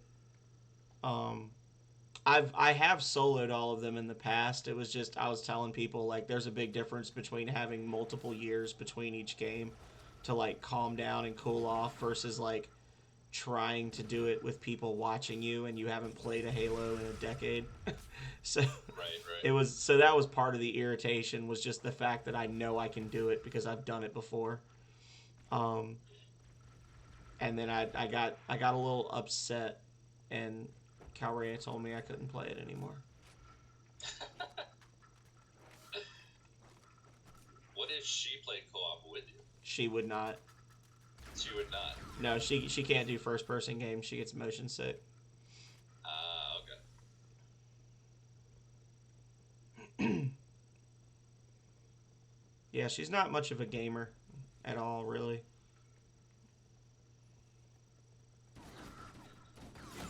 That felt like a sabotage, sir.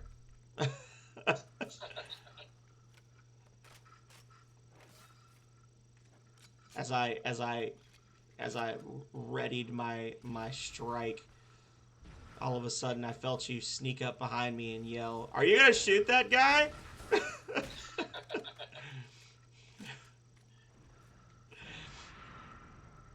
I think your name is like a good format to start like a group. You know, like the League of Gentlemen.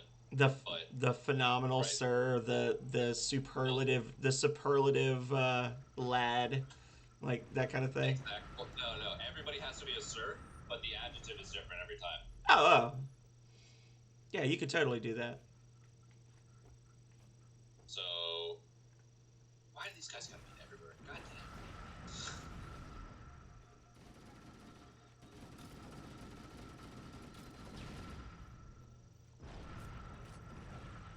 So the phenomenal sir, the fabulous sir, the extraordinary sir.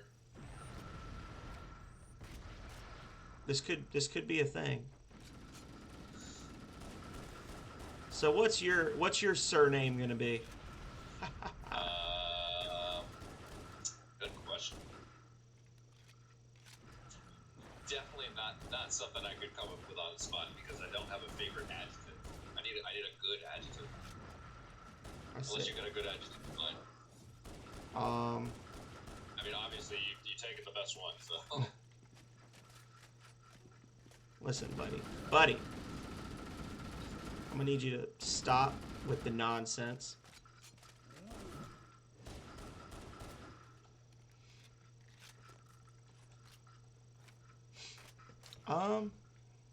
Well, extraordinary just makes you think extraordinary gentleman. Yeah, I was gonna say I think extraordinary kind of cancels itself out just because it's already been kind of like widely used. I guess I mean between the movie and maybe there's a book or whatever. I mean, like, I wouldn't go with extraordinary. Although it does sound great, it's just like more like I've heard that before. It needs to be something I haven't heard before. I don't know either. I spent quite a bit of time working on my name, as I was telling you before. I had a lot of other stuff. I was like, maybe I could do this, or I could do this, or I could do. I wanted to just be the Sir because that was what my character was in Dark Souls, which I told you like that's the whole thing. Was it was just like basically my trolley Dark Souls character. Find that map. Um, like to the point where before I got the idea to use the baby actually for like the first few I guess couple of weeks, not a super long time, but for the first little bit of me streaming, my profile picture was actually my it was actually just like a close up screenshot of my character from Dark Souls 3. Like his face just looking into the camera. Yeah. And then I was like, you know what I ought to do? Because I was wearing the Hawaiian shirts like from the beginning, and I was like, you know what? I've got that picture somewhere of me as a baby, and I'm gonna just make that the picture. And then that turned into the whole like the baby emotes and the baby pictures and all like the little emotes of like the phenomenal baby and stuff like that. Right. Like, and the whole thing is just so ludicrous. It fits my personality fairly well, I think, to just come in and be like, hey, I'm the phenomenal sir. You can call me the phenomenal or sir. Like, I'm also a baby in a Hawaiian shirt. Hello, hello.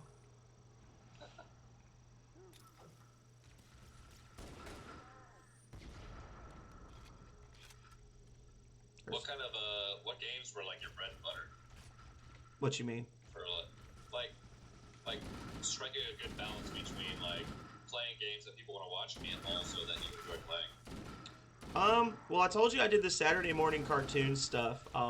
My first Saturday morning cartoons games, I did Crash Bandicoot 2 and Spyro the Dragon 2.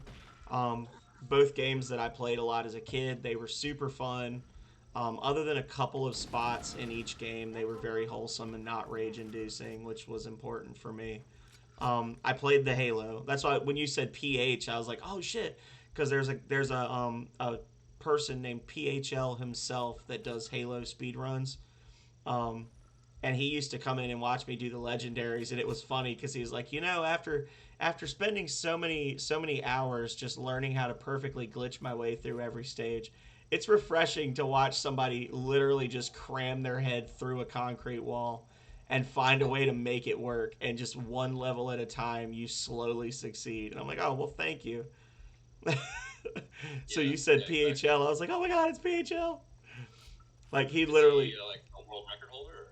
I don't know what name he plays under, but I know that I believe that he is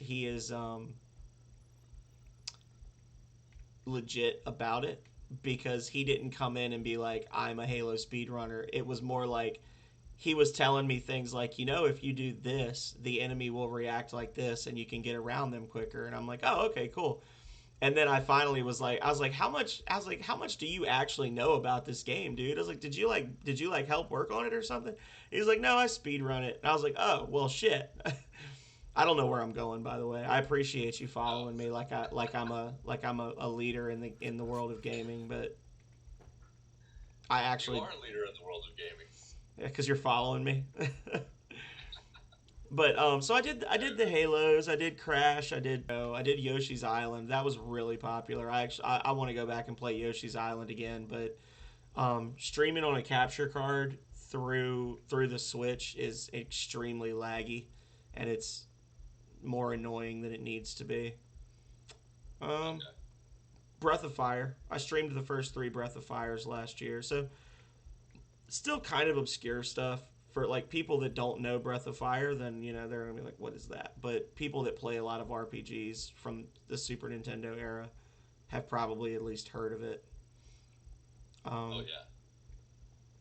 so I did play a little bit of Morrowind actually. I did, but before I hit affiliate, I played Morrowind a few times. Because I think I did like 3 episodes. I probably streamed like 10 hours of Morrowind, and I had to give it up because I honestly just didn't know where the hell I was supposed to be going. Because as much as I love Morrowind, and I think that it's one of the better Bethesda games I've played, that game needs a remaster so bad.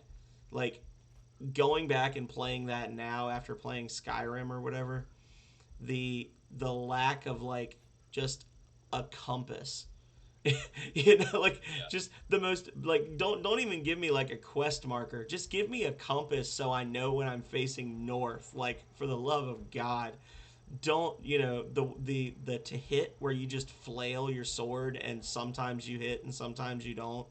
Like that kind of stuff.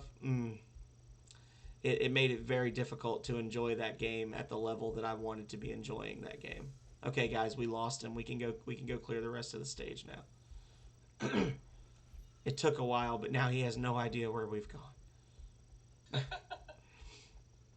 Actually, Crimson just jumped into the stream here.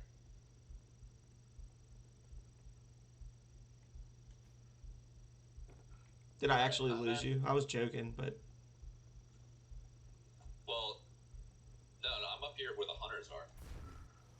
we literally got to the correct room, and then I got distracted talking, and I didn't hit the button to open the doors. Oh wait, I because just found out you streamed, and I obviously just had to see what's going on. Yeah, man, welcome. Welcome to the Legate Lane Shooter stream. Say hello to Phenomenal. Hello. Phenomenal's here on the other side of the stream. Hello, everybody. I am And he is the Phenomenal sir. Instantly dying because I keep team killing him. It's true. It's But no, yeah. it's basically From, oh, okay, yeah. Sometimes it feels like you just kill me because you see me and I'm you, and you just get confused, and it's like one of those Bizarro World things where like you have to kill me because there can be only one. How do I get up here? But hey, Crimson, how's it going? I fucking love this song so much.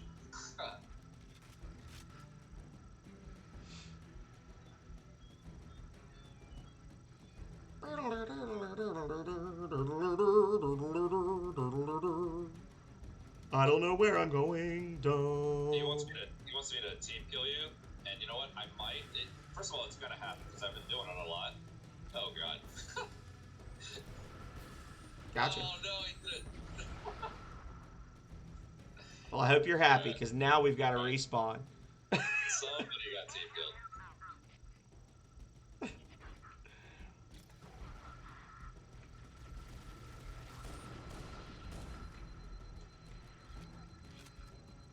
Listen, friend. I need you to do me a favor.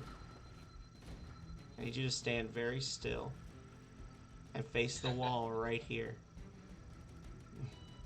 You get it. Thanks, buddy. Nice. I don't know where the hell I'm supposed to be going, but I know I'm not going that way. I'm going this way. How the hell are you supposed to get up there if I wasn't here? I have no idea. There's another path to get here because we did it once before, remember? Like, we went down to the room, and then I got lost and led you back up here. But I'm not a patient man, and I am tired of looking for the road, so... Just, I mean, you're coming up on a lot of enemies. Holy shit. It's okay. I can see him on the radar.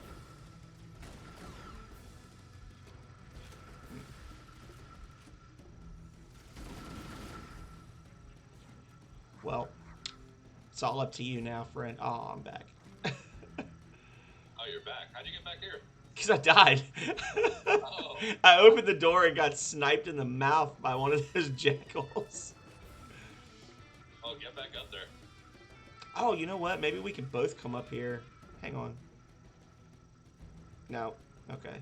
I guess we're just going to have to find the actual... I see what you were trying to do. Yeah. Do like a double jump there. This is nothing. How in the hell do you get up there? This... Here it is. I found it. If you come back into the other room, go across that little conveyor belt looking thing. You see it? See where I am? You just... Alright, see you, Crimson. No worries. I am following you, yeah.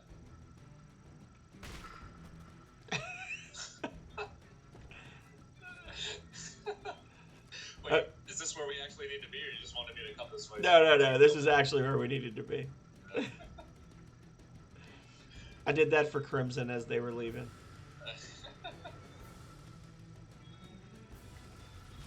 Oh, I thought I had a grenade, and I don't.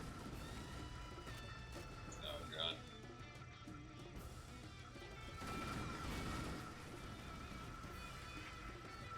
Aw. It's so funny how I can literally just like pistol whip a hunter to death, and then I run out and just get shot and die for no reason in the same level. I think you can take on 2 hunters, but the moment a jackal comes up, you're like, holy fuck. Well, the issue is that and I'm gonna actually use this. This is gonna be my excuse, and you can believe me or not, having played other Halo games. Is the accepted method of killing a jackal is you shoot the left hole on their shield where their hand is, and then shoot them in the face 1 time. 1, 2, they're dead every time.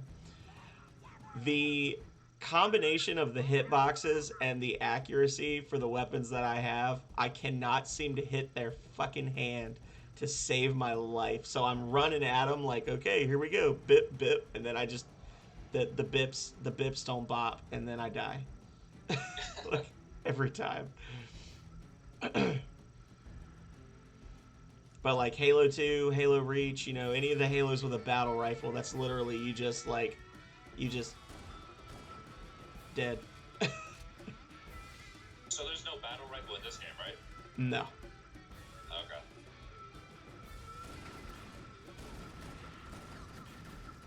See, like in this one, their animation, they kind of like stagger back with their shield up anyway. Yeah. So it's not an effective strategy. Jackals are actually really, really brutal in the original Halo on Legendary.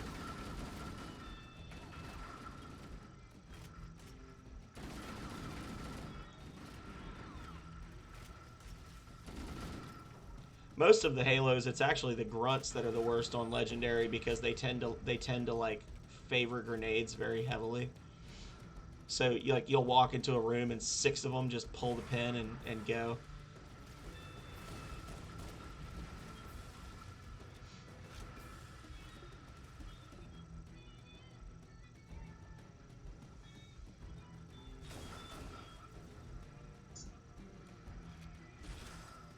All right, I'm gonna push up. Yep. Oh, there was one around the corner. Don't push. Don't do it. You're gonna fall. Oh. This is just getting silly now, y'all.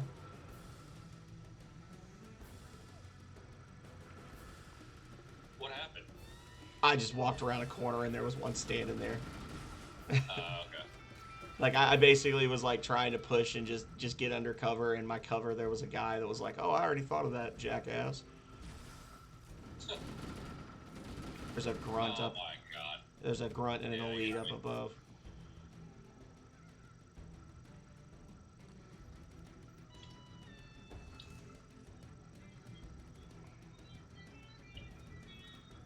Oh, checkpoint done. I mean, I hit a checkpoint at least. So. Oh, nice.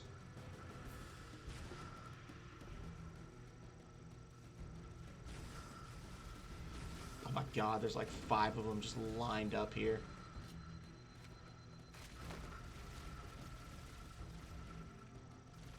Also, the Jackals are bullshit in this game because they can granny the trigger on their plasma pistols faster than any normal person could. Like the speed at which they shoot the plasma pistol at you is so ridiculous. Alright. I'm dead. It's up to you, friend. You gotta save us. Oh god, you're dead. We're getting respawned.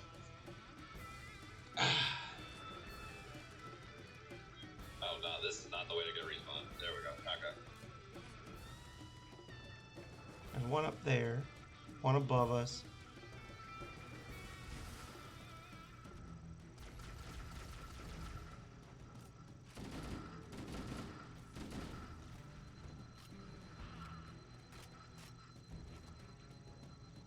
Be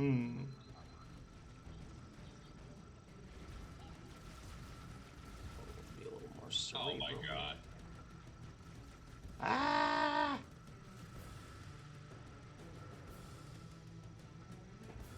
That's right. Come on out here. Take a seat. Let's have a conversation. You know who I am?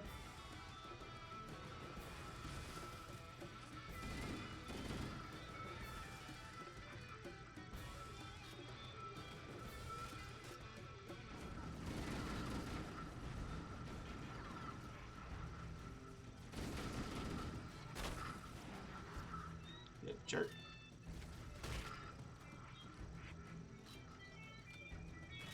All right.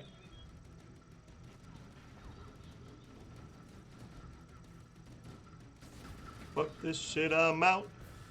Ain't gonna fight these guys no more. Actually, I kind of got to. Oh my god.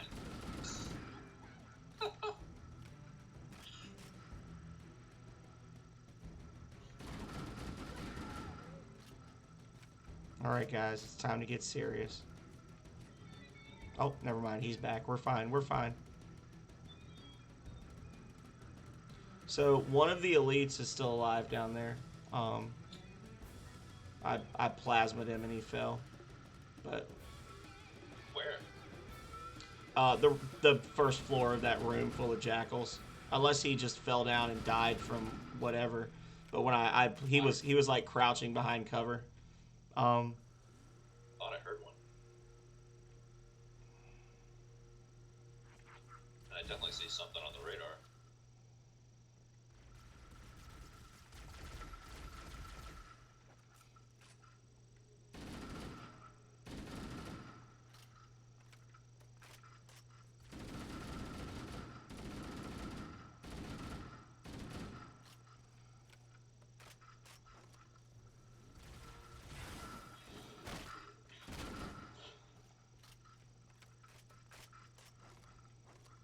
Okay. How you doing on ammo? Do I need I am pretty decent on ammo. say? Do I need to die again?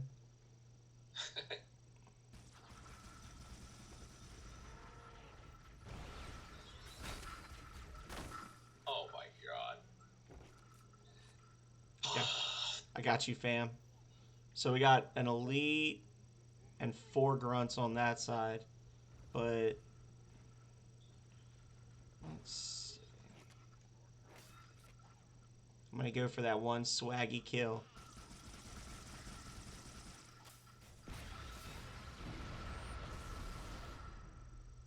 I think that was a very swaggy kill. It sounded swaggy. I don't know.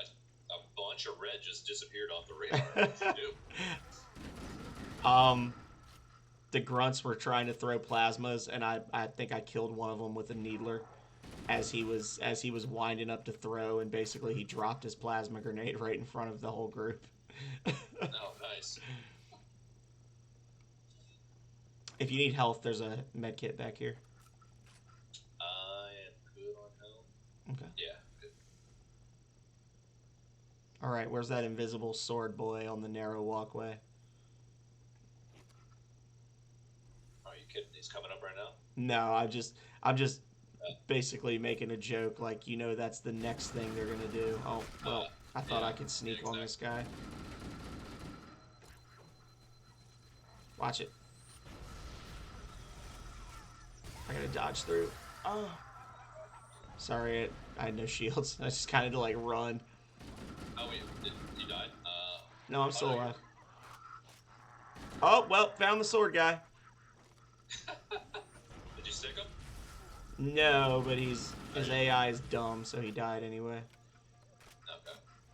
He was running in place on this door. Oh my god, it just spawned me all the way back to the warthog, dude. No, I'm here. We're here. We're out. But this is the gold sword guy that we saw standing at the door, and I was like, you know, he just like wandered off and we never saw him again. I'm like, you know, his ass is gonna be waiting for us. So he was literally like right here, just running in place against this wall. Oh, okay. Fuck this shit, I'm out.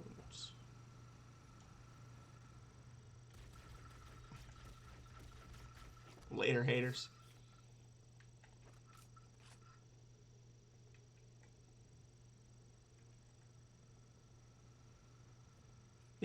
Yeah, we did it. How That did he is jam a insane. How did he jam a car in this hallway? I don't know, sir, but we can't pursue him. That was Cortana to out Exit as hell. 519. The Chief and I are topside, requesting pickup. Oh, hang on. Oh god, there it is.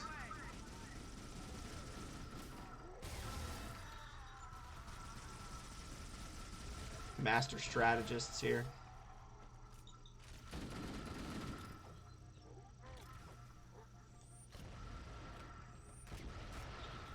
And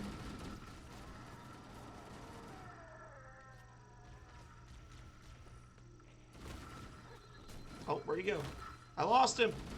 I was gonna be a smarty pants and go through this little gap here, but Oh, nice. he knew my strategy too well.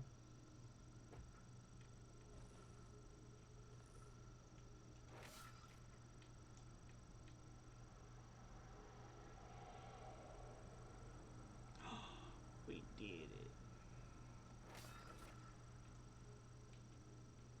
Give Yeah, me I gotta that get health better kit. at crouch jumping.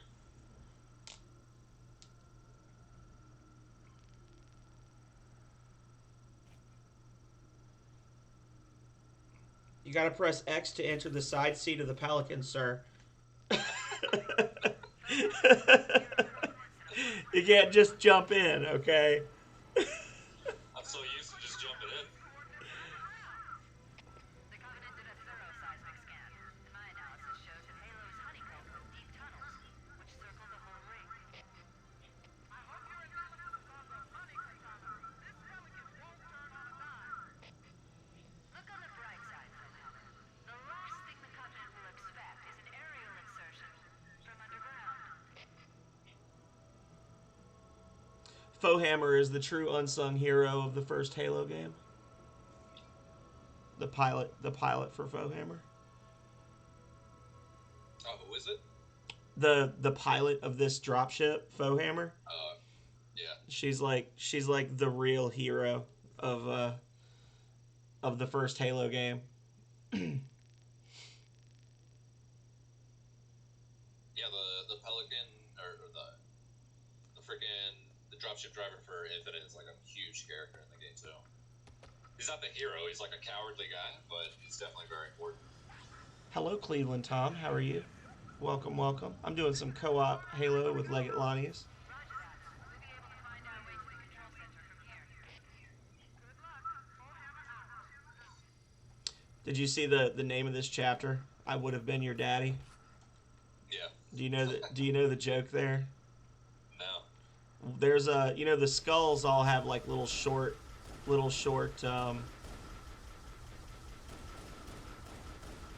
like little short descriptors in the games. I think it's Halo Reach. I think it's in Reach. There's the IWHBYD skull.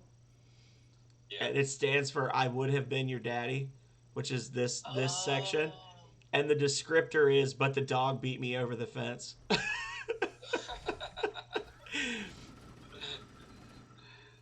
It's like, Yeah, there's like a secret area in Infinite that had the same name, and it's even on the map. IW, whatever it is, and it's like all the way at the highest part of the map that you could possibly go, and it's like a tribute to that. Now, That listen here, sir. what was it? Hold on. I There think was a the character. There was a sorry, go character in Halo that was kind of a meme. yeah. I mean, he looks like a. Well, I mean, I want to say he looks like a Vanish, but I don't think have you seen any of the Vanish? No, I don't know anything about Halo Infinite. Okay. I mean, they look like giant gorillas, so maybe it's more like a Halo 4 kind of thing. Oh, so like the brutes. Yeah, yeah.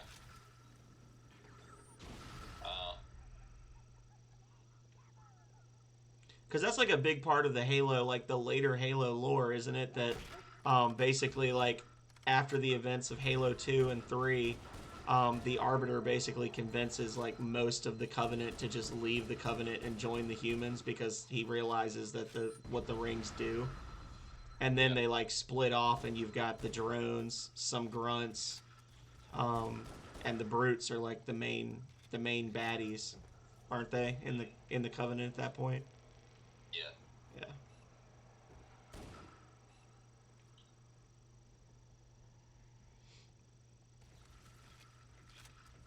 Oh, I think I died. There's a hole in the middle of this area. They seem to have the entire Did you region fall down it? I literally just walked straight down that hole. Yeah. So much for having my pistol. So what does she have us doing now? I don't know. It's a good question. But I'm also wondering, we're coming up on 5 hours, so what is your timeline looking like? I have to be at work at 6 on Monday. But if you want to stop, we can stop. I mean, we're at the start of a stage. I was actually Yeah, I would I was say- actually wondering, are we like at the halfway point for the game? That's a good question. I don't know. Are we?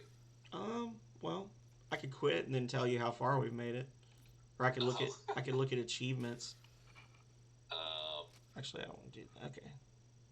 well, I would say, yeah, maybe it's a good place to put a bookmark just because I want to go out.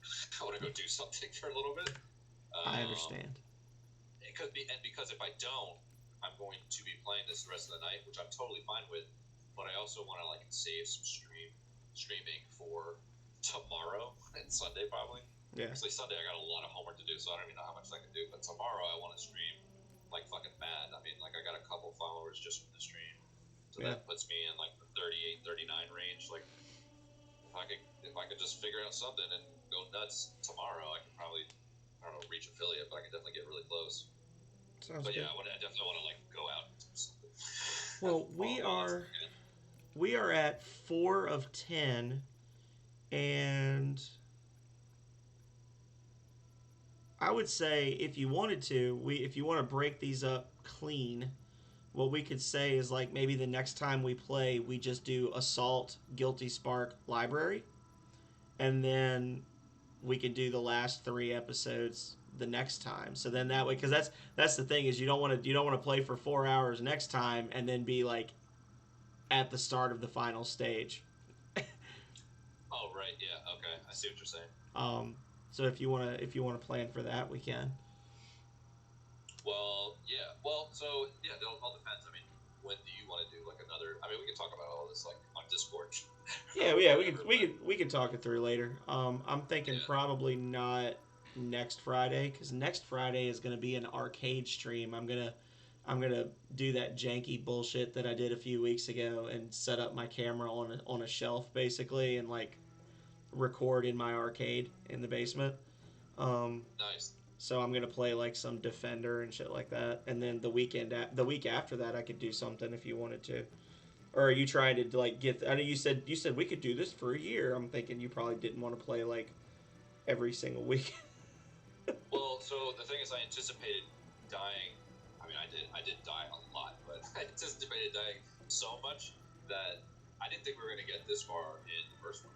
I did not think it was gonna go as swimmingly as, or I didn't think we'd progress this much. So, Well, I mean, don't worry. There are going to be levels later with the flood where you literally don't run out of enemies. So. yeah, exactly. Yeah, I mean, whatever. I mean, like a year's worth of content, I doubt. But I mean, whatever. I think this is a good start. But, It was good just to get a feel of it too. Yeah, it's fun. But I would say, yeah, we'll talk off stream. Everybody doesn't need to listen to us strategizing, but yeah, we'll figure something out and come back and kick the crap out of this game in the future. Yeah, I mean, Makes a big difference when somebody else can respawn you by retreating, right?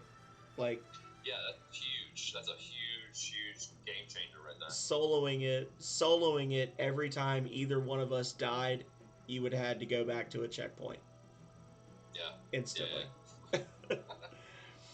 So. cool.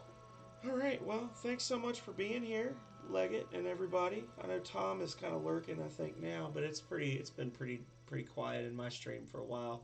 So I will wish you luck on reaching affiliate. Anybody who's watching this tomorrow, because I know a lot of y'all watch my VODs, please go check out Legate Lanius Jr. I'm going to shout him out again right now. And go give him a follow so we can get him to affiliate immediately. Because he needs to be an affiliate. I have spoken. I am the phenomenal sir, and I command you. So, and anybody who came in with those raids that's still in Lanius's chat, you need to give him a follow right now too. Do it. Yeah, I don't think I have my shoutouts set up yet, but I'm going to just at least get your link in the chat here. Well, I got 7 streamers or 7 viewers. So yeah. Awesome. Well, it was fun. Just remember, don't tell Arrow. I told him that we were playing today. I didn't tell him we were streaming it, but I told him that I was going to play this with you. Yeah. Well, alrighty. I'm gonna do my little outro. If you want me to break out, I can break out. I'll just message you later. Okay. Yeah, sounds good.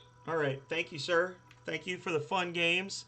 Thank you for allowing me to respawn at full health whenever I needed to, and sometimes when I didn't.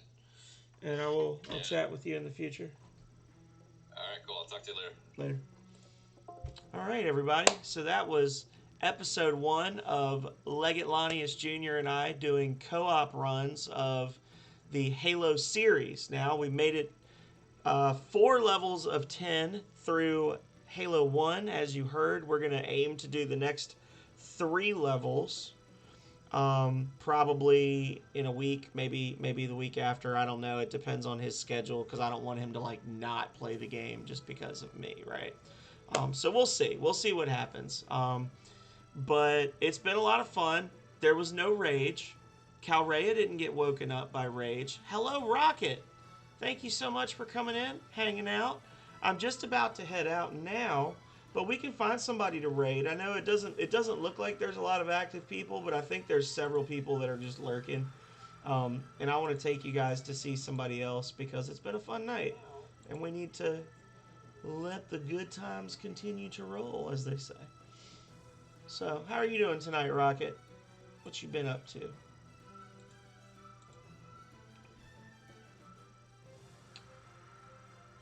Let's see. Winterblaze777 is doing a Pokemon Fire Red Leaf Green Nuzlocke. We are going to raid Winter because A, Winter is freaking amazing, and Winter is also a new streamer that we need to get built up as much as we possibly can. Oh, hell yeah. Hell yeah, hell yeah. So we're gonna raid Winterblaze. Anybody who sees this, give Winterblaze a follow.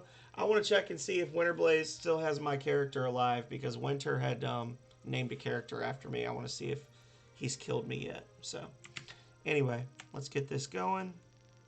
Well, I wish you luck and fun on your